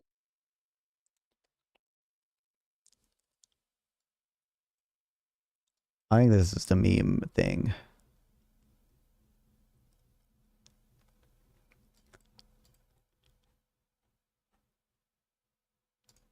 if you look at what everybody public-private is spending on healthcare right now, it's less than it would cost to. It's more than it would cost to do Medicare for all, which makes sense because you have all of this duplication of bureaucracy. You have the the admin cost. Like you have all of these companies have all these elaborate mechanisms set up to like pay people to the fraud bananas. Whoa! So, like it makes a lot of sense. And so even with Mercatus numbers, like yes. First of all, it's true there's like duplicate admin cost or whatever, right? But for one, it's not actually clear. It's not necessarily clear that on net reducing admin cost would oh thanks Metro. I was looking for it. I swear to God, there's a fucking it's a website I had saved that had a bunch of it had stuff about the Lancet article, but it also had a bunch of other different resources related to it. Oh shit, I found it.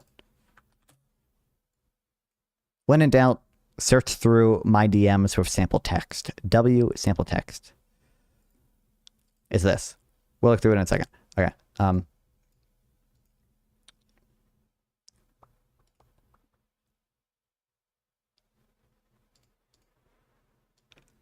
But it's not actually necessarily the case that reducing admin costs reduce overall health insurance, because things that or overall health insurance costs, things that have admin costs can also reduce costs in other places. So for example, requiring people to get pre-authorization for treatment, as much as people don't like it, does reduce the amount of potentially unnecessary, the word unnecessary is a little harsh or whatever. I understand why people might have objections to it, but potentially unnecessary treatments that people get and therefore reduce overall healthcare spending. Second of all, a lot of it is just due to the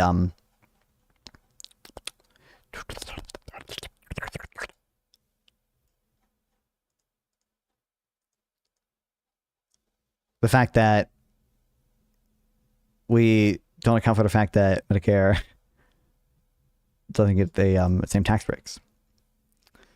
This is a thing people often cite, the CBO report. CBO published a report estimated decline in administrative costs if the U.S. were to transition to single payer.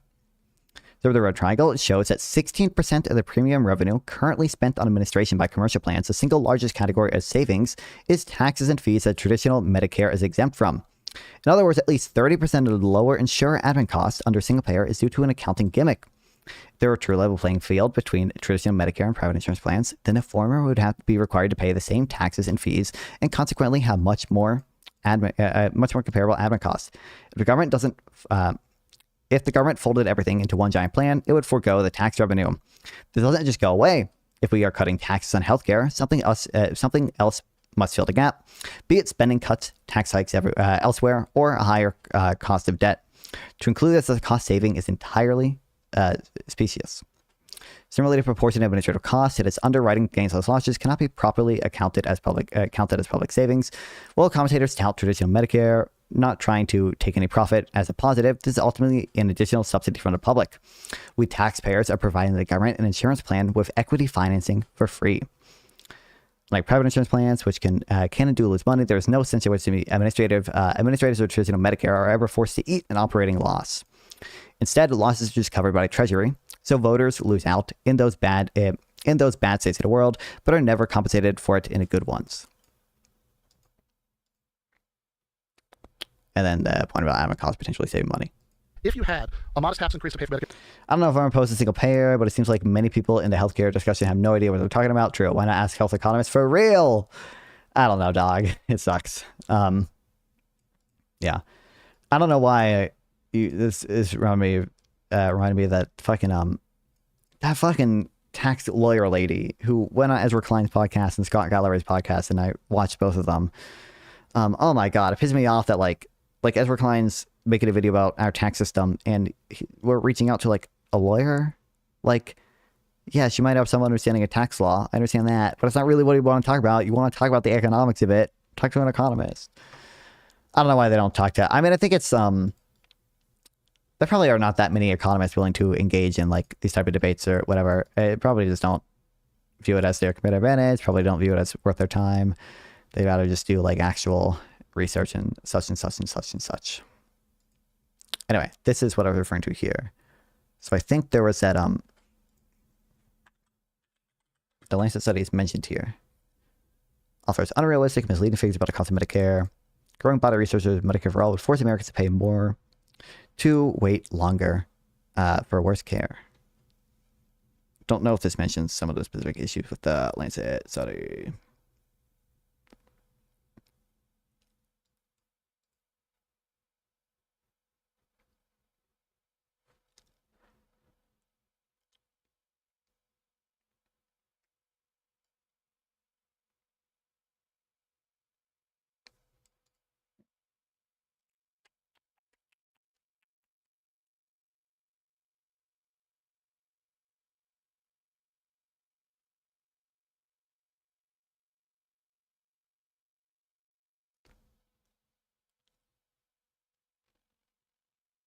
I'll have to look through some more of this stuff. I think I have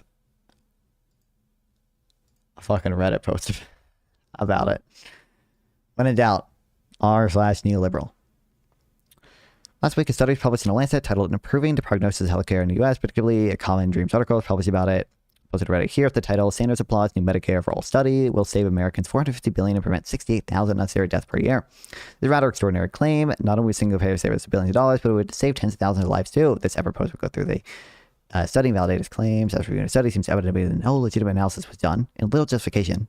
There is rest and cherry pick sources and arrest most optimistic scenarios imaginable without considering any drawbacks. I know the 68,000 death number or whatever is pretty reliant on the claim that like or them assuming that like the uninsured people's mortality rates would match the insured people's mortality rates if they were to get the coverage universal healthcare offers, but that's probably not the case because it's probably the case that people who don't have health insurance are there's other factors confounding why their mortality rates are higher, and then it's also can't be assumed that the public healthcare option is going to be the same quality as the private healthcare option, so it's not necessarily the case that they're going to match the insured level. It might be a lower level that they end up matching to, even if we ignore the kind of co-founders there. Authors are not experts in health economics, rather they are epidemiologists. The law speaks skeptical of any bulk of the study. California is a funny state. Many such cases of them engaging in some foolery. California billionaire tax qualifies for ballot, setting up costly fight. Oh, that's not that surprising, is it? That was what everyone expected, was it not?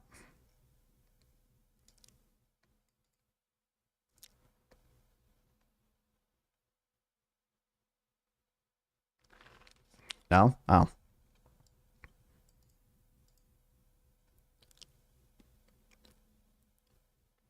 It will most likely pass. I mean, it wouldn't surprise me. Still, chance that initiative would not go before voters. Proponents could still agree to pull it from the ballot before a late June deadline. Part of a deal with lawmakers at Newsom. Measures part of a complex landscape of tax-related ballot initiatives, including separate union-packed tax extension, an effort by business groups to limit tax increases, and a countermeasure funded by Brin and allies that could lay the groundwork for such an agreement. Oh, wow. Anyway.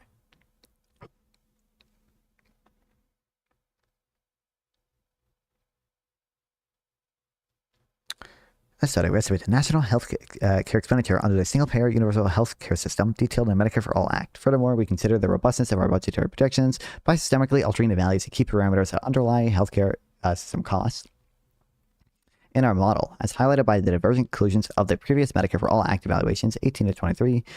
These inputs can vary. Oh, are these citations? Probably. These inputs can vary as a result of differing expert opinions on empirical uncertainties. Accordingly, we developed single-payer healthcare and interactive financing tool in which these parameters can be adjusted. Shift similarly enables the customization of national financing plan in which insurance premiums paid by employers and individuals would be replaced with other options such as payroll tax.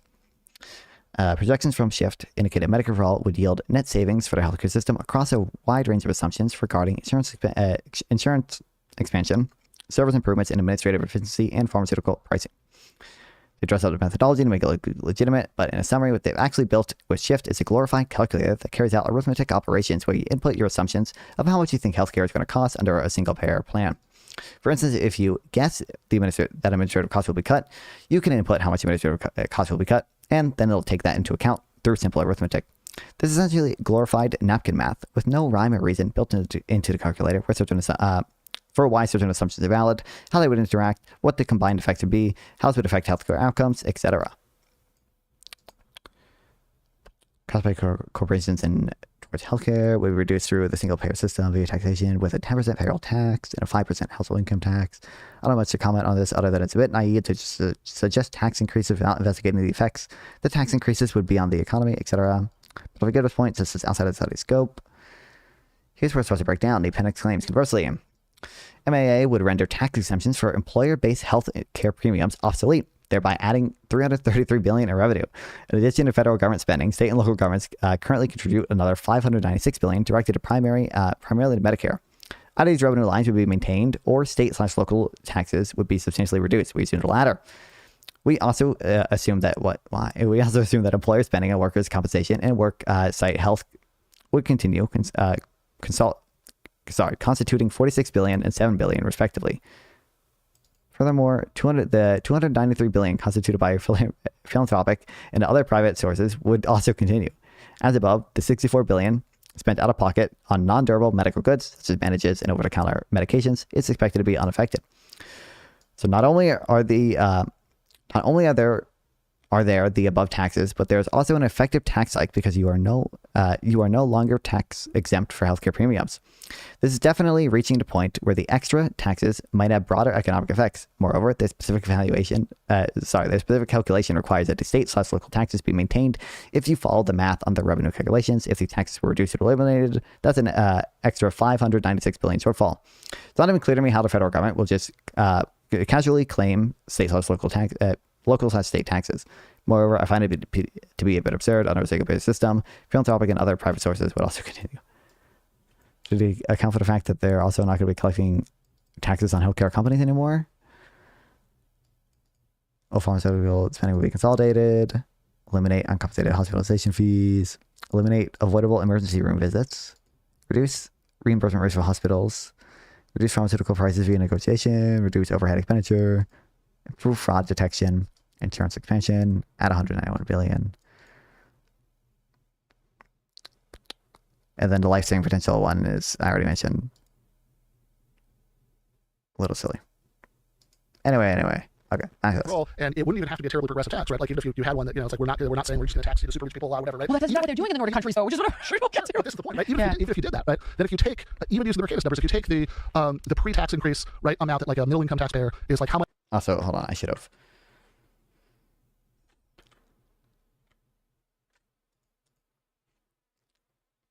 Security Center released estimate of Bernie Sanders Medicare for All plan. Or proposal linked posting thanks to author and communications team behind the Koch-funded Mercatus report. Oh boy. Carefully cultivated a certain kind of media coverage in pursuit of their political agenda. Increasing federal budget commitments by approximately $32.6 trillion between 2022 and 2031. The rest of the abstract, and indeed the rest of the paper, omits the more important fact that their estimates states the overall health expenditure would fall by $2 trillion over that period. The abstract then says, doubling all currently projected federal individual corporate tax collections would be insufficient to finance the added federal cost of the plan.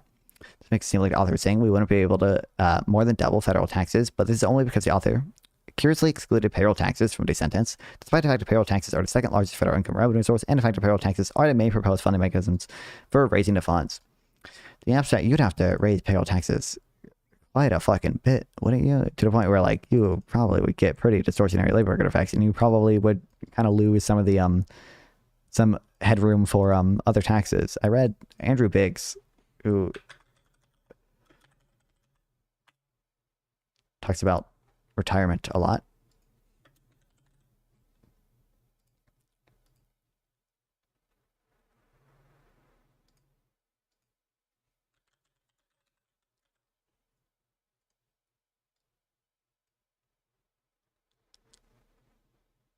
So it's about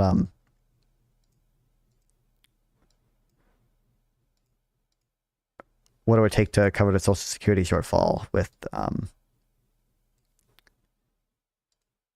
payroll tax expansions or increases.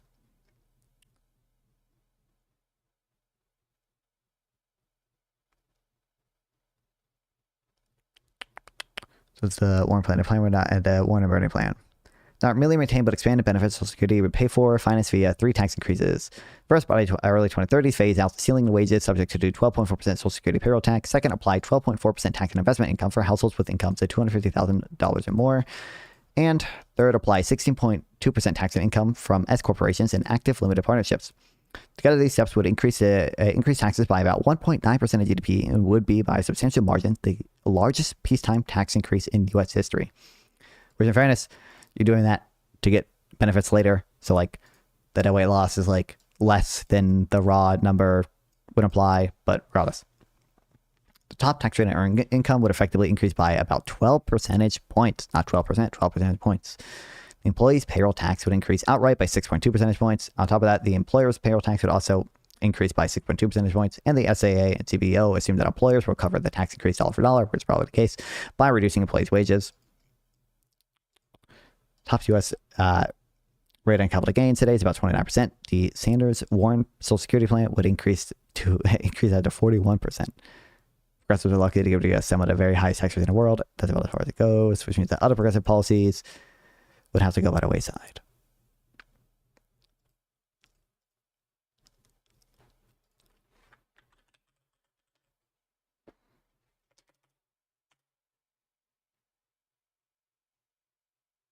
It doesn't mention how much you might have to raise payroll taxes to cover this, but let's just see. Does he mention how much benefits increase under this plan?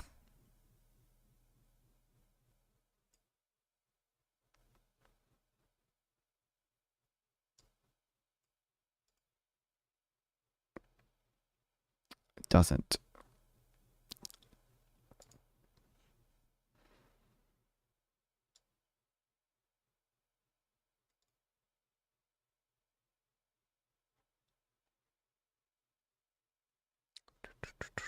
Okay.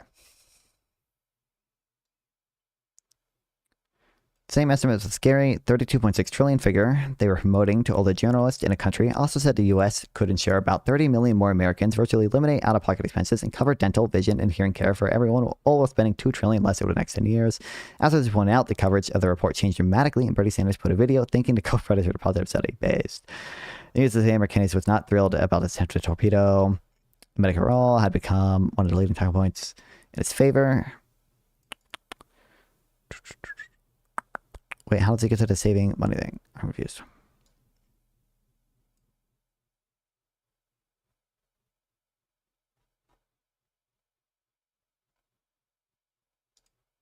Though Medicare for all saves $2 trillion overall, shifts nearly the entire healthcare bill to the federal government, meaning federal expenditures doesn't necessarily go up under the current system. The federal government is expected to contribute.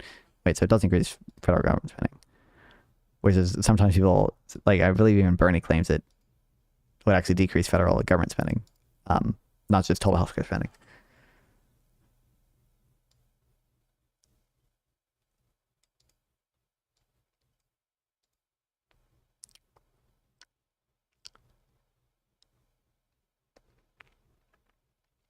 Okay.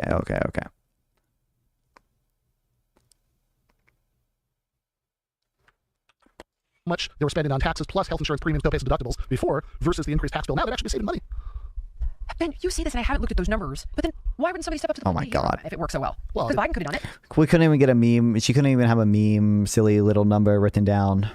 And Trump could do it now. And we all know this has been a disaster. Obama broke his arm patting himself on the back for Obamacare, but it hasn't. I mean, I think somebody did step up to the plate and try to be a hero. This was Bernie Sanders, and the Democratic establishment is very much in with corporate America. And so they have I do know that. Drew, they all are paid by Big Pharma. Drew, she's gonna agree with this. By the way, let's go. And they worked hard to make sure that he didn't. I think that I don't think that the fact that something has. I think that you would agree, right? There are lots of things that you want, right? That you think would work better. That no government, that the government hasn't implemented. I don't think that. 100%. So like just because. I think they're totally captured by these guys. I just don't think. Yeah, of course. Source, it just doesn't seem like it's the case that the best identified evidence finds that like there's significant effects of corporate lobbying or of even inequality on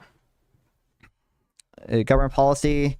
And to the extent there is an effect, it's not always clear the effect is like that bad with regards to the well-being of the median person or the like overall national welfare, because it can lead, like, for example, if you look at the effects of Citizens United on state level, it seems like it leads to an increase in political turnover between the two. Not simple, well, true. It seems like it leads to a it's simple. People are evil. Corporations, big money, big evil money, do big evil things with big evil money. Democrats will love big evil money because they big evil too.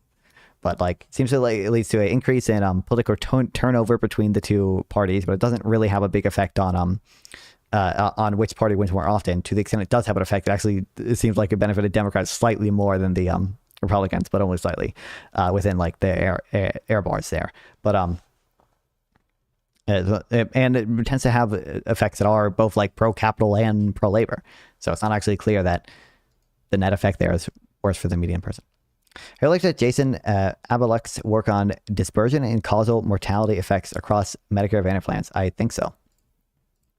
If that is the study, in like the King of the Coast article about the matched seniors.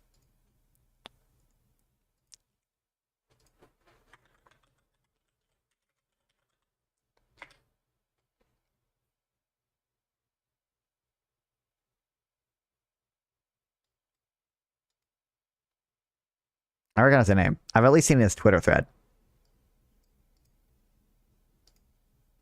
But I don't know if I've seen the specific study you're talking about.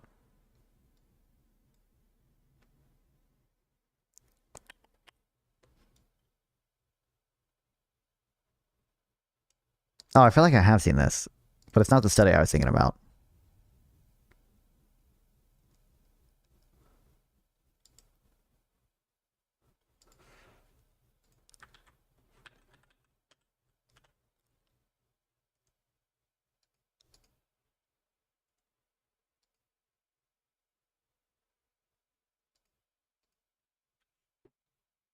Okay, abstract reading. I love reading abstracts. Companies in health insurance markets may fail to improve health outcomes if consumers are not able to identify high-quality plans. We develop and apply a novel instrumental variable framework to quantify the variation in causal mortality effects across plans and measure how much consumers attend to this variation. We first document large differences in observed mortality rates in Medicare Advantage plans in local markets. We then show that when plans with high mortality rates exit these markets, enrollees tend to switch to more typical plans and subsequently experience lower mortality. We derive and validate a novel fallback condition governing the subsequent choices of those affected by plan exits. When a fallback condition is satisfied, plan terminations can be used to estimate the relationship between observed plan mortality rates and cause of mortality effects. Applying this framework, we find that mortality rates unbiasedly predict cause of mortality effects. When we extend our framework to study other predictors of mortality effects and estimate consumer willingness to pay, we then do that. High spending plans tend to reduce enrollee mortality, but existing quality ratings are uncorrelated with planned mortality effects. Consumer place little weight on mortality effects when choosing plans. Good insurance plans dramatically reduce mortality, and redirecting consumers to such plans could improve beneficiary health. Whoa, wow, shocking. I think there is evidence. I believe there is evidence on it seems like if you standardize plans, consumers are better at making choices between them. So in fairness, we probably should standardize plans. I think there is evidence to that effect. When I look at the socialized medicine, it sounds wonderful, but then everybody's like, yeah, look at all the problems it created over here, look at all the problems it created over there.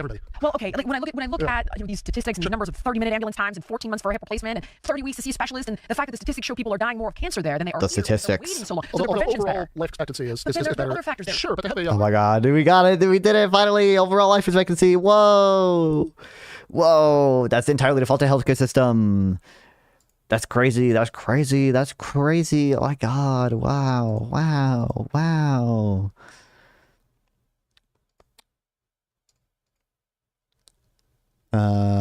I got too many papers downloaded on health insurance to easily find this paper.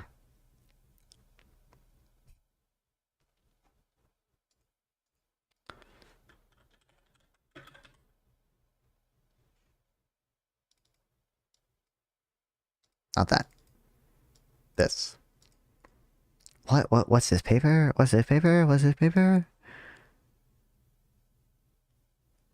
Measure population health as life expectancy do not depend only on what transpires within the healthcare system.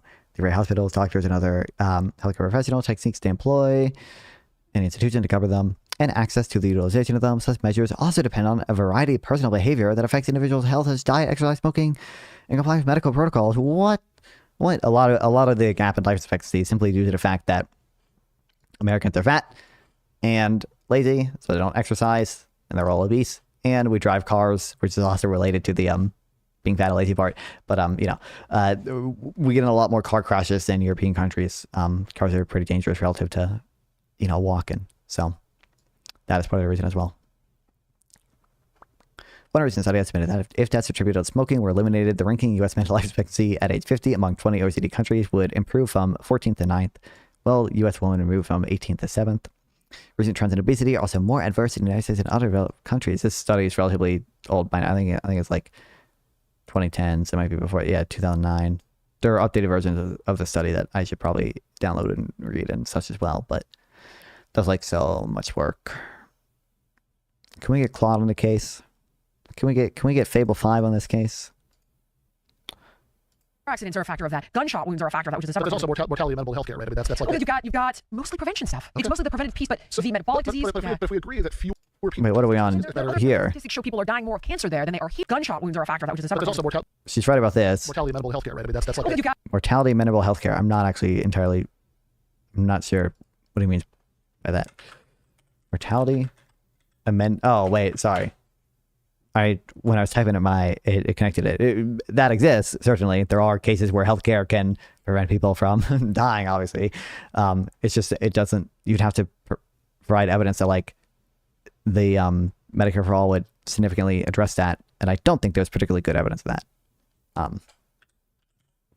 In fact, we see some evidence of potentially the opposite happening, insofar as we observe that like Medicare Advantage does better than traditional Medicare plans in cases where there's, exogenous variation between the two.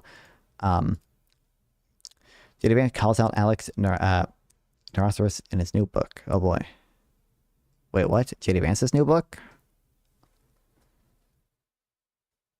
When did Burrow find time to write a book?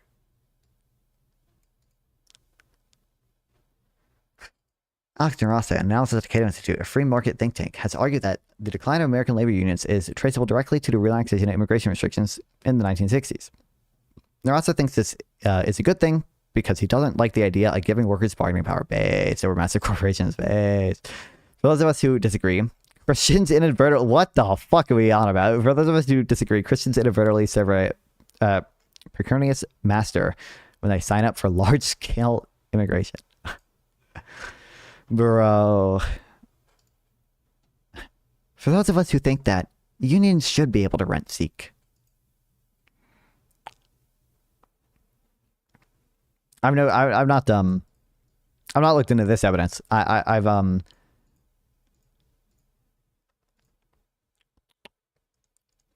heard broadly before that there were many unions that opposed immigration because they were fearful that it would lead to declining union memberships. I've not looked into how valid those fears were. It wouldn't surprise me if it was to a large extent true.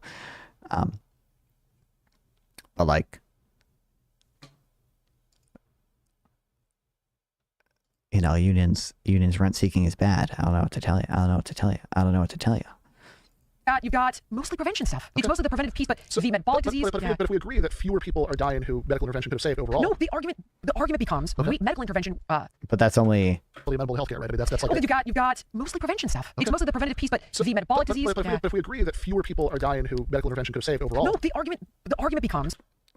Over what, at the very least, you should consider over what time span, because clearly there could be a concern that even if you were able to reduce mortality in a short run by giving people, you know, access to health insurance and healthcare, depending on how you structure it and what incentives you create for healthcare providers and like pharma companies, at the very least, you could expect lower life expectancy in a long run, insofar as you remove incentives to innovate new drugs or help with healthcare providers more generally, insofar as they tend to innovate less, but also just even in the shorter run, the quality of care you could expect to at least potentially go down, insofar as you heavily negotiate drug prices or prices for providers and such. Medical intervention, we're actually saving more here because for things like cancer and like the quality of care does matter. At the very least, I hope that people agree. Like, it's theoretically possible to have a system that like maybe at the very least in the short run, it saves a few thousand more people, let's say, but like decreases the quality of care overall to such an extent where it's not worth it. Like, it probably is, is just the case that like adding a year of life expectancy to 1 million people is probably better than, that's like 1 million life years saved, than it is to like save the lives of like 2,000 even like 50-year-olds. Like, that's just not that many. That's just like not that many life years saved. Give me the bad news, Doc. I can take it. How cooked are we? What's up, Camel Tony? Welcome in. Cooked in what sense? Cooked in what sense? Who's the we? Who's the we? And what cooking are we talking about? And these diseases like lupus, all these things, because they're getting seen more quickly. No, it's the #1 cause of bankruptcy in our country. That's not true. The #1 cause of bankruptcy in our country is SORS, please. What?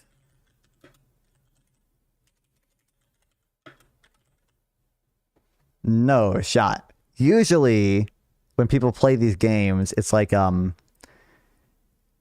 debt and related healthcare costs are widely recognized as the leading cause of bankruptcy in the United States. Usually, when people say stuff like this, what it is of the people who go bankrupt, did they have medical debt that they say contributed some portion to it? And if they say contributed some portion to the bankruptcy, it's therefore a medical bankruptcy, even though really what people interpret from that is kind of like a but-for thing, like, but for the medical debt, you wouldn't have gone bankrupt, but it's not what they're asking these people.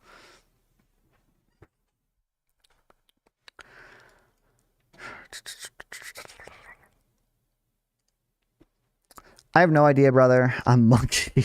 You're the numbers guy. Thank you for your service. No worries.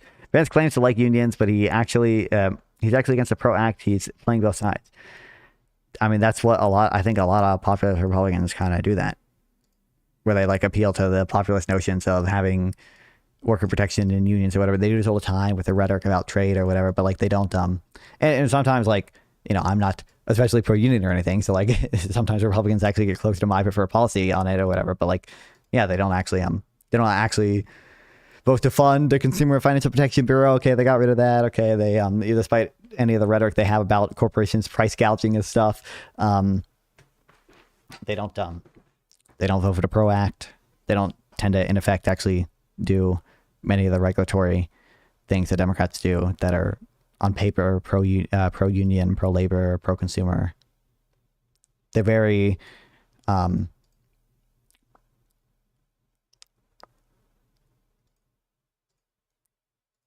what's the word? Very stingent on antitrust. Is that a proper word? Or really fucking based? I mean, I don't like lying. I don't like that they're lying. Now, maybe there are some cases where it's not good to do that, but you know. It's like lupus, all these things, because they're getting seen more quickly. Now it's the #1 cause of bankruptcy in our country. And I think, I mean, you were mentioning this earlier with regards to like, I think Graham Plattner or whatever. I care about the rhetoric insofar as I think it promotes like bad populist ways of thinking and also bad policy insofar as you get people to actually support a policy, even if you don't actually want to do it, even if you vote against it, insofar as you spread the idea of that policy, you plant the seed in people's minds to do a given policy, or just encourage broadly the like populist us versus them way of thinking that I think that might lead people to bad conclusions on unions, but also lead people to bad conclusions on property taxes and trade and billionaires and all the other things people care about. You know, that is I don't like that they promote that way of thinking as well. Those are both negatives. And in fairness, obviously Democrats promote that way of thinking in those types of policies sometimes as well. So this is where I'm saying I don't think either of these work super duper. I think that's all. I think wait times are going to be longer if you let more people in the line, right? I think that I think part of the reason we get shorter wait times in the U.S. is because we kick some people out of the line because they can't afford it, right? I mean, this is we have that. Wow. I mean, like, that might be one of the mechanisms, but that's usually not the mechanism we care about. Okay, and we have ACA subsidies, but I'm sure people. I mean, if you talk to people who are in their 20s or 30s, right? Like usually it's just because they're less. That's just kind of that's the margin at which care is rationed when you can't like pay more for care. Like people who are. My brother just had a crazy infection on his arm and couldn't afford to go to the doctor. I'm like, but Greg, you have, but there's state Medicaid in California. I don't know. I can't wrap my head around why he doesn't use it. That's the other thing is when I look at some of these programs. I got in an argument with his fiance, my brother's fiance, about the cost. She's actually very liberal, very liberal. But we were talking about Charlie Kirk's statement that. Oh my God! I'm not saying it is a scam. I'm simply saying that it does cost kids gazillions of dollars if their parents don't cover it, puts them in debt. And there's this completing college. Wow. She was arguing against Charlie Kirk, talking about all the grants. I'm not saying it was a scam. I'm just saying it costs kids a ton of money, and they get in a ton of debt, and they only do it because of social pressure. Get for college, like go to City College for 2 years and then apply for aid, and it's forgivable. What's going on with all this? So why is this a mess? Sure. They have all the SNAP and the this and the that and the thing and the that, and it's still a mess. Even if it were the case, right, that for everybody who needs it, right, that like all of this help is available, and it's really not. I mean, I think that there's, again, so much of this stuff is need based that like anytime something is means tested, that always means there's going to be a gray zone of people who could really use the help and who are not getting it, and then they're going to resent it because oh, see, why do I have to pay for this thing that I'm not even getting the benefits of, as opposed to a universal program that we all pay into and we all get. I think that you only get one life to live, and getting to spend a few years of it, focusing on reading and thinking, I think is really valuable. And I think that I don't think we should have a system where if you're not, depending on what kind of family you're born into, either you get that just. She's so into it right now. She's locked in. You get it. She's pondering. Like, worthy of enough help, or maybe you have to go into crazy debt, to do it, right? I mean, like this seems like a terrible way to do that. I mean, I think that imagine how bad it would be if going to high school worked like that. I know. I do agree with you that these things are broken. I guess I don't think I've never seen socialism work outside of. Okay. Right, you're okay. So. Oh my God, we're going back to that. I agree. Everything is corrupt and horrible. But have you considered that Chairman Mao is bad? Yes. Thank you. Yes. So glad I have this capitalist on my team. Let's go. Thank you, woman. These are the criticisms, because I've had this conversation the other way around, where I was like, well, it works over here. Yeah. And then this was the pushback that I got. Sure. So, first of all, our population is 10 times the size. Yes, true. Well, I can't do anything because we got too many people, and too many of them are Black and Asian. Yes, say it. Let's go. What do you think of the 1920s immigration restriction? I don't know. Believe me with that. I think generally immigration restrictions tend to be bad. I don't believe that there's any reason to believe that the restrictions in the 1920s would be like significantly better. It's my understanding that during that time, a lot of unions and the progressive movement in general pushed for those immigration restrictions, and I think that the logic they were using was unsound. But like, I don't know specifically why I would think anything in particular of that's different than my sort of more general views on immigration. We're a federal republic of 50 distinct states, each with its own constitution, tax codes, and political priorities. There's no way to get everybody on the same page here, which does seem to be, in my opinion, after having listened to all of this. I mean, you don't need to, quote unquote, get everyone on the same page, because just like how states can expand Medicare and stuff now, and they administer Medicare, like you could do that with some type of public option or single payer system. The greatest obstacle, and you're never going to undo that, the trust problem. So, and what I mean by that is I just gave you all these freaking programs. The trust problem. And I think people don't understand how much taxes rich people pay. When I look at my taxes, Ben, I'm like at 7%. Oh boy, oh no. So when living, when I... Sorry. I call everyone a bitch. Can't call women bitches. I'm woke. Johnson Reed Act. I mean, I'm not familiar. I'm aware that the progressive movement in the 1920s restricted immigration. That much I'm aware of. I'm not aware of the specifics of the act that did it. But anyway, sorry. Kind, respectful woman, queen, diva, ain't no way you paying a 70% effective tax rate, okay? She's probably fairly rich, okay? It seems like she got, well, actually, it's only 19K views, okay? But 700K subs, okay? She got a few brand deals in this, okay? I'm sure she's doing pretty well for herself, but ain't no way you paying a 70% effective tax rate. I live in California. So you're at like 38% federal. Oh, California. I don't know, actually.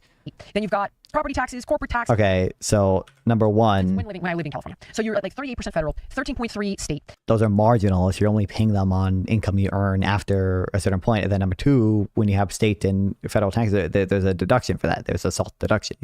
So you can deduct some of your state taxes from your federal taxes. Then you've got property taxes, they don't just stack like that. Taxes, death taxes, capital gain taxes, gas taxes, and by the time I'm done, 70 cents on every dollar goes to the government. And I'm like, that's good. You're welcome. And I don't see anything. My roads are freaking. The PCH fell into the darn ocean. The schools suck. They don't have tremendous outcomes. The vast majority of our 8th graders don't read. You've got all this corruption and healthcare and fraud, and the money's going to NGOs that use it for God knows what. And the trust is gone. I don't trust them with my money anymore. Oh my God. I go away, and it was just meme after meme after meme, bro.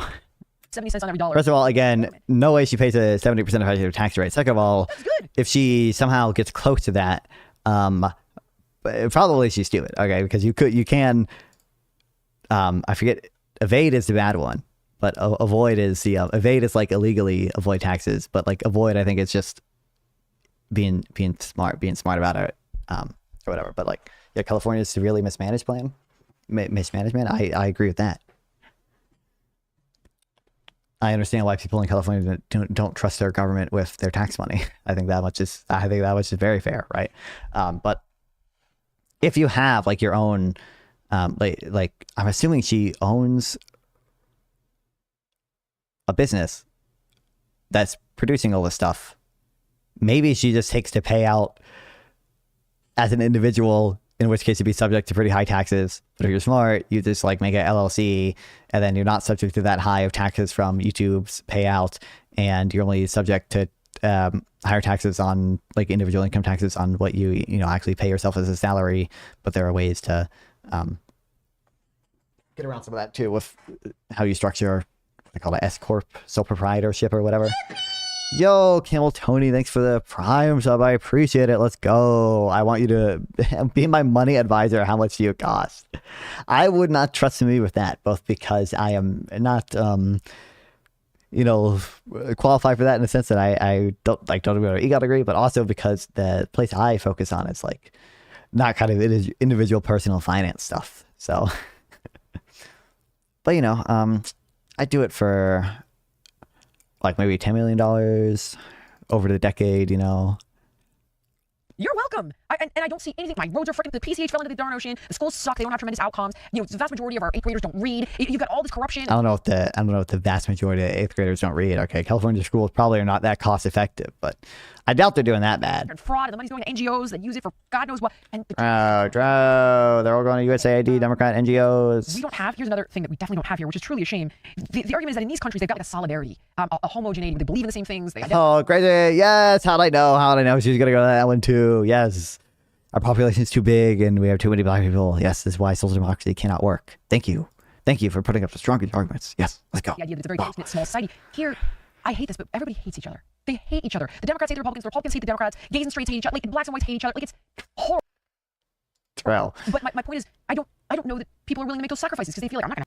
By which, these two things don't necessarily conflict, but it is funny she started at the very beginning of this podcast by saying, "Oh, I actually think Americans agree on most things. We just disagree on what to do to get there." Right? Like, it's not necessarily in conflict with everyone hating each other, because people can not understand that. They can lack a theory of mind for the other side and think that the other side just has their beliefs because they're evil, and they can obviously you can still have strong disagreements and hate each other over different ways to get to the same place. The NGO plex in California is travesty. Just because some Republicans make incorrect claims about it doesn't make it less so.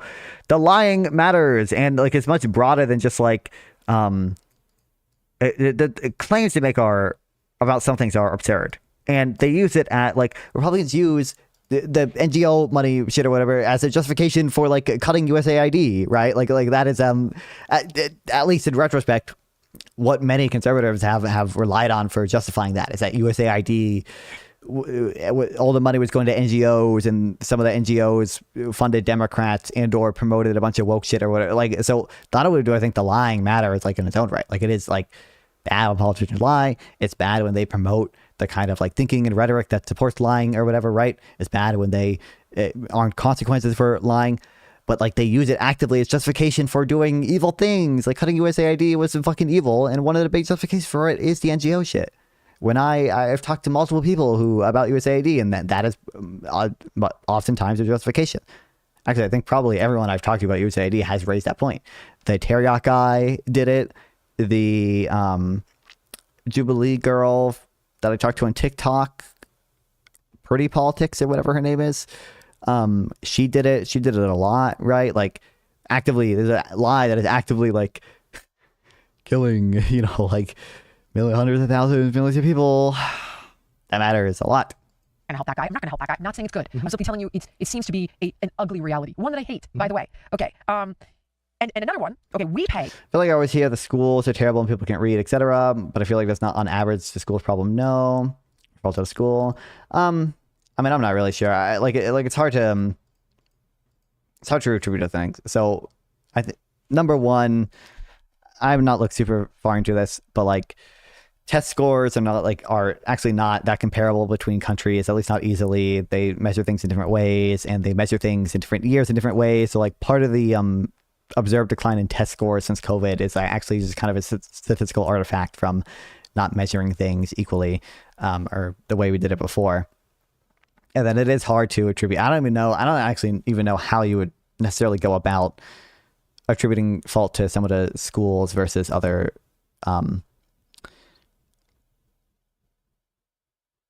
things. And it's also hard because let's say smartphones reduce attention spans, which probably some evidence for it. There's also like smartphones probably do have some negative effect on educational outcomes. Do you blame smartphones for that, or do you blame the schools for not adjusting properly to smartphone? Like it'd be hard even to attribute blame that way. Like I think it'd be kind of silly, but yeah. 3.4% into NATO, which again, I'll go back to one of the reasons. And I was like, Trump is a scumbag. I'm gonna just look up California. Our reputation on a global scale. I listened to Sam Harris say that so many times, but at the same time, 8th grade. I also listened to. It's a pretty big accomplishment to get literacy. So that did not. Okay, right. Hear me out. Here's the argument.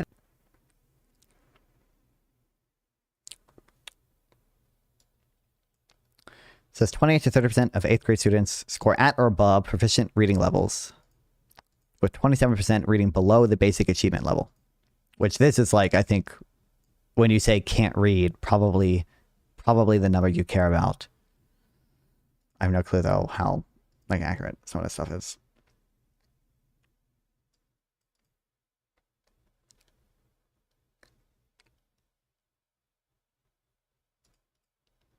I know Creamix has some fucking Twitter threads or bullshit about some of that stuff.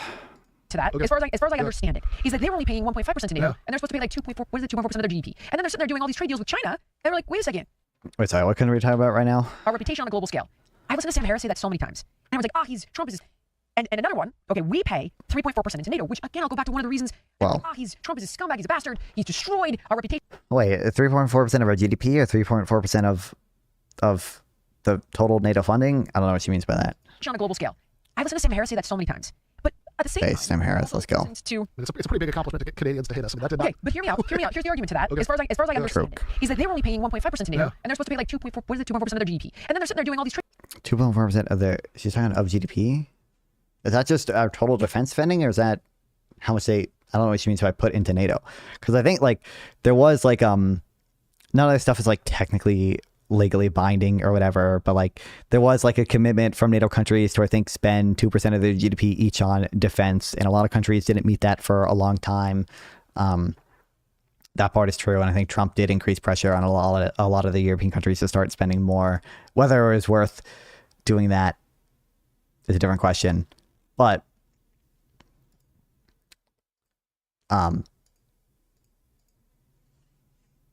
trade deals. I think.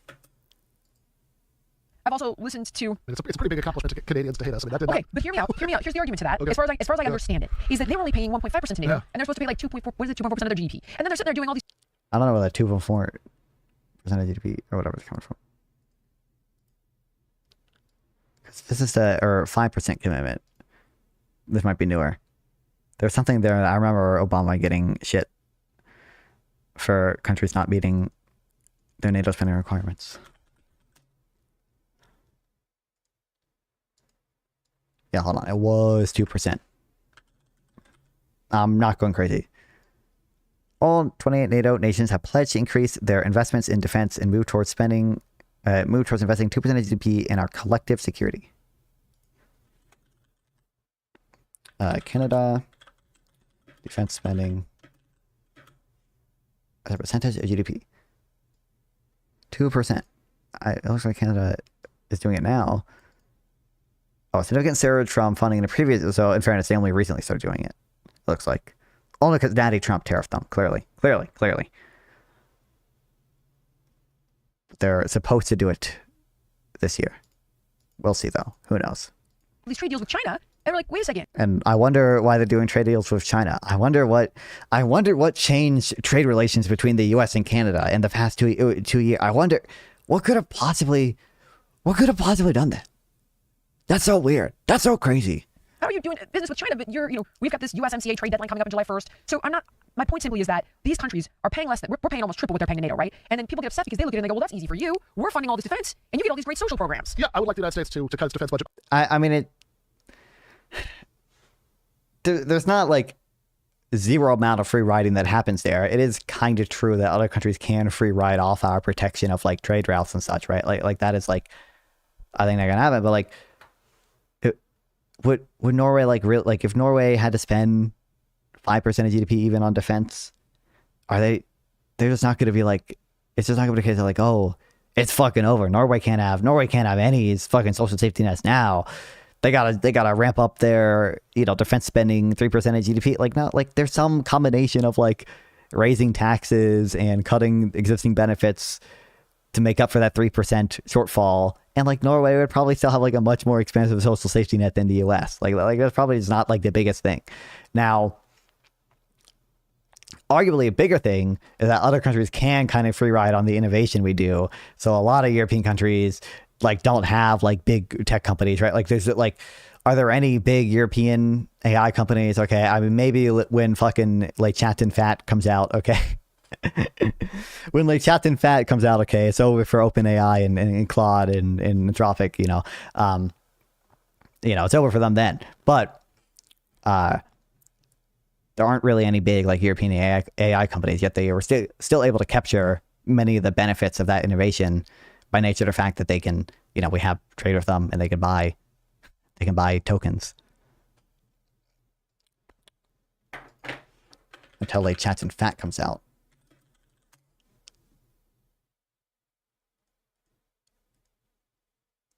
Why? What the fuck? Why are there only two things that come up when I type in like Catchin Fat? One of them is a Business Insider article, and the other one is cat porno fat chat. That cannot, unless I'm typing it in wrong. What?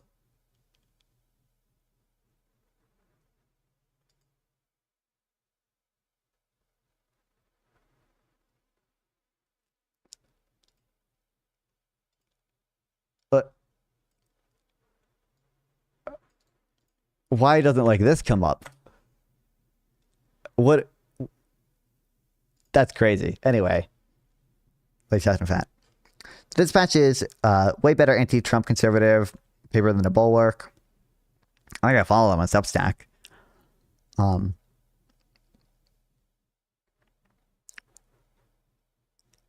I think the Dispatch people, I feel like they just talk about the deficit a lot, right? Unless I'm confusing them with other people. Oh, probably because I'm thinking of the Debt Dispatch. That's probably not the people you're talking about. By a lot. I have a, but like going back to the first one, right? Okay. Because you just listed off a I few. got a couple more, but let's go one by one. I want to make sure that I don't forget the ones you already listed. For me to do that. I know this. And then you can blow it up for me. Okay, and the last thing, and arguably the most important, okay, Ben, is that in those countries, they don't just tax the rich. They tax the shit out of the I swear so much in this episode, I'm sorry. They tax the heck out of the middle class. Okay, that's my list. Go. Okay. I don't know if Ben is even going to disagree with that. Which, to my understanding, is it is largely true that they tax middle income people at higher rates because they have broader taxes like VAT and such. But I think he's just going to say, yeah, but they get to just pay one fee and get infinite free healthcare and infinite free college and yeah. Do you read National Review? No, not usually. There are not that many things I read on like a regular basis, I guess. Okay. I see. So I think I read what I wanna when I wanna. The U.S. being 10 times the size makes it easier for us, not harder for us, to get away with a lot of these things because it means that we're less reliant on the rest of the world market than like a smaller country would be. And like I also think that a lot of these things, right, just a sort of general like view from 10,000 feet point, right, is that makes it easier. I don't see how that follows. What? Not harder for us. I think the U.S. I think the U.S. being 10 times the size makes it easier for us, not harder for us, to get away with a lot of these things because it means that we're less reliant on the rest of the world market than like a smaller country would be. When he says we're less reliant on the world market, I get from that either that we're like not subject to the potential volatility that world markets have, but I just don't think that would be that big in the fucking healthcare industry, or that we're like, the global leaders in things like medical innovation, such and such and such, and we make a lot of that stuff here, or do a lot of the development here. But like in that case, the effects of us doing it are going to be bigger and worse, right? If we do price negotiation, it's going to be bigger and worse the more innovation we do here because it's going to affect where pharmaceutical companies are making all their profits and such.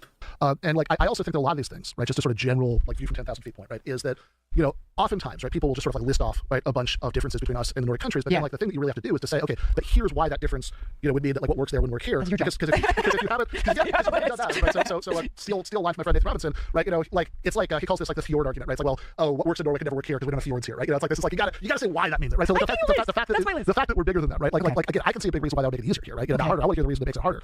It's certainly true that that American federalism, the way that we divide power between the state and the federal government, makes it harder to change anything, right? Like this is that it's like anytime. I mean, look, if we could just get forget what I want, right? Like if we could just get the Jillian Michaels list of things that should change about the laws of American society, this would probably make that harder too. It would probably make it easier. I agree. Right? I know. So I don't think it really tells us if what we're trying to figure out is what we should be trying to strive for, right? Should we be trying to? It seems like it's impossible. And there are things I like about that though, because let me tell you, I didn't like what happened during COVID, and I moved out, and I'm glad I was able to do that. And I think that you would probably be miserable in a place like Texas or Florida, and you'd be so glad to live here. I lived in Florida for 6.5 years. I kind of miss it. What are we on about? Not addressing anything he said at all. Kill me. No, I don't miss it because of the politics. No. Okay, see, the change in governance helped me maintain my sanity during COVID. And so while I think there's good and bad, I wouldn't want to change that. But it also presents what seems to be an impenetrable obstacle. But my problem with that is that if we're trying to figure out, but you're still not explaining why. Here's the goal we should be striving for. Right? He already addressed that. Like a bunch of Ben Burgess socialist goals, or a bunch of Jillian Michaels goals, or whatever you think the goals, like however you think the way we do things now should change. This one's gonna make it even harder, right? I know. So it cuts in all directions. And I would also say, like on a lot of the social solidarity stuff, right? Like I think it's certainly true, right? That they have that in the United States, we have very very low levels of social trust. But I would question the causation there, right? There's a fly in my microphone. Oh no, he's probably too small for you guys to see. I don't know where he went. It's gonna kill me when I'm sleeping. Fuck. Rated R, The Dispatch, Slow, Boring, Hanania, NYT, Josh Barrow, Wall Street Channel, Political and Reason. Whoa. Right? Zero. In other words, like, is this just some like innate inferiority of American culture that like we're just like that, or could it be downstream of the fact that we live in this really precarious society where people's needs aren't met, where people where people think that they have to like fight each other for every crumb? Right? Like, I do think I cannot say this enough. I think.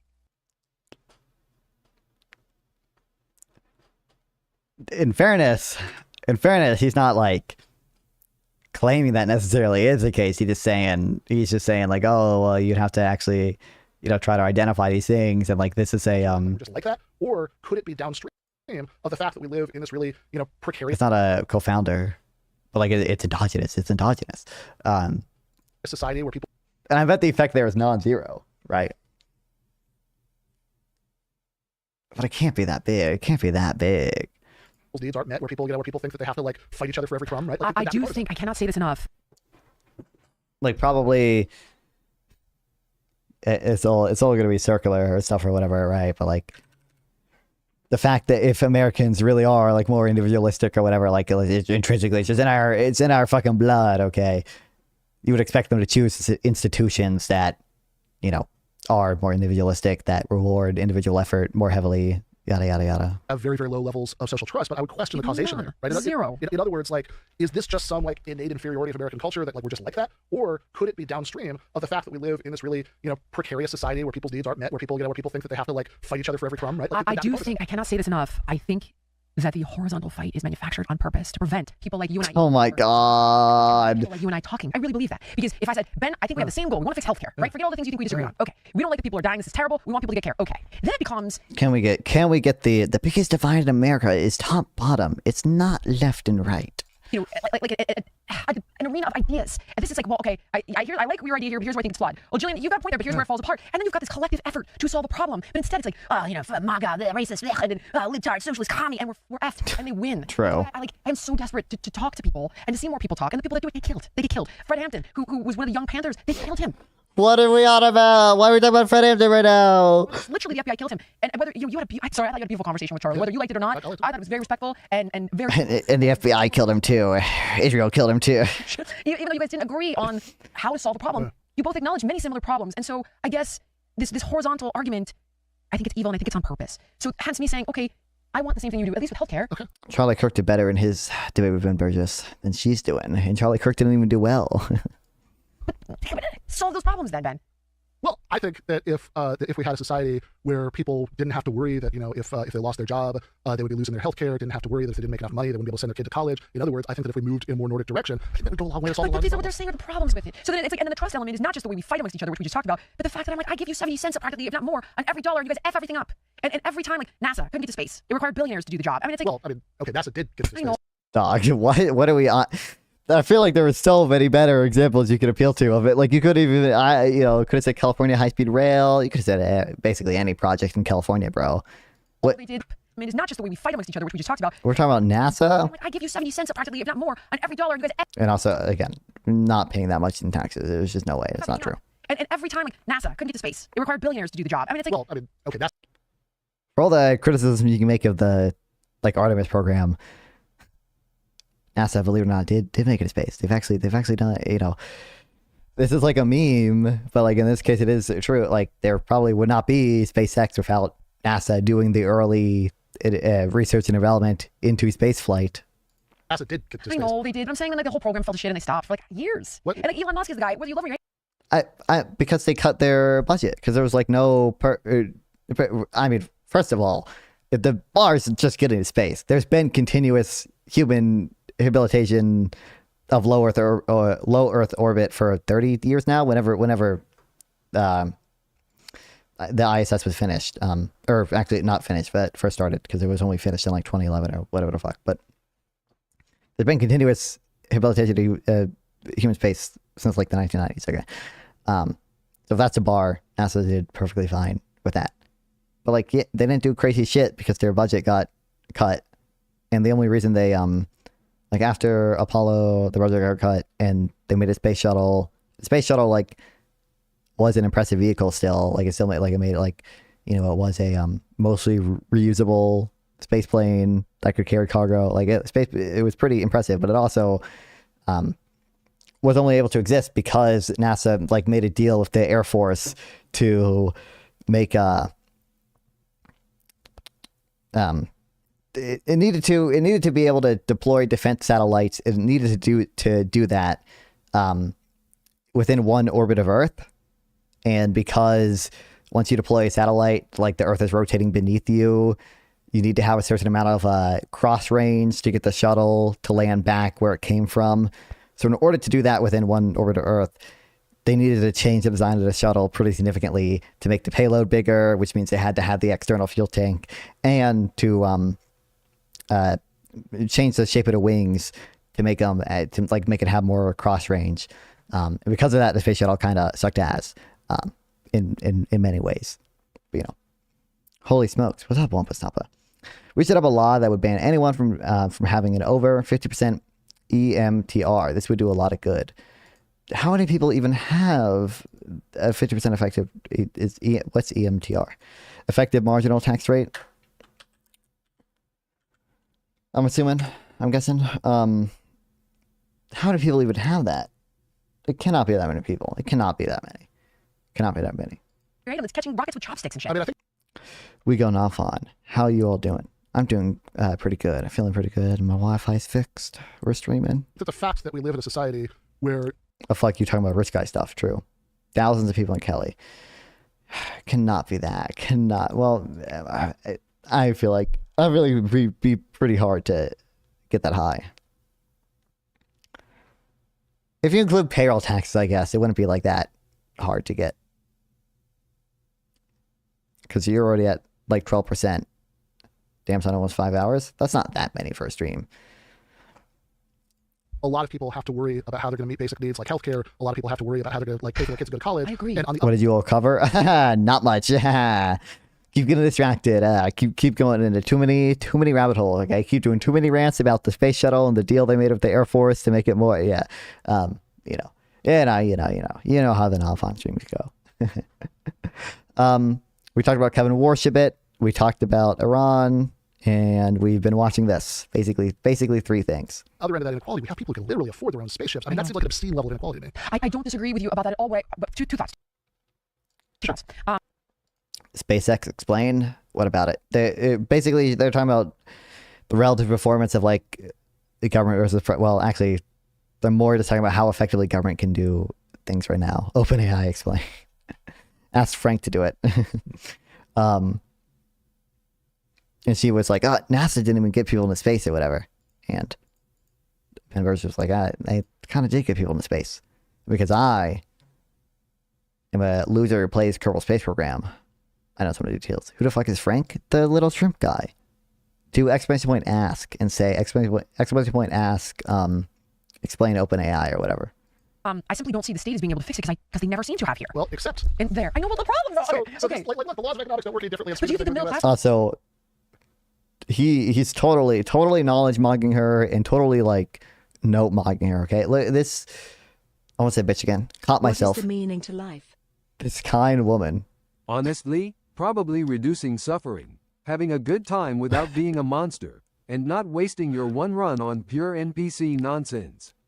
Tiny shrimp, big utilitarian arc. True. I made him. I kind of forgot. I made him me. So I made him a utilitarian, and I made him. I made him something like that. What the fuck? Did I die? Is it hell? Fuck. Where's his hand? I'm saying I'm a loser who plays Kerbal Space Program, so I know about this fucking space shuttle. I think I said something else after that, but I forgot. To get the shit back out of him, like when Mamdani makes all these promises, he's standing outside Ken Griffin's house. But then Swift left and took all his jobs to Florida. Sorry, what Whoa, jobs wow. Ken Griffin was so pissed about Mamdani standing outside his house that he like shut down, I guess, the I've not heard this before. I have no clue if this is true. Grok, is this true? The space that he was opening.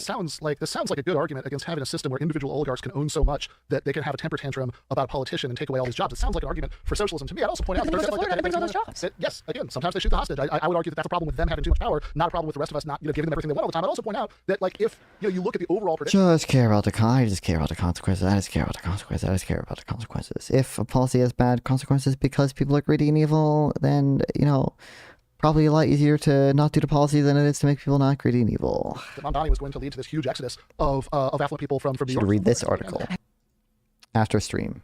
Okay, I can read it after stream for sure. Joe Biden. Actually don't know the numbers on that. To be honest with you, Fletch, can you check and see if there's any numbers on how many people have left New York because of Mamdani? Here, okay. So speaking of Mamdani, sure. Okay. What, bro? I can't tell for sure. But this looks like someone took a photo of their TV. Does it not? Does it not? It doesn't look like a screen cap. It could be a screen cap of the broadcaster video itself. But am I crazy? This literally, this low-key looks like someone took a screenshot, or sorry, someone took a physical photo of their TV. He does say there's no universe where he's like, I'm going after the. For all the conversation about this imagined exodus, we have to reckon with the very real exodus that we were seeing in this city. An exodus of working class people. Study found that New York City is having a harder time attracting millionaires, but the millionaire population still doubled between 2010 and 2022. But what are we on about? Mondami is 2025, bro. What are we? The middle class is always going after the rich, but these guys don't build their. And they also have a huge oil reserves. And here, I know you don't love the Democrats, so it's a tough argument to make, but they're constantly kneecapping everybody who wants to drill for oil. But in Norway, right, they've got crazy oil. Well, look, if you're going to say that Norway, and of course this is not true of all the Nordics, but it is true. Why is an exodus of working class people more worrying than an exodus of rich people? Yeah, I don't know either. Do you want kids? Why or why not? Sorry if I asked before. I mean, I don't think I want kids, but I kind of, my guess would be if you asked most like 20-year-old men if they want kids, they would say no, but probably most people's minds change over time. I would kind of guess that there will be a point in my life where it's likely that I would want kids. All these great social programs because they've got a bunch of oil. Great news about us. We do too. I know, but could you concede then that maybe you're okay with some of Trump's policies on drilling, on opening up the market, or no, still hate him? Yeah, I mean, look, I think if you want to get into my complaints about Trump, that's maybe a different 20 minutes than I know, and I'm just saying. I guess people I'm very, very happy to do it, but I just want to say, like on the Mondani question, right? Because you brought it up. Yeah, I mean, the stuff. Why not? Why or why not would you want kids? I mean, they're a big responsibility. Obviously, it costs a lot of money, takes a lot of your time. That he's talking about is modest enough that it doesn't require middle income tax breaks, which is good also because I think like an individual city, right, has less ability to manage that than Also, I don't have the optimal genes. Okay, so if I do have children, obviously it should be from a donor with the optimal genes. Than a state or especially a whole country. But yes, it is true, right, that like if you live in one of the Nordics, as a middle income taxpayer, you're paying more taxes. But weirdly enough, right.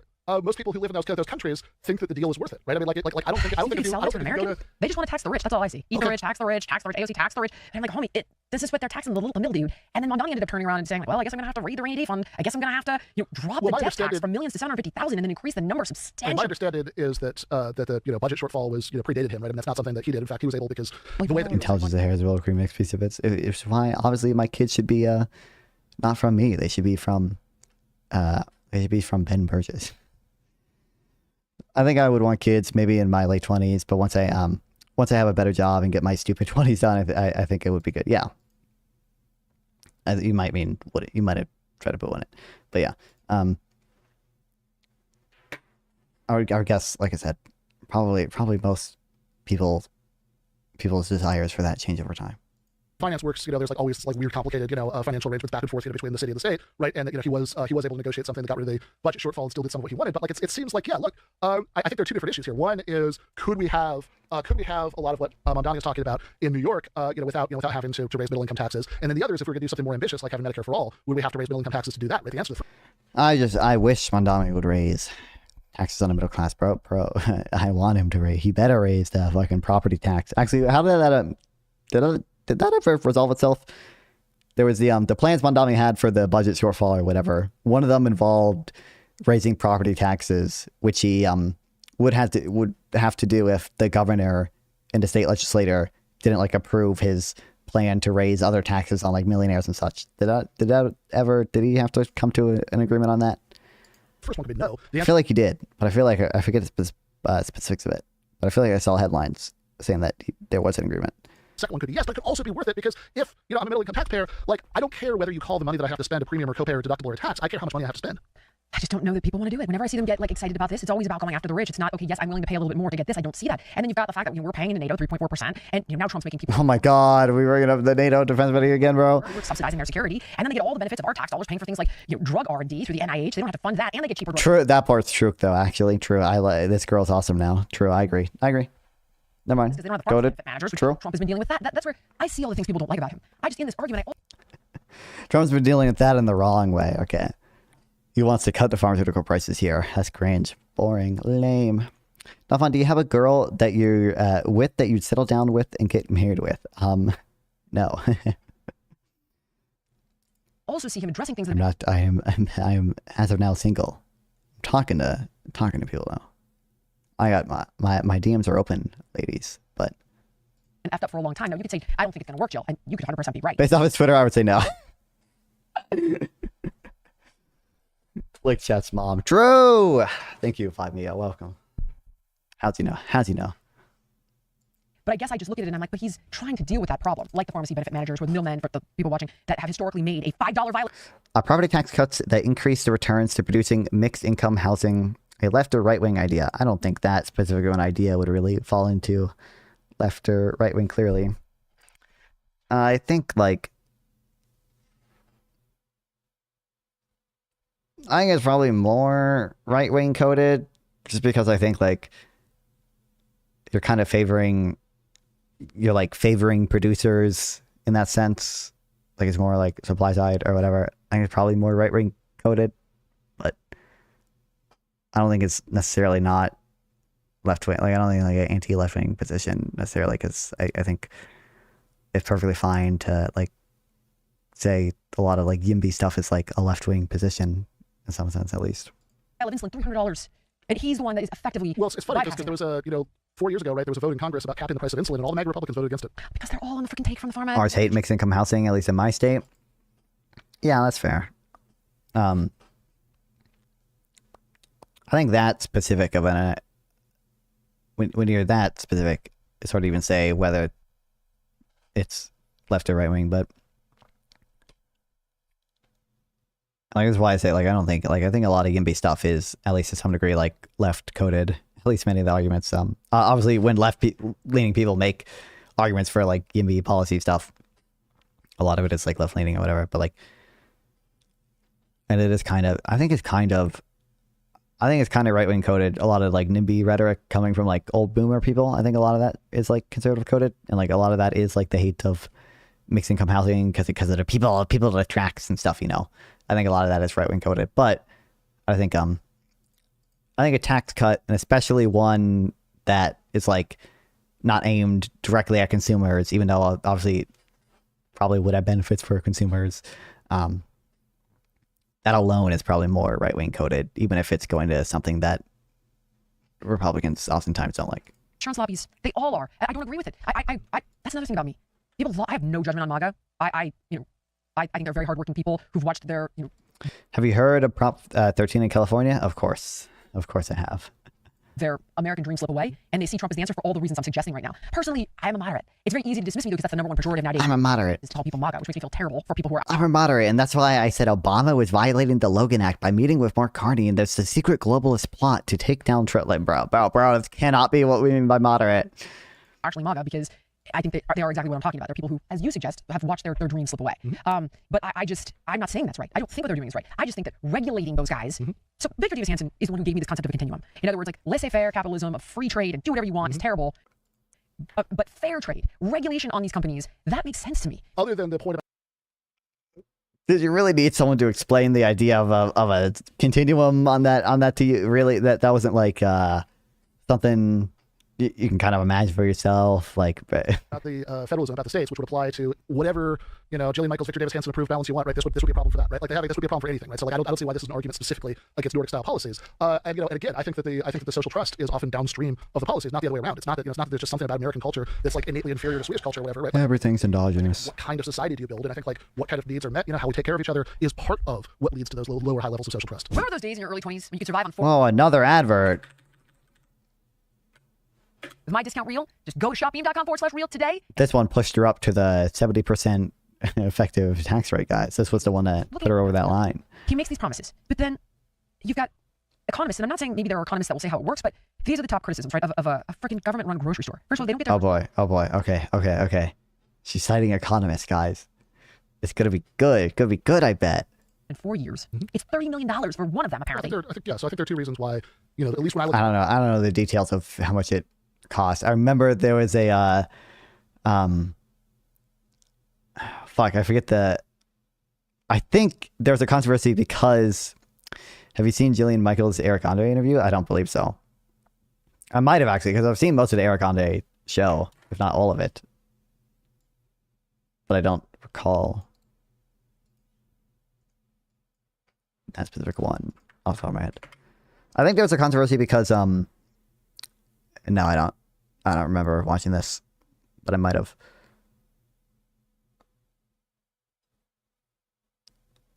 If I watch it, I'll get copy striked. I can watch it after stream.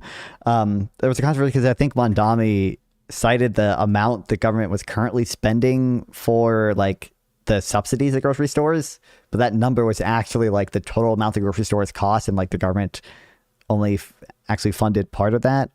Zorhan grocery store cost mistake. Mondami's government grocery store plan is based on an accounting error. Claim it's based on a basic misunderstanding of the city's current grocery subsidies. The money he plans to use to pay for the city on grocery stores is money the city doesn't have. Specifically, he wrongly believes the city is spending $140 million to subsidize private grocery stores, and he thinks he can take half the money and use it to build government grocery stores. It's from the Fresh program. What is the Fresh program? The food retail expansion to support health is a bundle of tax breaks and special regulatory relief for government stores that open up the in so-called food deserts, poor neighborhoods where the city has concluded residents don't have adequate access to produce and other healthy foods. The subsidy includes some tax breaks, building taxes stay at the pre-improvement level for a few years, land taxes are abated, there are some tax breaks for building the store, and some of the transfer taxes are cut. The Fresh program can also include some zoning and regulatory relief. The tax breaks have saved grocery stores a few $1 million each year. Here are the hard numbers. All in all, the city has given up about $30 million in tax revenue through this program. In the last 6 years, since Fresh has gone into full swing, the program has reduced revenue by about $20 million in total, according to the city's estimates. That is, it costs an average of $3.3 million per year. So this program would take 42 years to cost the city $140 million that Mondami says the city is set to spend on. So why does Mondami use the $140 million number? He misread the city's webpage. The city's Economic Development Corporation estimates that grocery stores have invested $140 million of their own money thanks to the Fresh program. Mondami is counting $140 million in private spending as government spending. Yeah. Up, right? Like I saw that the private equivalent would usually be 7.2 for 10 million. So I think there are two reasons why it's higher, right? Like one is good and the other is bad. I think the one that's good is using union labor, right? Providing like good construction jobs. Boo. Why is that good? I think the part that I don't think it's insofar as like you're sort of artificially supporting the union firm. Like I think that's not good. That's basically just rent seeking. Unions can be good, but the reasons they're good are not like merely because they raise the or the reason they're good overall, I should say, cannot just be merely because they raise the income for the workers there, because that obviously can have negative effects elsewhere. There has to be like some combination of pro-productivity effects from them in order for them to like actually raise total welfare. What's bad is that it has to be because of the way the government hamstrings itself from building more. I mean, this is like I'm gonna name a very, very not socialist source here, right? I mean, if you read Ezra Klein, oh, that's crazy. I still think as a socialist they got right. I mean, this is like obviously true. I agree. New York is mismanaged. So is California. So are a lot of Democrat cities. To a lesser extent, even Republican states, still have too much environmental review and bullshit sometimes. Right, zoning laws, such and such. The government regulates itself to make it harder to build things. And in fact, I think some of that, I mean, it's easy to blame the groups, environmentalists, whatever. I'm sure there's some truth to that, but I think that a lot of that is because actually like private sector lobbyists like it, right, to be difficult, for the government to build things because they don't want the competition. But like I think that the sort of basic idea that there's some. There can be some cases where that's true. I'm sure there are above zero cases where that is true, but like it doesn't really help corporations to mandate union labor. It doesn't really help corporations to mandate that, like, for example, one of the things they mentioned in abundance is like San Francisco encourages or like gives tax breaks for like hiring small construction companies as opposed to larger ones. That obviously is the opposite. That like directly hurts big corporations, right? Like something about running a grocery store. A lot of cases like that. Like, and again, we're talking about 5 of them, right? Like this is not, we're not talking about like seizing all of the bodegas in the 5 boroughs and putting them in public ownership. We're talking about one each, right? In an area that's underserved by low cost private options. And I think the idea that there's something about having also to think that the evidence on food deserts is just like really poor. It seems to be the case that food deserts don't have any big effect on, to the extent food deserts exist, which is debatable.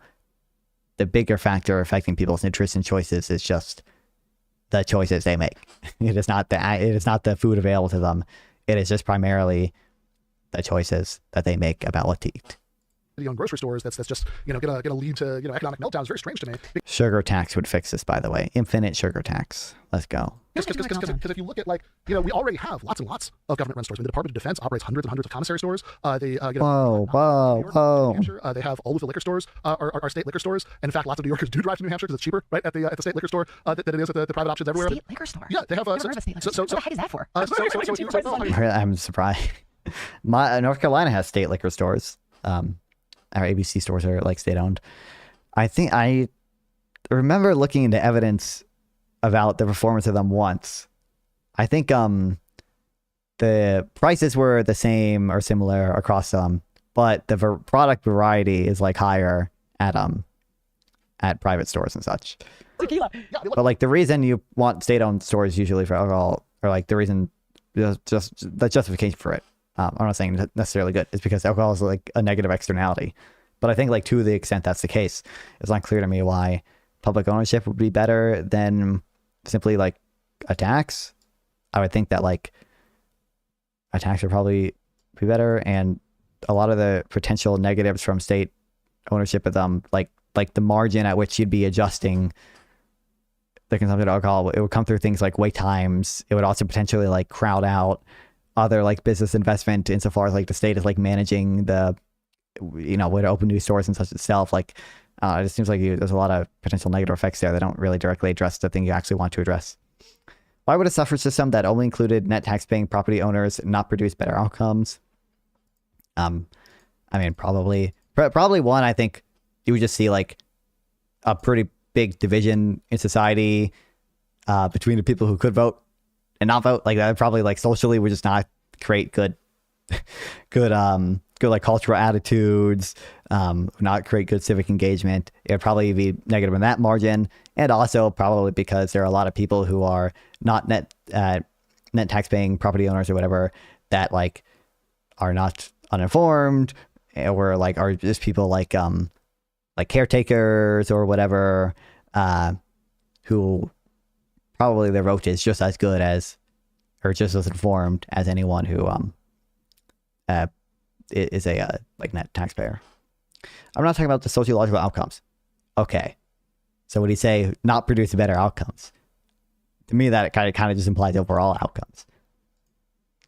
The reason that they do it that way is that it's actually like one of the, because oftentimes politics in New Hampshire is like very libertarian on other issues, so there are a lot of things they just don't want to tax, and so like this brings in a lot of public revenue. So I don't know if you've like if you drive, like back when I used to live in New Jersey, I promise I never went there just to go to the liquor store, but like I have a don't lie to me. When you drive through the Northeast, right, it's like you have all these states that are stacked really close together, so it's like it's I mean, economic and political outcomes. I think the political outcomes are obviously affected by like the sociological outcome. Like I think our political system would not work as well if there was a large division in society between the people who could vote and couldn't vote, and there were just a lot of negative attitudes between them. They were just like, I think probably there were certain margins in which like civic engagement would suffer, and that like less people would run for office, which maybe some of these are good, but like a lot of people would not be involved in politics as much, and less people would run for office. Less people would like join the military or like be willing to do public service if they didn't feel like they had any stake in things, if they couldn't vote and such, right? I think there'd probably be like the political system would suffer because of that as well. Let's imagine everyone was happy with it.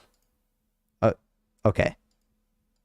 Then I don't, so depending on what you mean by that, then I think it's just trivial that if everyone was happy with it, the like welfare effects would be neutral to positive.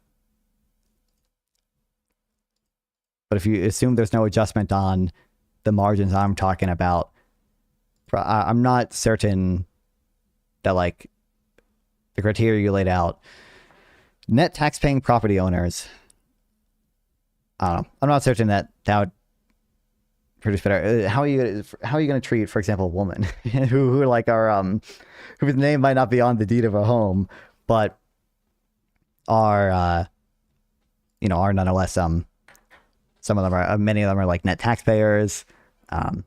They're still probably about roughly as equally informed as other people. I think there would be reason to believe like that society would give certain systemic advantages to men or whatever. We could introduce provisions for that. Okay, insofar as you do, but I think it's just going to be like a general problem where, although I think there are like the median voter oftentimes like is uninformed on certain issues, there's just going to be a lot of cases where like there's not like strong reason to believe why people who don't fit that exact criteria are like going to be like significantly less informed in such a way where the consequences of them voting is going to be worse than the consequences of like their voice is not being listened to. And by that I mean like you would expect kind of if we did exclude women, or like not necessarily all women, but like implicitly via the mechanism I was talking about earlier, if they don't like technically have their name in the deed of the home or whatever, probably that society is going to advantage men in an unfair way because they're the ones whose interest the political system is primarily catering to. In the same way, you might be concerned that interests are going to primarily cater to like property owners, which are like disproportionately like boomers. It's like, why would I not want like why don't I want like the college person in San Francisco to vote just because they're a renter? Like it seems like that might encourage, for example, a lot more welfare being given to old people because they're the ones the political system is primarily responsive to. But like, no, I want the boomers aren't net taxpayers. Many of them are. What do you mean? You don't think many boomers are net taxpayers? Not all of them are, but like a lot of them, especially if you're including state and local taxes, like all the property tax they pay, many of them are. I don't know the exact percentage, but I think you're going to experience a lot of those type of general problems. And that's even setting aside, again, I think the sort of negative social effects that would also negatively affect the political system, which I don't think you should ignore. You know, you're in one state and then another very quickly on that drive, and you drive into New Hampshire, giant billboards, right? You know, that they tell you where the state store is. It's because again, it brings in a lot of money. It's like 100 days, man. I don't know. So if New Hampshire can operate all these state liquor stores, if the Department of Defense can operate all these commissary grocery stores, I don't know why it should be impossible for New York to have 5. Okay, here would be the argument that I would put forward. Sure. I would simply say, okay, you've got $30 million freaking dollars. It's going to take 4 years. Yeah. You know, there's already a very small margin for supermarkets of like 1.5 to 3% on food. Oh, she knows. You know, like how do the other chains and the private companies compete? But here's my thought. Why would we not just, what about food stamps though? Then you save the $30 million.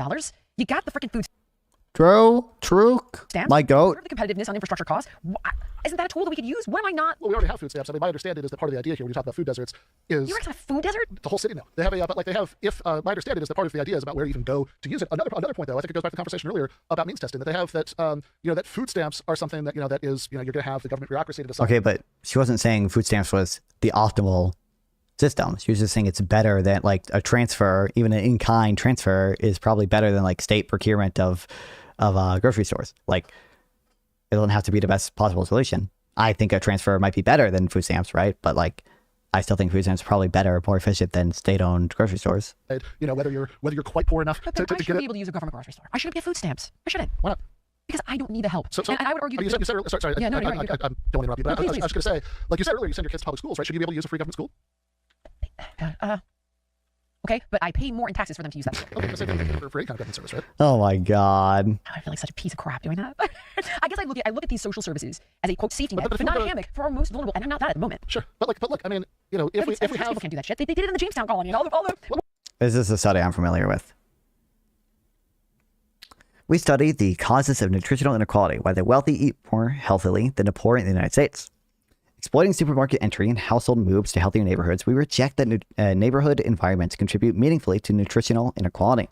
We estimate a structural model of grocery demand using a new instrument exploiting the combination of grocery retail chains, differing presence across geographic markets with their differing comparative advantages across product groups.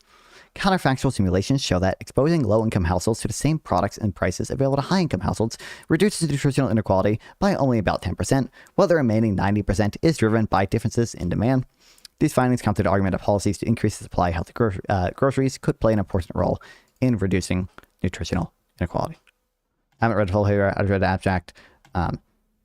But, you know, that's my general understanding. Look, if you told me you want to talk about Jamestown Colony, I could have spent some time on that. My vague memory of the years since I've actually because I think that the Glenn Beck book I reviewed, I think he talks about it there. Tell me the story in a podcast. But like, I think that was ultimately like a private venture. I think that my understanding is that like the Jamestown Colony, they're still ultimately like, they're still ultimately like paying people in the in the company back in England, right? Like, so I think that's a little bit misleading. I could be misremembering this. This is probably the first time I've thought about this in like 3 years, right? But I think that this is ultimately not an example of public or collective ownership. I think that they're ultimately like financed by some, Tell me when you're ready. Okay, sure, go for it. Okay. The connection between the Jamestown Colony and communism centers on how the settlement was originally structured and why it collapsed. While communism, What are we on? We got the ChatGPT summary. didn't exist in 1607, the Virginia Company established Jamestown under a strict communal property system. Okay, but the part that seems like most important there, the Virginia Company. Okay, often described by historians as a corporate form of proto-socialism. I mean, what does that even mean? I actually don't know what I was going to ask you. The failure of this system and the subsequent pivot to private property is one of the earliest and most dramatic case studies in economic incentives on American soil, the common store system. When investors of the Virginia Company funded the expedition, they required the... We have like better causally identified evidence in this. For example, there's a study that looks like Japanese islands that got property rights, before World War II. World War II essentially halted the implementation of these private property rights, and that gives us a decent natural experiment that we can compare similar islands with similar trends. That got some that got property rights, some that didn't, and it seems like the effects of private property actually were pretty good for economic growth on those islands compared to the counterfactual where they, didn't. Colonists to operate under a charter that eliminated private ownership and individual profit. The mechanism of this early economic structure was straightforward. The common storehouse. All food was gathered, crops were grown, trade goods acquired, like timber or fur, had to be placed into a central shared storehouse, equal distribution. Every colonist was fed and supplied equally from this storehouse, regardless of how much or how little they contributed to the labor of the rich guys. Calling something a human right makes it immune to scarcity? That's true. That's true. So, I mean, that's like private company, right? So when you said no private land, you mean that they didn't let them own anything, right? But like it's still a private company, so own all the land. But it's under this concept of like the collective. Okay, but clearly she's not doing a good job, obviously. She's being stupid. But we understand the issue here is the incentives that system creates. It doesn't really matter the overall structure of the company if all we're focusing on is the outcomes of the system that the colony had. We just care about how the equal distribution and such, that shared profit, essentially, the incentives that had on the colonist. The warmth of the collective. No, human nature ran against the design, and then they started killing each other until they let them own their own land. Okay, but again, oh my God. Let them own their own land because before it was nationalized, let them own their own land because before it was owned by this private company. I mean, because you just said the Virginia Company corporate form. I guess they were the governing. I don't know what proto-socialism. Forgive me. Sure. I don't know what the heck that means. Proto-socialism. I mean, I can unsympathetically I can say that what it sounds. You guys know Adam Smith was a proto-socialist, like Gemini, and he believed in labor theory of value. Summarizing the arguments people like Glenn Beck make, and it's sort of trying to capture the argument by sort of fudging the difference by saying, okay, well it's not socialism, it's like proto-socialism, so it's almost like it, and okay, it's a corporate form. But they had to share all this stuff, and their human nature would not allow it. So because again, all the profits go to the Virginia Company. Right? Human nature. Just say it one more time. Socialism too. If you say they were the governing body, there was no government in place. Come on. Yes, but they're all human nature. And they're the ones that decided. So the governing body is a private corporation. That doesn't sound like socialism to me. That sounds like RoboCop. But the concept is that you weren't responsible for yourself. The meritocracy piece wasn't there. And this would lead me to my next argument on this. Is that what happens? I try to figure out what are the statistics. And while more people are favoring socialism, it's still not the majority. Sure. So then you've got the argument of, I don't want to do it. I work really hard. And it's all because of the Red Scare. Business improvement districts are arrangements that function very well because they only let property owners vote. Okay. I look at in your debate with Charlie Kirk, he says, well, if somebody goes out and they get a second mortgage, and you said, yeah, but Charlie had a house to get a second mortgage. But when I started my first business, I didn't have a house, and this is the argument that they make is I took all the risk, I put myself out there. If you want to show up for a paycheck and the security and the stability, you don't have the risk, you also don't get the reward. So if people don't want to do it, what is the moral argument to make them do it if they feel like they're being mugged? Sure. So the moral argument is that inequality should. Oh no! Why she's pressing him on the moral argument? Okay, no, that's where Ben Burge is going to do the best. Does she know? Be linked to anything that's outside of your control, and so if you have, that's one of the reasons that that we think race or gender discrimination is bad, right? Because that's outside of your control. And so yes, you do have some people who are upwardly mobile who start with very little, and then through whatever combination of talent and luck, there's always some of each. Yes, 100%. Preparation, they manage to get ahead, and so they might end up as business owners. And of course, there are also people who end up as business owners just because they have inherited wealth, right? I mean, that happens all the time too, right? They have whereas, if you're born into wealth, then you end up in that class, right, where you can own your own business just by default. If you are born into the working class, yeah, you might be, right, one of the lucky ones, right, who gets on one of the lifeboats. But there are only so many lifeboats of upward mobility. Yeah, we can't all be upwardly mobile, right? I mean, by definition, we all starve to death if everybody. What? Everyone can be absolutely upwardly mobile. Not everyone can be Not everyone can be relatively upwardly mobile, but in an absolute sense, everyone can earn more real income than their parents did. if everybody was upwardly mobile, we need somebody to grow crops and drive the trucks to bring them to the grocery stores and stock them on the shelves and all that stuff, right? So we can't have a society, right? There's always going to be a very limited number of lifeboats, and so your chances. And lifeboat means wealth in our scenario. Sorry, that's maybe that was whatever. But they have a lifeboat just means like lifeboat out of the working class, like you're I got it. Like no longer blue collar. Yeah. Okay. So let's or whatever. Like use a different metaphor, right? Like no, I'm with you. I follow you now. So they have I thought you meant like out of abject poverty, but I get it. You're saying like blue collar to like wealthy. Just from and I understand he's making a moral argument here, but like there has just been a rightward, like empirically, there has just been a rightward shift in the distribution of income in the U.S., right? Like less people are making under $35,000 in real income. Less people are making between like $100,000 and $150,000 in real income, but more families are making over $150,000 in real income, right? Like there just has been an overall rightward shift. Your blue collar, white collar, just from like having. Do you think the democratic solution to fixing the Social Security shortfall will be? Oh, sorry. What do you think? I don't know. I think it'll be. It's hard to know what actually will end up happening. It's very dependent, I think, on how many. First of all, how wide the margins in Congress are for Democrats, and the composition between they're eliminating the cap. I definitely think that'll happen. But that's not enough to cover the entire shortfall, right? I think it'll be eliminating the cap. It'll be getting rid of / letting expire the deduction that people get on Social Security benefits, right? And I think it might be like some progressive coded like increase in the tax on Social Security benefits that wealthy boomers get, so essentially just like taxing most of the Social Security benefits they get back, or some like benefit cuts to the wealthiest boomers. It'll be like, if you have a $1 million, then you can't get Social Security benefits anymore. It'll be something like that. I don't think it's necessarily unlikely they'll raise the payroll tax, but I think it might be hardest for them to raise just outright raise the payroll tax. I think that'd be pretty hard for them to do. Maybe I'm mistaken there, but I think that's not particularly likely. But I don't know. From being in the working class, like the only way you can support yourself, right, is you go to work for somebody who does own a business, right? That's the majority of the population are either earning wages, dependents of people who are earning wages, or like have retired from doing that, or like kids, right? They have that's most people, right? So if you start out that way, yeah, some people, right, manage to get on one of those lifeboats, right, climb one of those upward mobility ladders, right? But most people, by definition, it's not going to be possible for everybody to do. Like it can't be, right? So that because Yo, thanks for the sub. Testicles up, Drew. I appreciate it, brother. Welcome back. Meritocracy, why can't it be equal opportunity? I'm living proof of that. So Charlie was living proof of that. But they have Have you considered Charlie Kirk having the fact was upwardly mobile? And like something like almost 70%, I think, of Fortune, Fletcher fact check me, but a very high percentage of Fortune 500 companies are either owned by immigrants or the children of immigrants because they come here and they take advantage of the opportunity and they thrive. Yeah, well, if Fletcher... Wow, that's a good argument for immigration. Do you think she supports immigration? Is fact checking that. Let's not just get how many of them are immigrants. Let's get the proportion. Sure. Let's get the proportion of them who are children of poor people, right? Like I think that's the more relevant metric. Oh, we got a Gemini summary here. Let's go.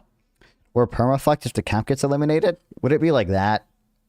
Devastating? I think it'd be bad on net. And I think we were just reading earlier that Andrew Biggs article. Like, I think it would remove a lot of the headroom for other tax increases that progressives want to do, ironically enough. But like, I'm not certain that it would be like catastrophic, especially because the richer and richer you get, the less income you take in. Like salary that's actually subject to the payroll tax. Like I would think that the margin people would adjust on. It's primarily the composition of income they take. Like it'd be like people are going to get more 401k contributions. People are going to get more healthcare benefits. They're going to be like not subject to the payroll tax. Like I think that'd be like probably the biggest margin at which people adjust on. Because immigrant does not necessarily mean poor, right? There are a lot of people, right, who, you're... I guess I'm thinking of like specific cases as well that I've heard of, like a woman who started a furniture store, right? But this is the point, right? Like when I say it's impossible for everybody to do it, I mean, like that doesn't mean that some people can't, right? It's just that there are only so many, lifeboats, there are only so many escape hatches, right? That they I don't like that message. Because, well, no, I mean, like you might not like the message, but like mathematically, right? That's gotta be true because like how would society work if everyone, right? I mean, again, in an absolute sense, everyone can be upwardly mobile and that they are all earn more real income than their parents. If we're talking like in a relative sense, it can't really be the case. I'm too tired to it is right that it can't be, not everyone can be in a relative sense upwardly mobile, right? Not everyone can be in a higher quintile than their parents, because some people have to be like, in order for someone to move up a quintile, like there has to be the person that is like staying the same or going down, right? Like you can't mathematically have everyone go up a quintile in the income distribution because there's only 4 quintiles is fixed because there's a relative measure, right? I'm not being stupid there, right? Biggest problem is that further reduces the link between earnings and benefits. Was not doing. Further reduces the link between earnings and benefits. I mean, you mean and say reduces the links between earnings and that was what I was talking about, right? The margin that is adjusting is probably primarily going to be the composition of benefits versus wages that people get, right? I think that'd be bad. Like I have every reason to believe that that would be net bad. I was not certain it would be like perma-fucked catastrophic. Doing the blue collar jobs. Yeah, like you have again, like we all starve to death because like you need somebody to grow the crops, you need somebody to drive the truck to bring the crops to the grocery store, you need somebody to stock the shelves at the grocery store, you need somebody. I don't understand why that implies that not everyone can earn a higher real income than their parents. That's right. The value of those things could go up over time. Like just the fact that productivity tends to increase over time, average productivity increases over time is going to tend to push wages up for everyone, even people who haven't seen an increase in productivity because their employers have to compete with, other employers who have seen an increase in productivity and Obama will affect such and such and such. Inflation or some shit. Ever thought about that? Never considered that. Maybe they're happy doing that, but that would be the argument. They don't want to take the risk of I'm glad I'm here to challenge you. Well, if you're talking about people being happy, it's like, look, that's like individual psychology. Glad you're here to Testicle Thompson. Is that because it's not structurally possible for We're going to go over core packing later, just a concept people are talking about. I'm probably not this stream. I don't know. I put it in the title because I saw a lot of people were talking about it while I was gone and a little bit before I left, and also still when I am back now. I don't care that much about it. Honestly, it's just I kind of expected people to ask about it because everyone's been talking about it. Not this stream for sure, but like maybe 1 or 2 streams later. I don't know. If I'm out of other content, we'll watch one of the WIC TV debates about court packing or something. If you are born into the working class, that majority of the population, it's not that it's impossible. It's not that nobody is going to make it through those escape hatches, but most people aren't, right? They have, your chances of ending up in that position where you can own your own businesses are way, way lower than your chances if you're born into wealth, right? I mean, like so far. Okay, I ask you a quick opinion, if you don't mind. I don't have that strong of a position on it. Okay, I feel like it's probably, I don't have any reason to expect there to be like catastrophic consequences from the Democrats adding either 2 seats or 4 seats, and I think that's like probably fair. Like that's probably fair. That's probably good. But like I don't have particularly strong opinions on it. A lot of people say like it's gonna be the fucking end of the republic, end of the fucking democracy. Everything's over if we do it. I don't have reason to believe that. And I think it's probably fair for us to add 2 justices. I'm less certain on 4, but I don't know. We agree, right? Yes. The only place I just. What do you mean you expect? You don't expect catastrophic consequences? I mean, you can't be serious, man. I mean, like, why should I? I don't know why I should expect like catastrophic consequences. Like, it's not even. It's not guaranteed even that the Republicans are going to be able to successfully court pack in response to Democrats. I think they'll probably try, but it's not as good as are we doing SCOTUS? Yes, someone asked. It's not guaranteed they're going to be able to succeed in that. And then even if they do, I just don't know, like, why should I view that oscillation? Why should I view that oscillation as worse than the immunity decision and worse than the 14th Amendment decision? Like I said, I don't have like super strong opinions because I don't feel like that but like, I don't know why that outcome would be significantly worse than the current outcomes that we're having now. Next RIBAN, let's add 2 more seats. And like I think they'll probably try. I don't know for certain. Pisco syllogism isn't even structurally valid. Why? Because of the they're talking about the issue that Rob Noor raised or whatever in the conversation with Rob Noor and Avi. Disagrees. I'm like a huge. If you build it, they will come. I'm kind of traditionalist. 9 is good, and I like it that way. I don't know. I just think that like I'm not certain there'd be like catastrophic consequences from it, like I said, and there probably needs to be an odd number of justices, but Gibbs theory crafting and debating a modern Fortress America on Sarah's Bonafide. I saw that Sarah was doing that. I don't know what the hell that really means.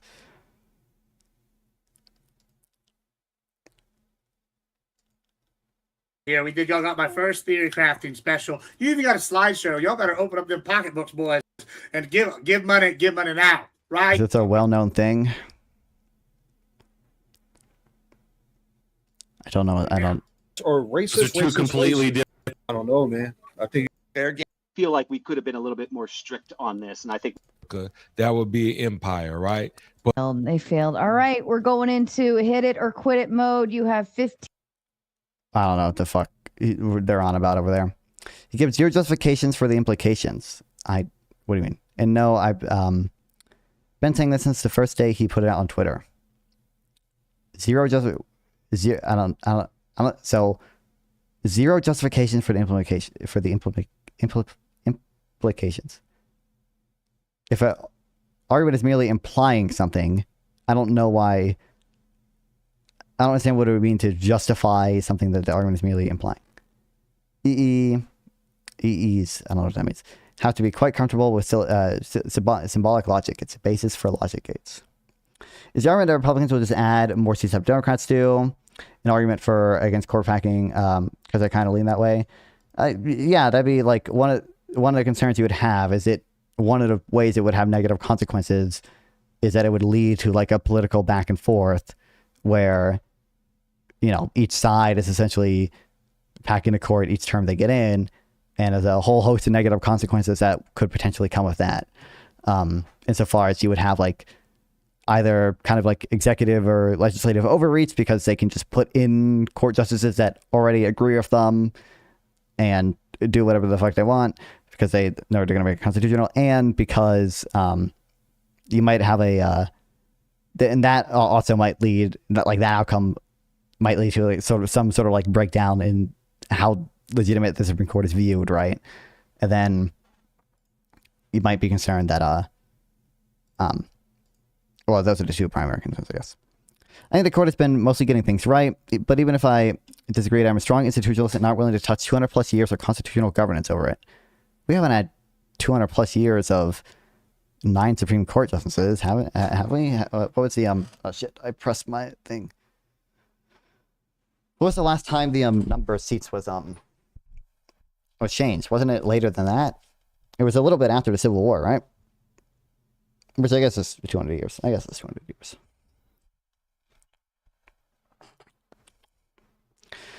But I don't know, why was Mr. McConnell willing to touch it? Like, he didn't change the number of seats, but I don't know why, like, changing the number of seats is a bigger deal than, like, changing the composition of it through other means.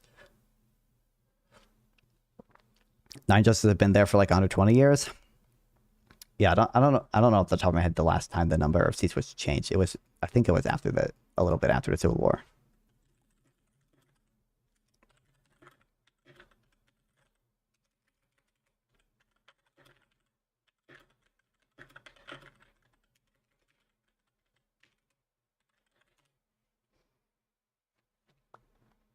Yeah, 1869, I think.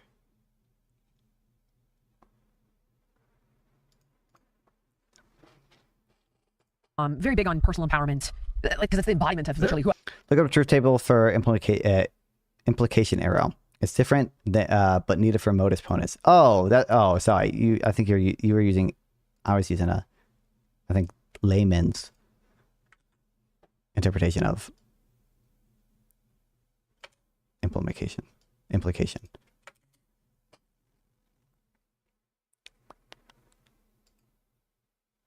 Yeah, okay, but I think no, okay, that's what you mean. Sorry. Who I am, sure. Whether it was like losing weight as a kid or starting a business or running a business, and thank God the tyrant FDR wasn't successful. I mean, I think the things FDR would have done if he was able to pack the court probably would have been bad. One business I have where it literally just pays all my employees, and I'm like, I could shut this down because it's a pain in my ass, but it pays for the employees, so it pays for itself. And I leave it. But they're like, okay, she deals with... Which is great that you made that decision. But the question is should we have to have a society where if you're born into the working class, that you have to rely on the benevolence, right, of somebody who is in that position, right, that they have. And so, yeah, I think that it's upward mobility is great for some people, but since most people aren't going to be, even if everybody wanted to... I don't know what you mean. And the for all GX, for all X, it's also completely unjustified. Do you think radical change, meaning court packing or other court reforms, is justified? to prevent one or two bad decisions. Bad meaning politically bad, not necessarily legally bad. I mean, it depends on like the scale of bad decision, but really, it's a question of which is worse, right? So like,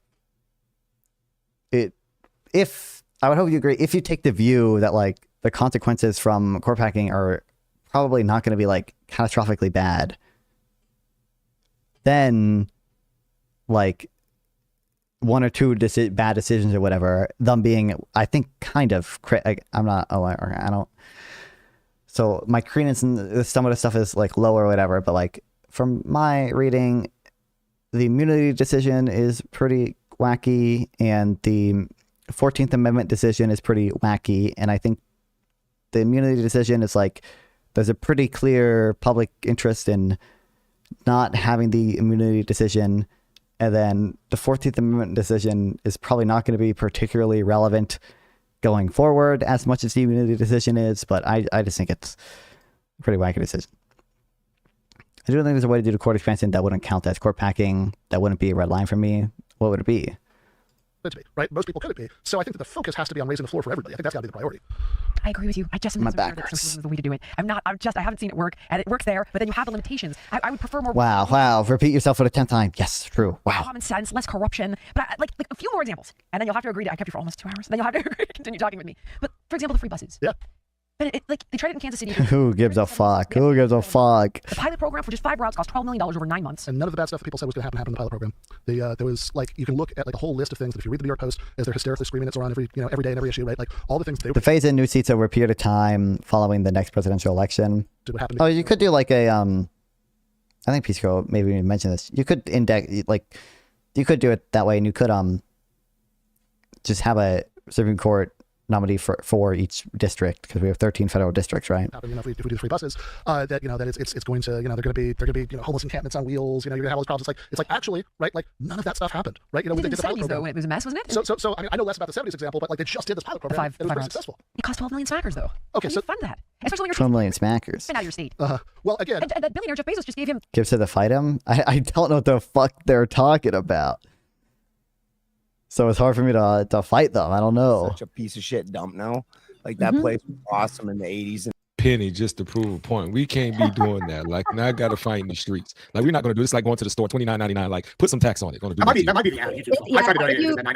If you go in through, if you're on the phone and you do it, it'll do $9.99 or $4.99 or $99.99. But if you do it on the desktop, you can select the exact price. So it's not a him problem. It is a YouTube app problem. Not include the tax on the price. I'm always excited. First of all, second of all, yeah. Listen, I'm more concerned that I'm gonna try not to die. Like, oh goodness. Have Uber Eats come check on you. Knock on the door a few times. Talking about Uber Eats. Just jump in and call them low IQ. That's true. That's a good idea. Maybe. Okay. But see, my argument is... I'd appreciate Sorfat Atarku's point about matching the number of seats to the number of districts. That said, the only suggestion I've heard from this, including Deb, for partisan, easy no. They need some liberal justice. True. I would incentivize and create jobs. Well, I mean, I would argue that... Oh my God. It's the people who are doing the jobs who create the wealth of rich people much more than the other way around. Have we considered that like maybe positive sum trades exist? That like maybe positive sum trades exist?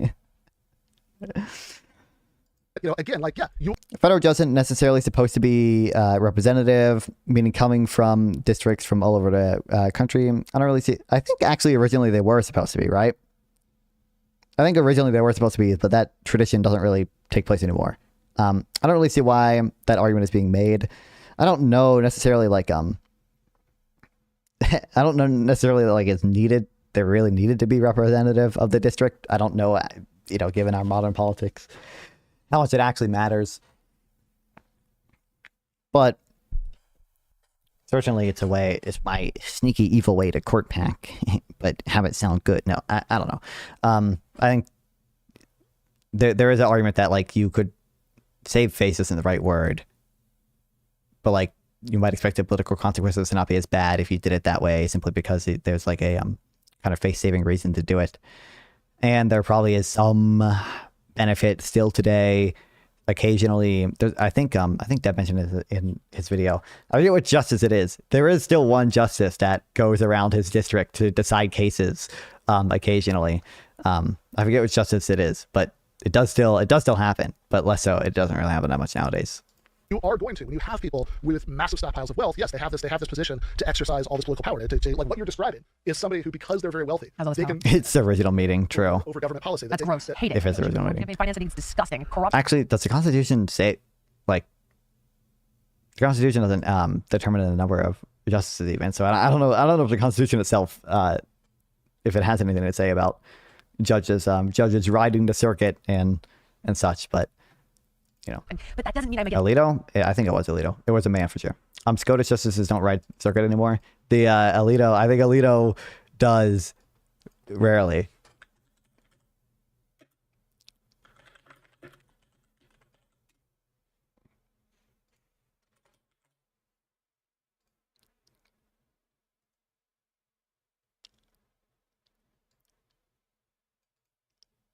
Not I don't know if I can find it. I think Alito still does, rarely. I've never heard of this to fuck. I don't think so. I'm pretty sure.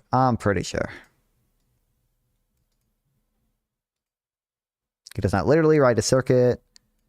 Ow.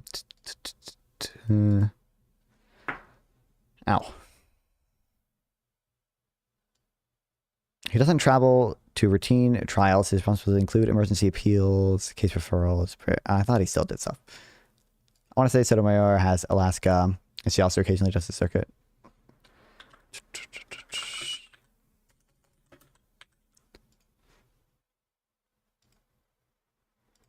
I think I heard it from Deb's video.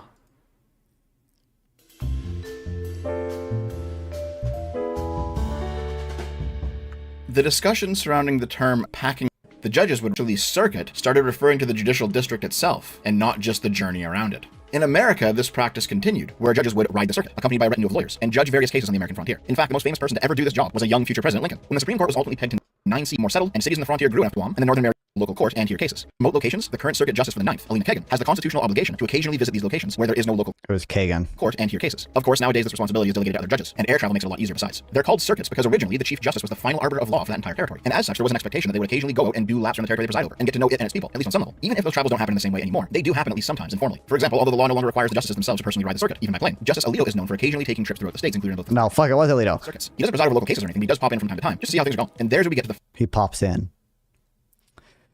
What are you going to say when they rule against Trump and birthright citizenship?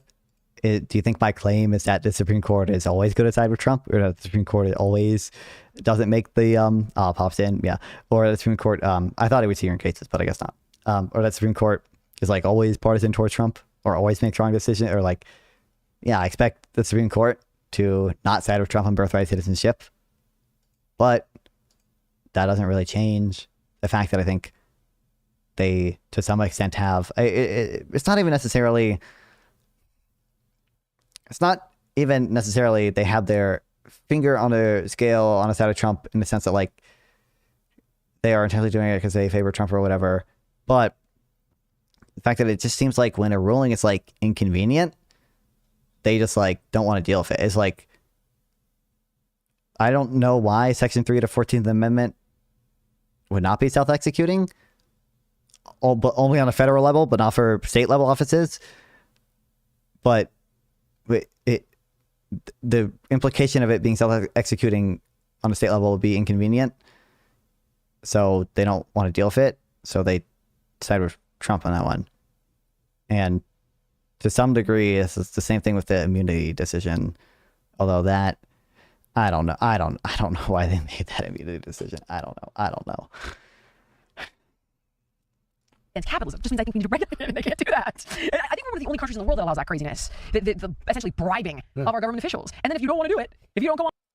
Oh, wait, how do we get here? Well, yes, they have this position to exercise all this political power. Like what you're describing is somebody who, because they're very wealthy, they can exercise a veto over government policy. That's gross. Hate it. I think we should reform campaign finance. I think it's disgusting, corrupt, but that doesn't mean I'm against capitalism. Notice none of the evidence for any of the stuff or whatever. Afon, do you see those in chat? What in chat? I don't think so. I don't know what you're talking about.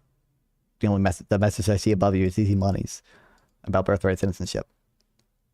Just means I think we need to regulate it, and they can't do that. I think we're one of the only countries in the world that allows that craziness, the essentially bribing of our government officials. And then if you don't want to do it, if you don't go on, if you don't go on, You're just being dumb again. Yeah. So it's like the whole system is corrupt. I guess I just look at it.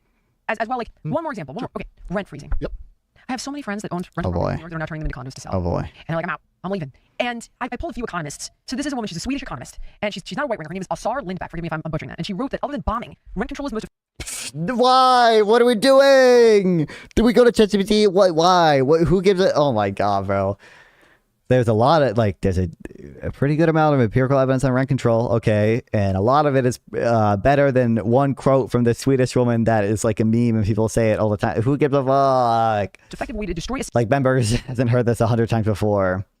Do you read the opinions of the court? Not that often. I read the immunity decision when it came out, and I think I think I read the 14th Amendment one. city's housing stock. Which one? The immunity one was per curiam, right?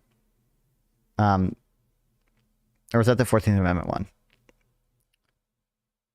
No. So the immunity one, I think I read, I don't think I read the full immunity one, but I think I read some of the decision, and then I read some of Amy Coney Barrett's dissent, and then I think for the 14th Amendment one, I might not have read the full thing for that one either. I don't remember, but I read some of that one as well. The Colorado one is per curiam. Yeah. That's the 14th Amendment one. I don't know if I have it in Zotero.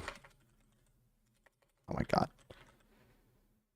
Yeah, I don't think I do. But I also don't know if if in the title it would say Supreme Court. I think it probably would, but I'm not sure.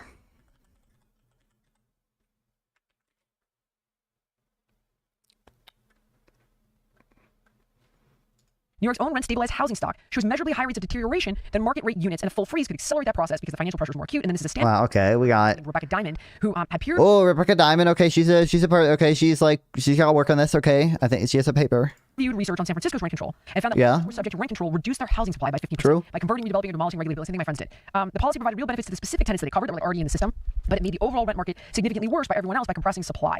So then it became like all the I mean, it sounds like she's just kind of reading a ChatGPT summary, but So, you know, again, I think that the speculating about what you think would happen. I always mix up Marge's sisters. Yeah, I don't see these.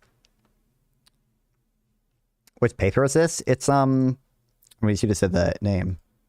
Oh, wait, do you mean that? I don't know what this is. Recent Federal Reserve working paper finds that unauthorized immigration accounted for roughly 30% of house price. I don't think I have. I'm not sure I have the paper saved. I might be able to find it. It would take a bit. I can send it after a stream for sure. I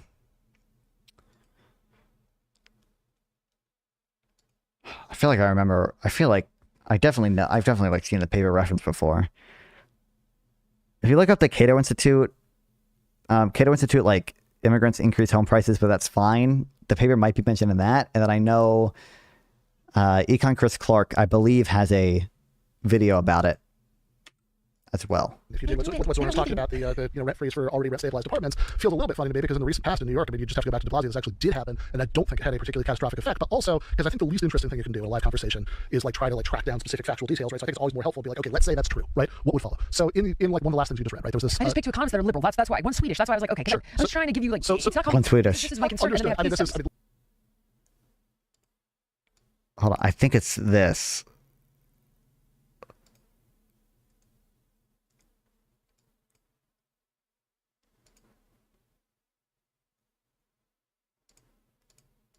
Cause housing prices to go up, Senator Vance provided some links. So let's go through them. In the debate, he referred to a Fed study. However, this is a speech of brief remarks. There's no empirical test in these comments from Michelle Bowman, who said, given the current low inventory of affordable housing, the inflow of new immigrants to some geographical areas could result in upward pressure on rents. Note the word could and the observation of given a fixed supply of housing. This is the crux of the entire debate. For she also notes that progress on inflation this last year was due to supply side improvements, due in part to immigration. You see, as mentioned in my previous video, deportations will shock the housing market both on the demand as well as he might not mention the.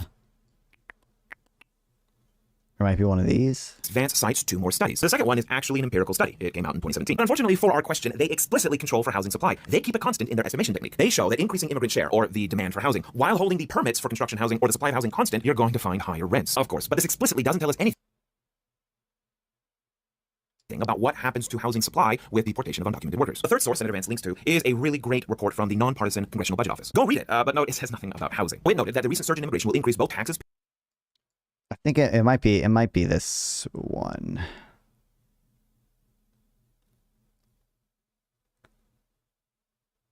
And increase of deportation on both demand and supply. They noted that previous studies mainly focused on the demand channel. The new work finds the supply effects are far greater than the demand effects. Or it might be one of the studies referenced in that paper. I don't know. I would just sort through. I would just sort through the papers that people mention in that Twitter thread and the replies to it and such, and is probably one of those. Look, this is a pretty thriving debate. I don't think. I don't know. We'll have a conversation. Not you and me right now. Like about the effects of rent control, right? Like, I understand. I appreciate it. This is very chill. That's not what I mean. I think that, let's. So again, opinions differ, but let's just say for the sake of argument, right? The second person you read off is correct, right? Opinions differ. You're going to help people who are these units, but you're going to get 15%. Lock people out, less housing. Less housing. And the total effect is net. Like most of these papers estimate, the relative size of the benefits versus the cost, and they come to the conclusion that it's net negative. So they have it. So again, if you have this reaction that you have from these landlords that they're offering 15% less housing stock, then the question is, just public subsidized homes. Right? Or are there other things that we could do at the same time that would balance that out? So I think that my policy has bad outcomes. Well, have we considered that we can just do another policy to offset the bad outcomes? We can do one. I do think that we could offer that I think that actually housing co-ops and public homes and building up more Red Vienna. I would point out that a lot of these places they have a lot more of that than we do, and I understand that they can't give the rich guy a tax rate. They're smaller countries, etc. But you do in a lot of these places like Sweden, right? You have a ridiculous percentage of people who live in publicly owned housing, and it's much nicer than publicly owned housing here. Also, Red Vienna, give it to me. Red Vienna, come on. Red tape to build market rate kind of housing. Damn. I do both. That's interesting. Wrap my head around that. Ben Burgess, you're absolutely lovely.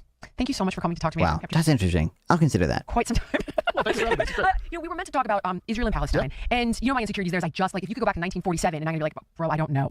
You said you'd be open to a conversation. There's a young kid named Nick Matau who's great, and I thought we were gonna talk about that, so I was like, I have to balance this out and have what the fuck? Because I can't provide a nuanced conversation with you, and I prefer not to have 50,000 notes on something that I think lives are on the line over. So I would love it if you would consider coming back for that. So I will 100% do that, right? I would also just say, this is the conversation we're having just before we started, right? I think a lot of times for a lot of this stuff, right, and this is something that's often frustrated me in conversations that I've had with people disagree with about the Israel-Palestine stuff. I think people end up getting hung up on a lot of things that are not really the heart of the issue. That they have that they'll say oh, this is what happened in 1947. This is what happened with the Peel Commission in the 30s. This is what happened with the Camp David negotiations. It's brutalizing. And what I always want to know is, okay, whichever little factoid the person just said, if that were true, right? If you were wrong about this, would this actually change the way you feel about it? And if the answer is no, then why don't we talk about a more basic issue instead of doing competitive trivia about what happened, what peace negotiation win?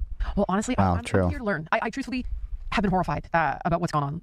I was actually in Palestine in my goodness, it was before my kids were born, so I was going to say 2010. And even talking to people then, very complicated. They even went all the way back to the Bible, Ishmael and Israel and being of the same tribe, and all the hostilities and the betrayals seem to be biblical to me. Now, I don't know. I'm here to have these conversations, but what scares me personally is that this is gone. This conversation, in my opinion, has so far left the I don't like Netanyahu conversation to literally hanging Jews in effigy in the streets of major cities. That I was in a Ready Debate Bros chat the other day. He was given the pitch for the Convoy's plan down to the letter. I was dying. Oh no. Wait, really? That was fucking sovereign wealth fund and stuff? Ain't no way. I want to make sure that, and you are an honest actor, 100%. I just want to make sure that there's an honest debate about an Israel-Palestine conversation and not the Jews. I realized it. Oh my God. You should look at this fucking dude. Look at him sleep. It's mirrored. Sleeping. Oh my God. Look at that guy. Are the root of all evil that has ever existed, and in fact, they're responsible for assassinating Abraham Lincoln. I can't anymore. It's to the point where I'm like, for God's sake, all roads lead back to the Jews. Come on. I mean, okay. First of all, okay. Is there anything else I care about? I don't care. Says anything about I don't care what. If you're okay with that, I'm going home for the summer season. I'm afraid that my daughter has. Total slop. Shrimp.io. When, like I said, I think I would just need When the blast. This is 15 minutes long. Do I want to watch this right now? I don't want to subject myself to this right now, bro. I would need $100 to do it or something. I think I would need that Android TV sucks ass. I don't want to deal with it. Okay, it won't even stay connected to Wi-Fi. If I can select ads, stupid. That's why I have it running USB 6. If I schedule an interview with Narasta to talk about what, I'm not opposed to it, but I don't know. I just need a more specific plan. I don't want to deal with it. That's why it runs videos off the local USB drive. So I would have to like connect a laptop to it or something. But that's annoying because I'd have to have like a laptop on the ground or whatever. And I have like a old laptop, but like it's old and it was shitty when I got it. So like it's super slow and super annoying. I don't want to deal with that. It's just too annoying. So I think probably the best solution would be like a wireless HDMI transmitter from my laptop that I have here, which like runs chat and stuff, to the TV. That would just cost like, I think it costs like $50 for the transmitter, and then I would need Claude Code to make shrimp.io for me, and I need more Claude Code users to do that. How's your math studies going? I mean, you're not going to be impressed, but you know, good relative to good, I guess. I've been I read a little bit of econometric stuff while I was on vacation because I was reading the How Do Firms Respond to Unions, and I understood most of the HDMI cable much smarter, but then I would have to have a cable running all the way from, first of all, I would need like a 30-foot, maybe not 30 feet, 15-foot something cable or whatever to go from here to the TV back there. There's no way for me to route it without it like being annoying, and I have to like every before and after stream, if I didn't want a cable running through my room, plug and unplug it or whatever, it'd be annoying. Okay, would not be worth it. Would be annoying. What is it with economists that are always trying to waste money? True. But yeah, so I think probably the best solution would be wireless transmitter thing. But those also aren't very good from my understanding. So I don't know. But it wouldn't have to be that. It wouldn't have to be that great. Like it doesn't matter if there's latency. It doesn't matter if it could be 30 FPS. It wouldn't matter. So, you know. Okay, but I think that's what I got in me for today, folks. I hate Kyle Scanlon for making the word vibe session. I hate it for other reasons. Hate is a strong word. I don't hate her. Some of her stuff's a little cringe and bad and stupid and silly. Someone else would have come up with the word vibe session if it wasn't for her, though. Probably. I mean, I help out with the smarter solution, but it seems more like you are creating excuses to not do it. So stop that. What do you propose? I'm not against doing it.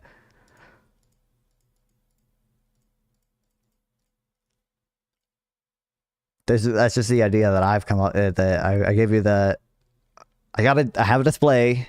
I need to display like a custom-made program on it. As I understand it, there are like 3 ways to do this. One is to run it locally on the display.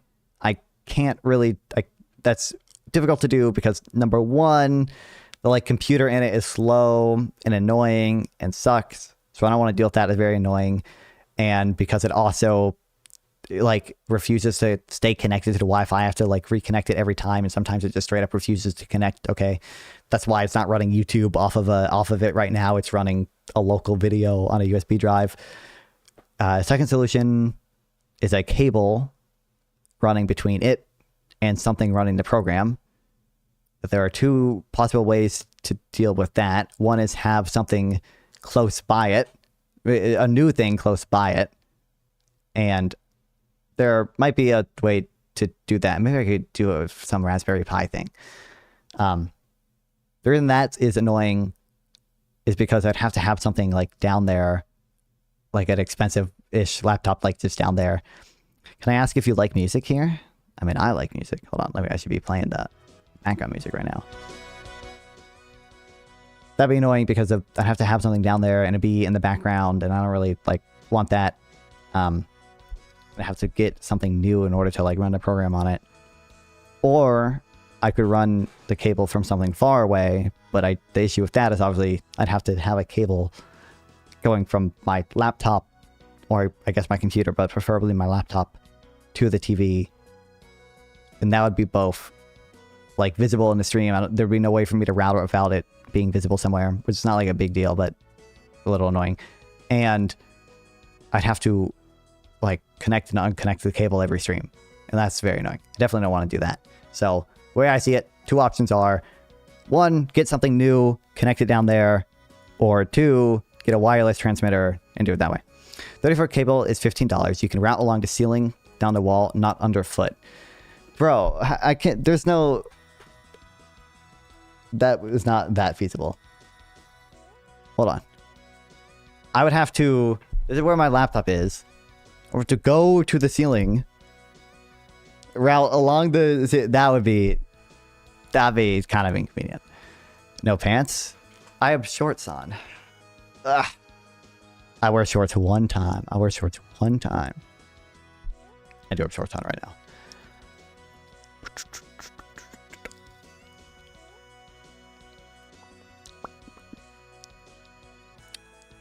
How do you manage to remember all this econ shit?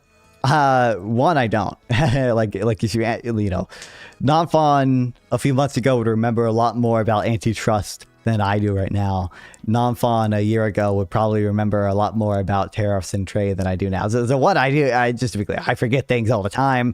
I used to be able to spat out the results of a bunch of different studies about tariffs and trade at once. I can still do a lot of that. I still have some of the models and stuff in my head, but I can't do it to the same extent. So I do forget a lot of these things. That's why I have notes. But you know, I read, and if you read the same thing a lot of times, and especially if you talk to people about it too, both debating it with people and trying to explain it to people definitely help with understanding and remembering. I think they're done studies on that. That's something I've heard. That's something I've heard a lot. Probably done some studies on that, but just like for me personally, it feels like if I have to constantly debate something, or if I have to like explain something to other people, I tend to remember that thing better. But it's just a combination of reading a lot, especially on similar topics, and like taking notes about it, and that lets me go back to it. I highlight a lot in Zotero, and I highlight a lot in my web browser highlighter, and then talking to people about it and debating people about it. Yeah, it's a combination of that, and also the fact that I just don't remember some of it. I do just in fact forget a lot of it. Done a lot of wiring in my life. It doesn't take a genius that's running electrical, which is more complicated than this. Something you plug in. I still have to. I don't think it's the ideal solution. I think the two best options still are: one, either get something to connect to the TV and have it run it with that. I bet I could find a. It'd be hard to mount it. I bet I could find a like laptop or like small computer that I can mount on the back of it that's lightweight and stuff. I bet I could do that, or I could, but that would cost money, or I could get a wireless transmitter. Those are like the two best options. It'd be annoying to have a cable running up and down. If I wanted to move, this is like on wheels and I move it sometimes. It'd be annoying to whatever. But you know, concept over detail, true. But okay, that's what I got in me for today, folks. I will stream it tomorrow, but it might be a little late. I think it might be like 9 or 10 or something, because I'm gonna go grab dinner with someone first. But we'll be live again tomorrow, probably the day after as well. On YouTube, let's see, you can head over to redirect, add, search. Well, I guess just head over to Sarah. And on Twitch. Do I even have enough people to do anything on Twitch? 4. I guess I do. Okay. Head over to who used to be Kid Not Ken, and who has seemingly rebranded to just his name. Okay, but love streaming. Love to guys watch me stream. It's a really cool day, guys. Stick around after I disappear for 2 weeks, okay? And support me, okay? I appreciate the likes, the subs, the donations. Make sure to like, subscribe, share, follow all my social medias in the description. Especially Twitter and Instagram. When I disappear, I'm still active on Twitter and Instagram. Go like all my Twitter posts and my Instagram posts, and like, sub, follow, share. Appreciate it. Love you guys. And I will see you